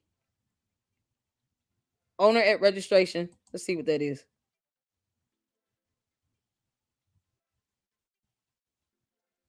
It's just taking me back here. This is insane. This is so crazy. So to think Blexit is basically a couple other LLCs connected to either George, which goes back to her household, or something else in Tennessee, in Texas. This is nuts. Let's see OC optimizer. Yeah, they just have these three LLCs that, like, this name didn't change or anything, for advertising business. Y'all, she's paying all this money, and for what? For them to fundraise for her. That's what it come down to. It's just recycling money over again. Nothing to do with anything. Oh my dear. Candace, you ought to be ashamed of your damn self. You got the audacity to question somebody. I would not have, if I were TPUSA, I would not have picked up Blexit. Just seeing this basic information here, I wouldn't even want to have anything to do with this. And they were 1.7 million in the hole. I would not have touched Blexit. I'd be like, well, you're gonna have to find a way for that to be dissolved, because we're not doing it. I would not have even touched it. I would not have even been bothered with it. Nope. I'd be like, nah, we can't be connected to that. All that sounds shady. It's so shady. This is shady as hell. This one is just like not going really back to anything. This is just shady.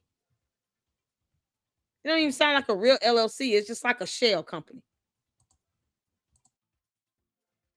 This one over here has nothing connected to it because it's new.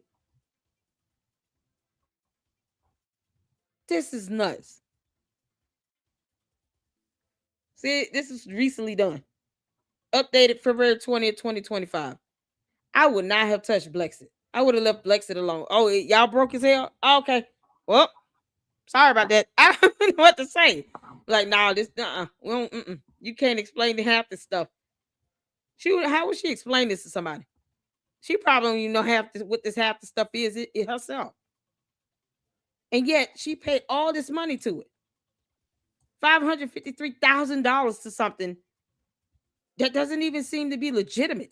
It's like a shell LLC. And she want to ask questions? Candace, you can ask all the questions you want. This is as real as FTMG. She can ask all the questions of guard returns. Don't nobody care what questions she asks. Nobody cares. This is insane.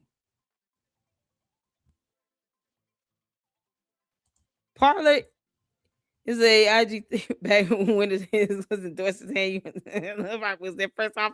Exactly. Ain't nowhere in the world. Nowhere in the world. It had to be one of those because I came across that in my research and reporting on Novatech. They had these like these 2-bedroom, 2-bath type condos in these towers. They were using as addresses for their LLC, for Novatech Inc. And then when you look it up, you're like, this don't look like anything where anyone stayed at this. It was like a shell residence they just used to put down on this registration for that LLC. Nothing viable. No proof anyone ever lived there and operated a business out of that place. It's the same thing as this. This is insane. He was a cop. And he's not a cop anymore. Officer Tatum this Brandon Tatum. Okay, well, I ain't finna call him no officer. If he's not an officer, I'm not calling him that. Brandon needs to sit here and explain something. Tatum need to start talking. You work 5 hours a week as the VP, of Blexit, and you only work 5 hours a week, and all these random weird ass LLCs like shell companies registered to this that are being paid as consulting firms. $550,000, $284,000. Ain't no way in the hell he didn't know. $838,000 total in one tax year. They basically giving money to themselves under random LLCs. One of them connected to Parler. Well, this is something else. Candace, you got some explaining to do. This is what happens when you want to sit here and go out. And I haven't even looked up Candace Owens LLC tax documents yet. I haven't even started doing that yet. You want to go out here, play investigator, and impersonate investigator Candace. And this is what you're doing. You can't even explain why George is listed as treasurer. But this was supposed to help communities by encouraging youth to seek and take advantage of opportunities in 21st century America. This is dedicated to the advancement of urban and minority communities. Candace, what you did was no different than BLM. You just did it under the idea of being conservative, Republican based, far right, I guess. How was this any different than BLM? You got two LLCs you paid over $800,000 to. One of them connected to your husband. That's his company. You got Tatum listed as VP and director, only working 5 hours a week. 5 hours a week. VP and director, you working 30 hours a week. And then you also had a job with Daily Wire at the same time. And Tatum is your VP, and he's doing 5 hours a week. A sixth of what you're doing. While your husband is the treasurer. Y'all know what treasurers do, right? Treasurers are like the bank of the company. They manage the money. Treasurers are like the in-house bank. And when I say money, I mean cash. cash on hand. Like he can access cash if he needed to. He the treasurer. Doing the same number of hours she doing.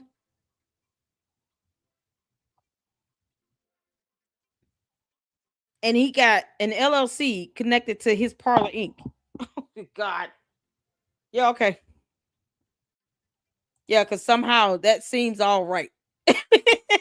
Somehow this is okay. Somehow this is okay. It's greed on top of greed.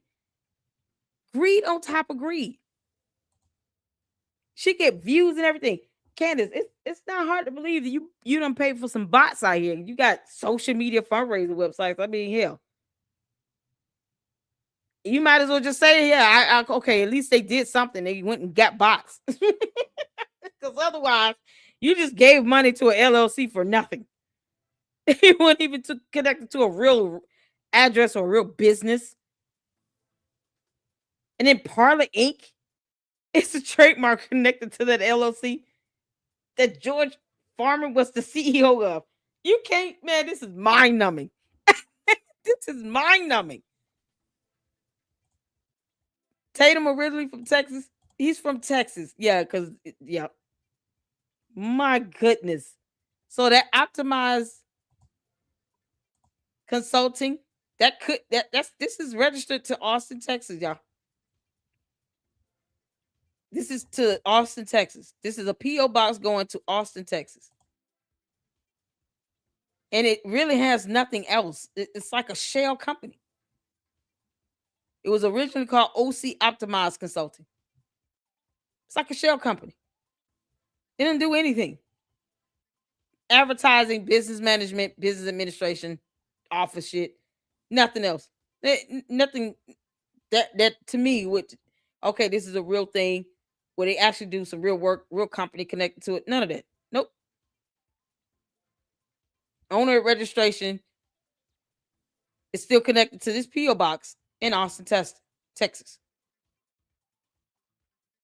This is for case file owner history. Like, this is insane. And she want to ask questions. So do we, Candace. We got a lot. And at least we got information to ask questions off of. We got some documentation that we can use to help build up questions from. You have nothing. You want them to tell you want to throw out general nonsense, and you want them to tell you all their business.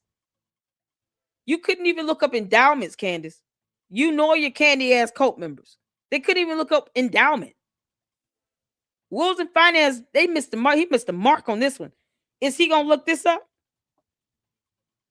Wills and Finance, you're gonna be looking at Blexit's 990 tax forms. Are you doing that next? Because we can wait. I mean, you're gonna drop a video on Blexit's tax forms? Why don't you do Candace Owens LLC and Georgetown Inc. while you at it? Wolves and Finance. While you at it, why don't you do those other LLCs? Her LLC and Georgetown Inc. Go ahead and looking up those tax forms too. This is fishy as hell. She knew that she was putting money into a so-called LLC connected to Parlor Inc. Her husband is CEO of. And he making mad money from that. He wasn't broke. They weren't hurting for anything. This is greed. Look at the stupid money you paying these LLCs, Candace. I mean, stupid money. Who the heck would pay for all this type of money to go for a social media fundraising consulting firm? That's what they classified it as. Classified as a social media fundraising. And you putting stupid money into that. Something they could have done themselves under Blexit. They didn't have to go out and pay somebody else to do under a different LLC. But, you know, when you stupid like that, you do stupid things. Look at this. This is stuff that could have been in-house, inside of Blexit. But they wouldn't pay these consultings, these LLCs. Social media fundraising. Stupid money for nothing. Can't make this up. So, Candace, you can kiss our ass. You can't just, boy, when I say you can't make this up. You can't make this up. They're paying money to themselves. She was paying money to an LLC that went to her husband. They just paying themselves. While they're sitting here trying to make it seem like they had a legitimate business. Get mad money on this. They never told anybody about this. They never told anybody, yeah, we're paying Olympic Media all this money, and that essentially goes back to George Farmer. An LLC connected to Parlor Inc. Yeah, this goes back to George, where he's the treasurer of Blexit. So he controlled the cash. Yeah, okay. They raised money just to keep it. This is what they did. And the candy asses, you know, once they conquer English, maybe they'll look at this and read it and say, yeah, no, none of this is right. It don't make any sense. But they want to say somebody stole money from TPUSA and can't say the name of that Swiss bank. Eric, we're still waiting. Crazy as hell.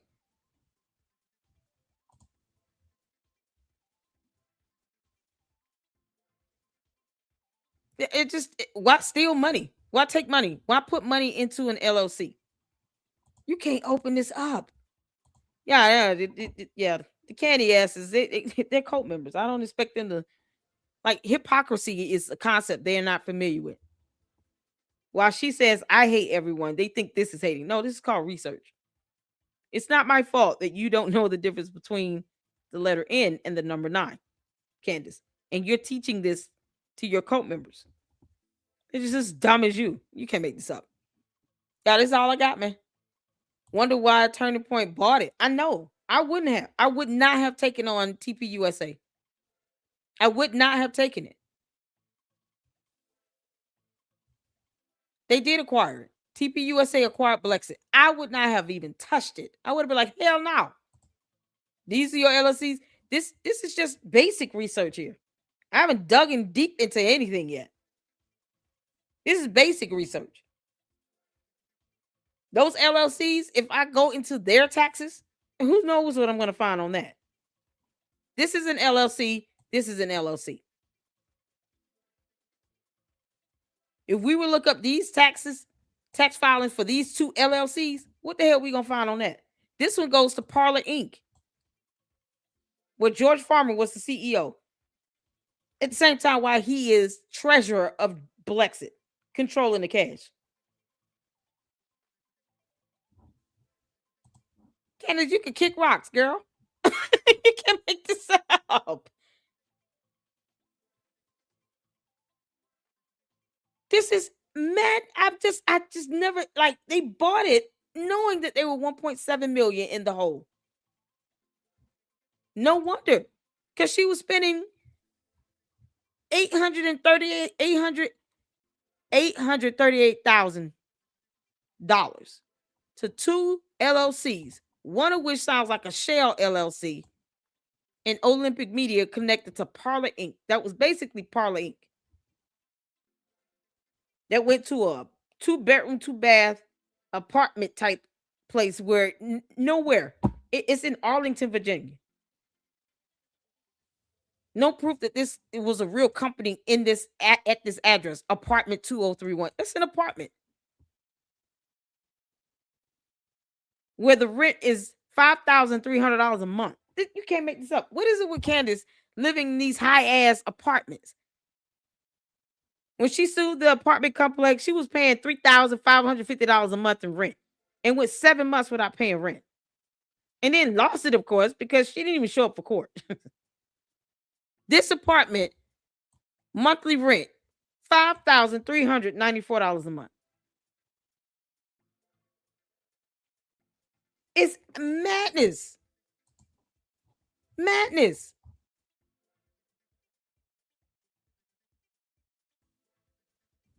This is crazy. Honey, I'm changing the whole title because I didn't even cover Nick Fuentes. If you bots gonna come up in here, at least go back to the beginning. I don't give a damn how his name is spelled. I'm changing the title in the thumbnail anyway. It's gonna be we expose Blexit tax documents. And we're still waiting on Eric to name the name of this damn Swiss bank. What's the name of the Swiss bank, Eric? Nick Fuentes don't pay my damn rent. You kidding me? How does this change the actual tax documents? These idiots won't read. We're literally looking at tax forms. You can't make this up. It's insane. All right, y'all. That's all we got. We're here 4 hours and 23 minutes into this. There's more to come because apparently now we got to look up these LLC's tax documents.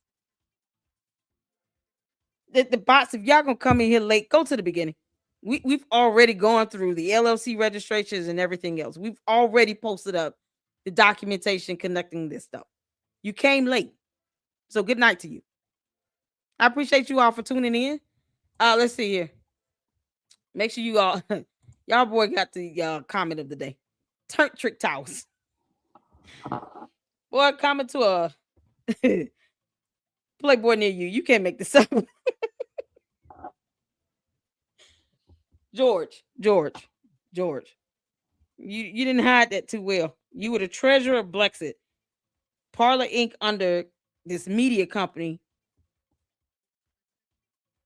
listed as a social media fundraising. No different than GoFundMe.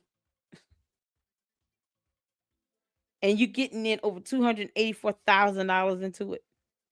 As if your old money, your millions of dollars, was not enough. How is this helping urban communities again? I'll wait. How does this help urban communities? You can't make this up. Oh, S-Files. We're gonna do it. She did a music video. We're gonna get to it. I can't click on the link from your comment in StreamYard.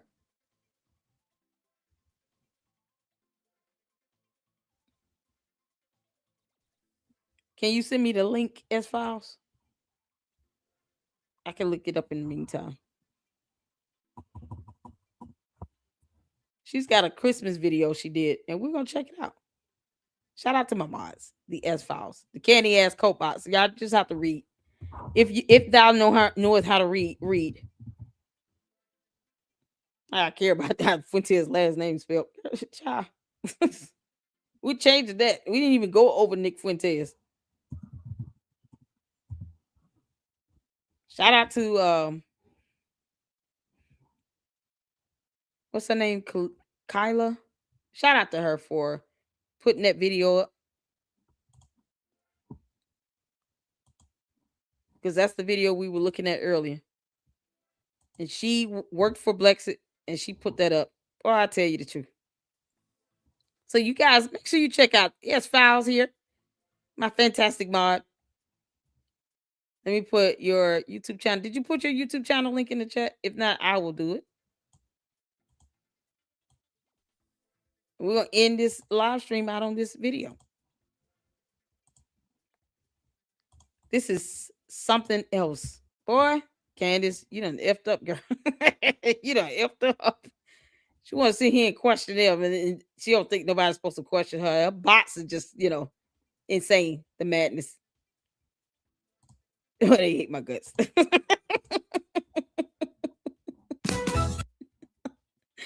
All right. Make sure you guys go check out this video here and hit the thumbs up on it.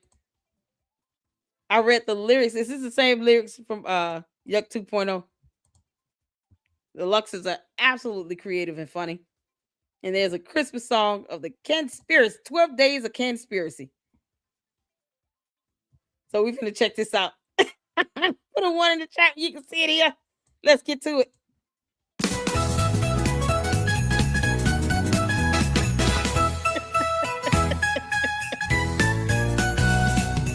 On the first day of Candaspiracy, my cult leader gave to me a fake letter from Israel's Bibi. On the second day of Candaspiracy, my cult leader gave to me 2 fake degrees and a fake letter from Israel's Bibi. On the third day of Candaspiracy, my cult leader gave to me 3 French assassins, 2 fake degrees and a fake letter from Israel's Bibi. On the 4th day of Candaspiracy, my cult leader gave to me 4 super chats, 3 French assassins, 2 fake degrees, and a fake letter from Israel's Bibi. On the 5th day of Candaspiracy, my cult leader gave to me 4 super chats, 3 French assassins, 2 fake degrees, and a fake letter from Israel's Bibi.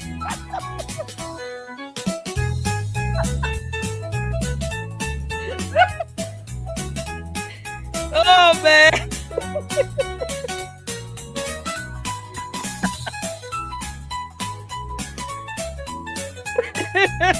The candy cane. On the 6th day of Candaspiracy, my cult leader gave to me 6 sources tips, 5 Egyptian planes, 4 super chats, 3 French assassins, 2 fake degrees, and a fake letter from Israel's Bibi. 7th day of Candaspiracy, my cult leader gave to me 7 narratives spinning, 6 sources tips, 5 Egyptian planes,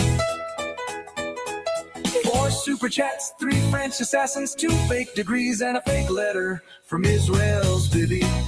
On the 9th day of Candaspiracy, my cult leader gave to me 8 facts are missing, 7 narratives spinning, 6 sources tips, 5 Egyptian planes, 4 super chats, 3 French assassins, 2 fake degrees, and a fake letter from Israel's Bibi.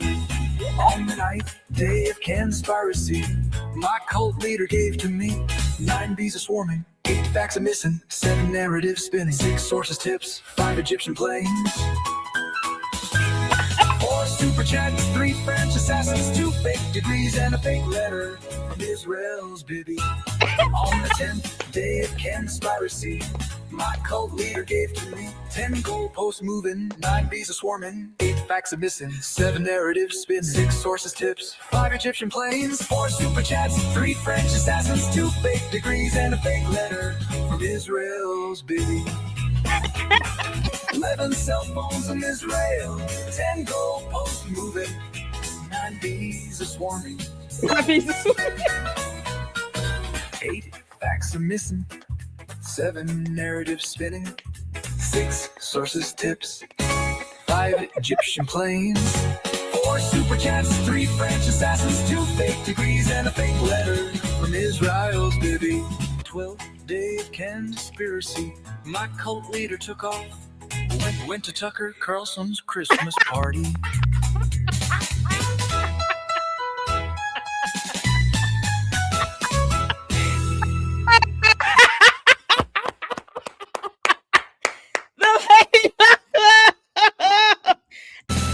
I feel so special. Listen, created by the S-Files. Merry Christmas. And to all the catty asses and the bots. Kick rocks. You know what? Merry Christmas to y'all too. I just hope you get a lump of coal in your stocking. Wait this out. Tell Candace to tell us who the shooter is. You can't make this out. Oh man. Oh, that's epic. Merry Christmas, y'all. All right.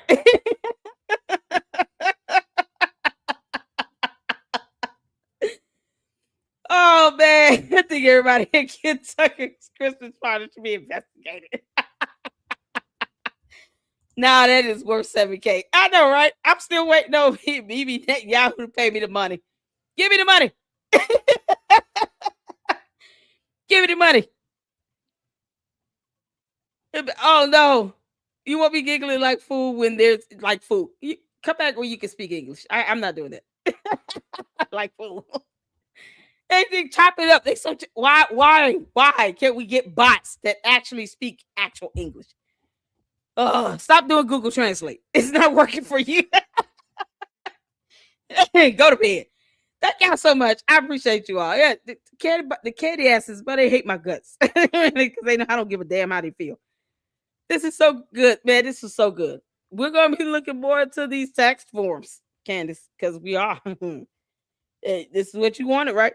You want transparency. You want people to ask questions. You want people to give their thoughts and opinions. There's no stipulation to that, Candace. It's just not. Why would you give up Blexit when it's already in the hole? And now you got, see, Parler ain't connected to it. It's crazy. Thank y'all so much. I appreciate it. I appreciate you all for tuning in. Y'all hit the like button. Candy asses, kick rocks. I don't know what to tell you. You're just going to have an attitude and tip a tantrum. They're going to be so mad, bigly mad. And Erica Kirk, please make sure you record the conversation between you and Candace Owens tomorrow. I don't know why that would be completely one-on-one in private, but you don't have to trust her. You owe her nothing.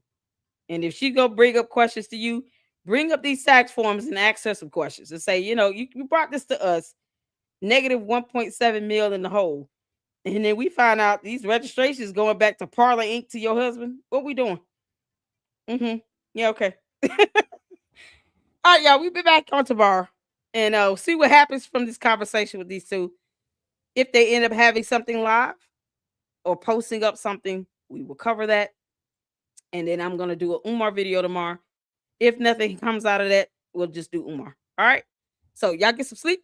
And I will see you all in the next one. Until then, Lady Luck Club out. Deuces.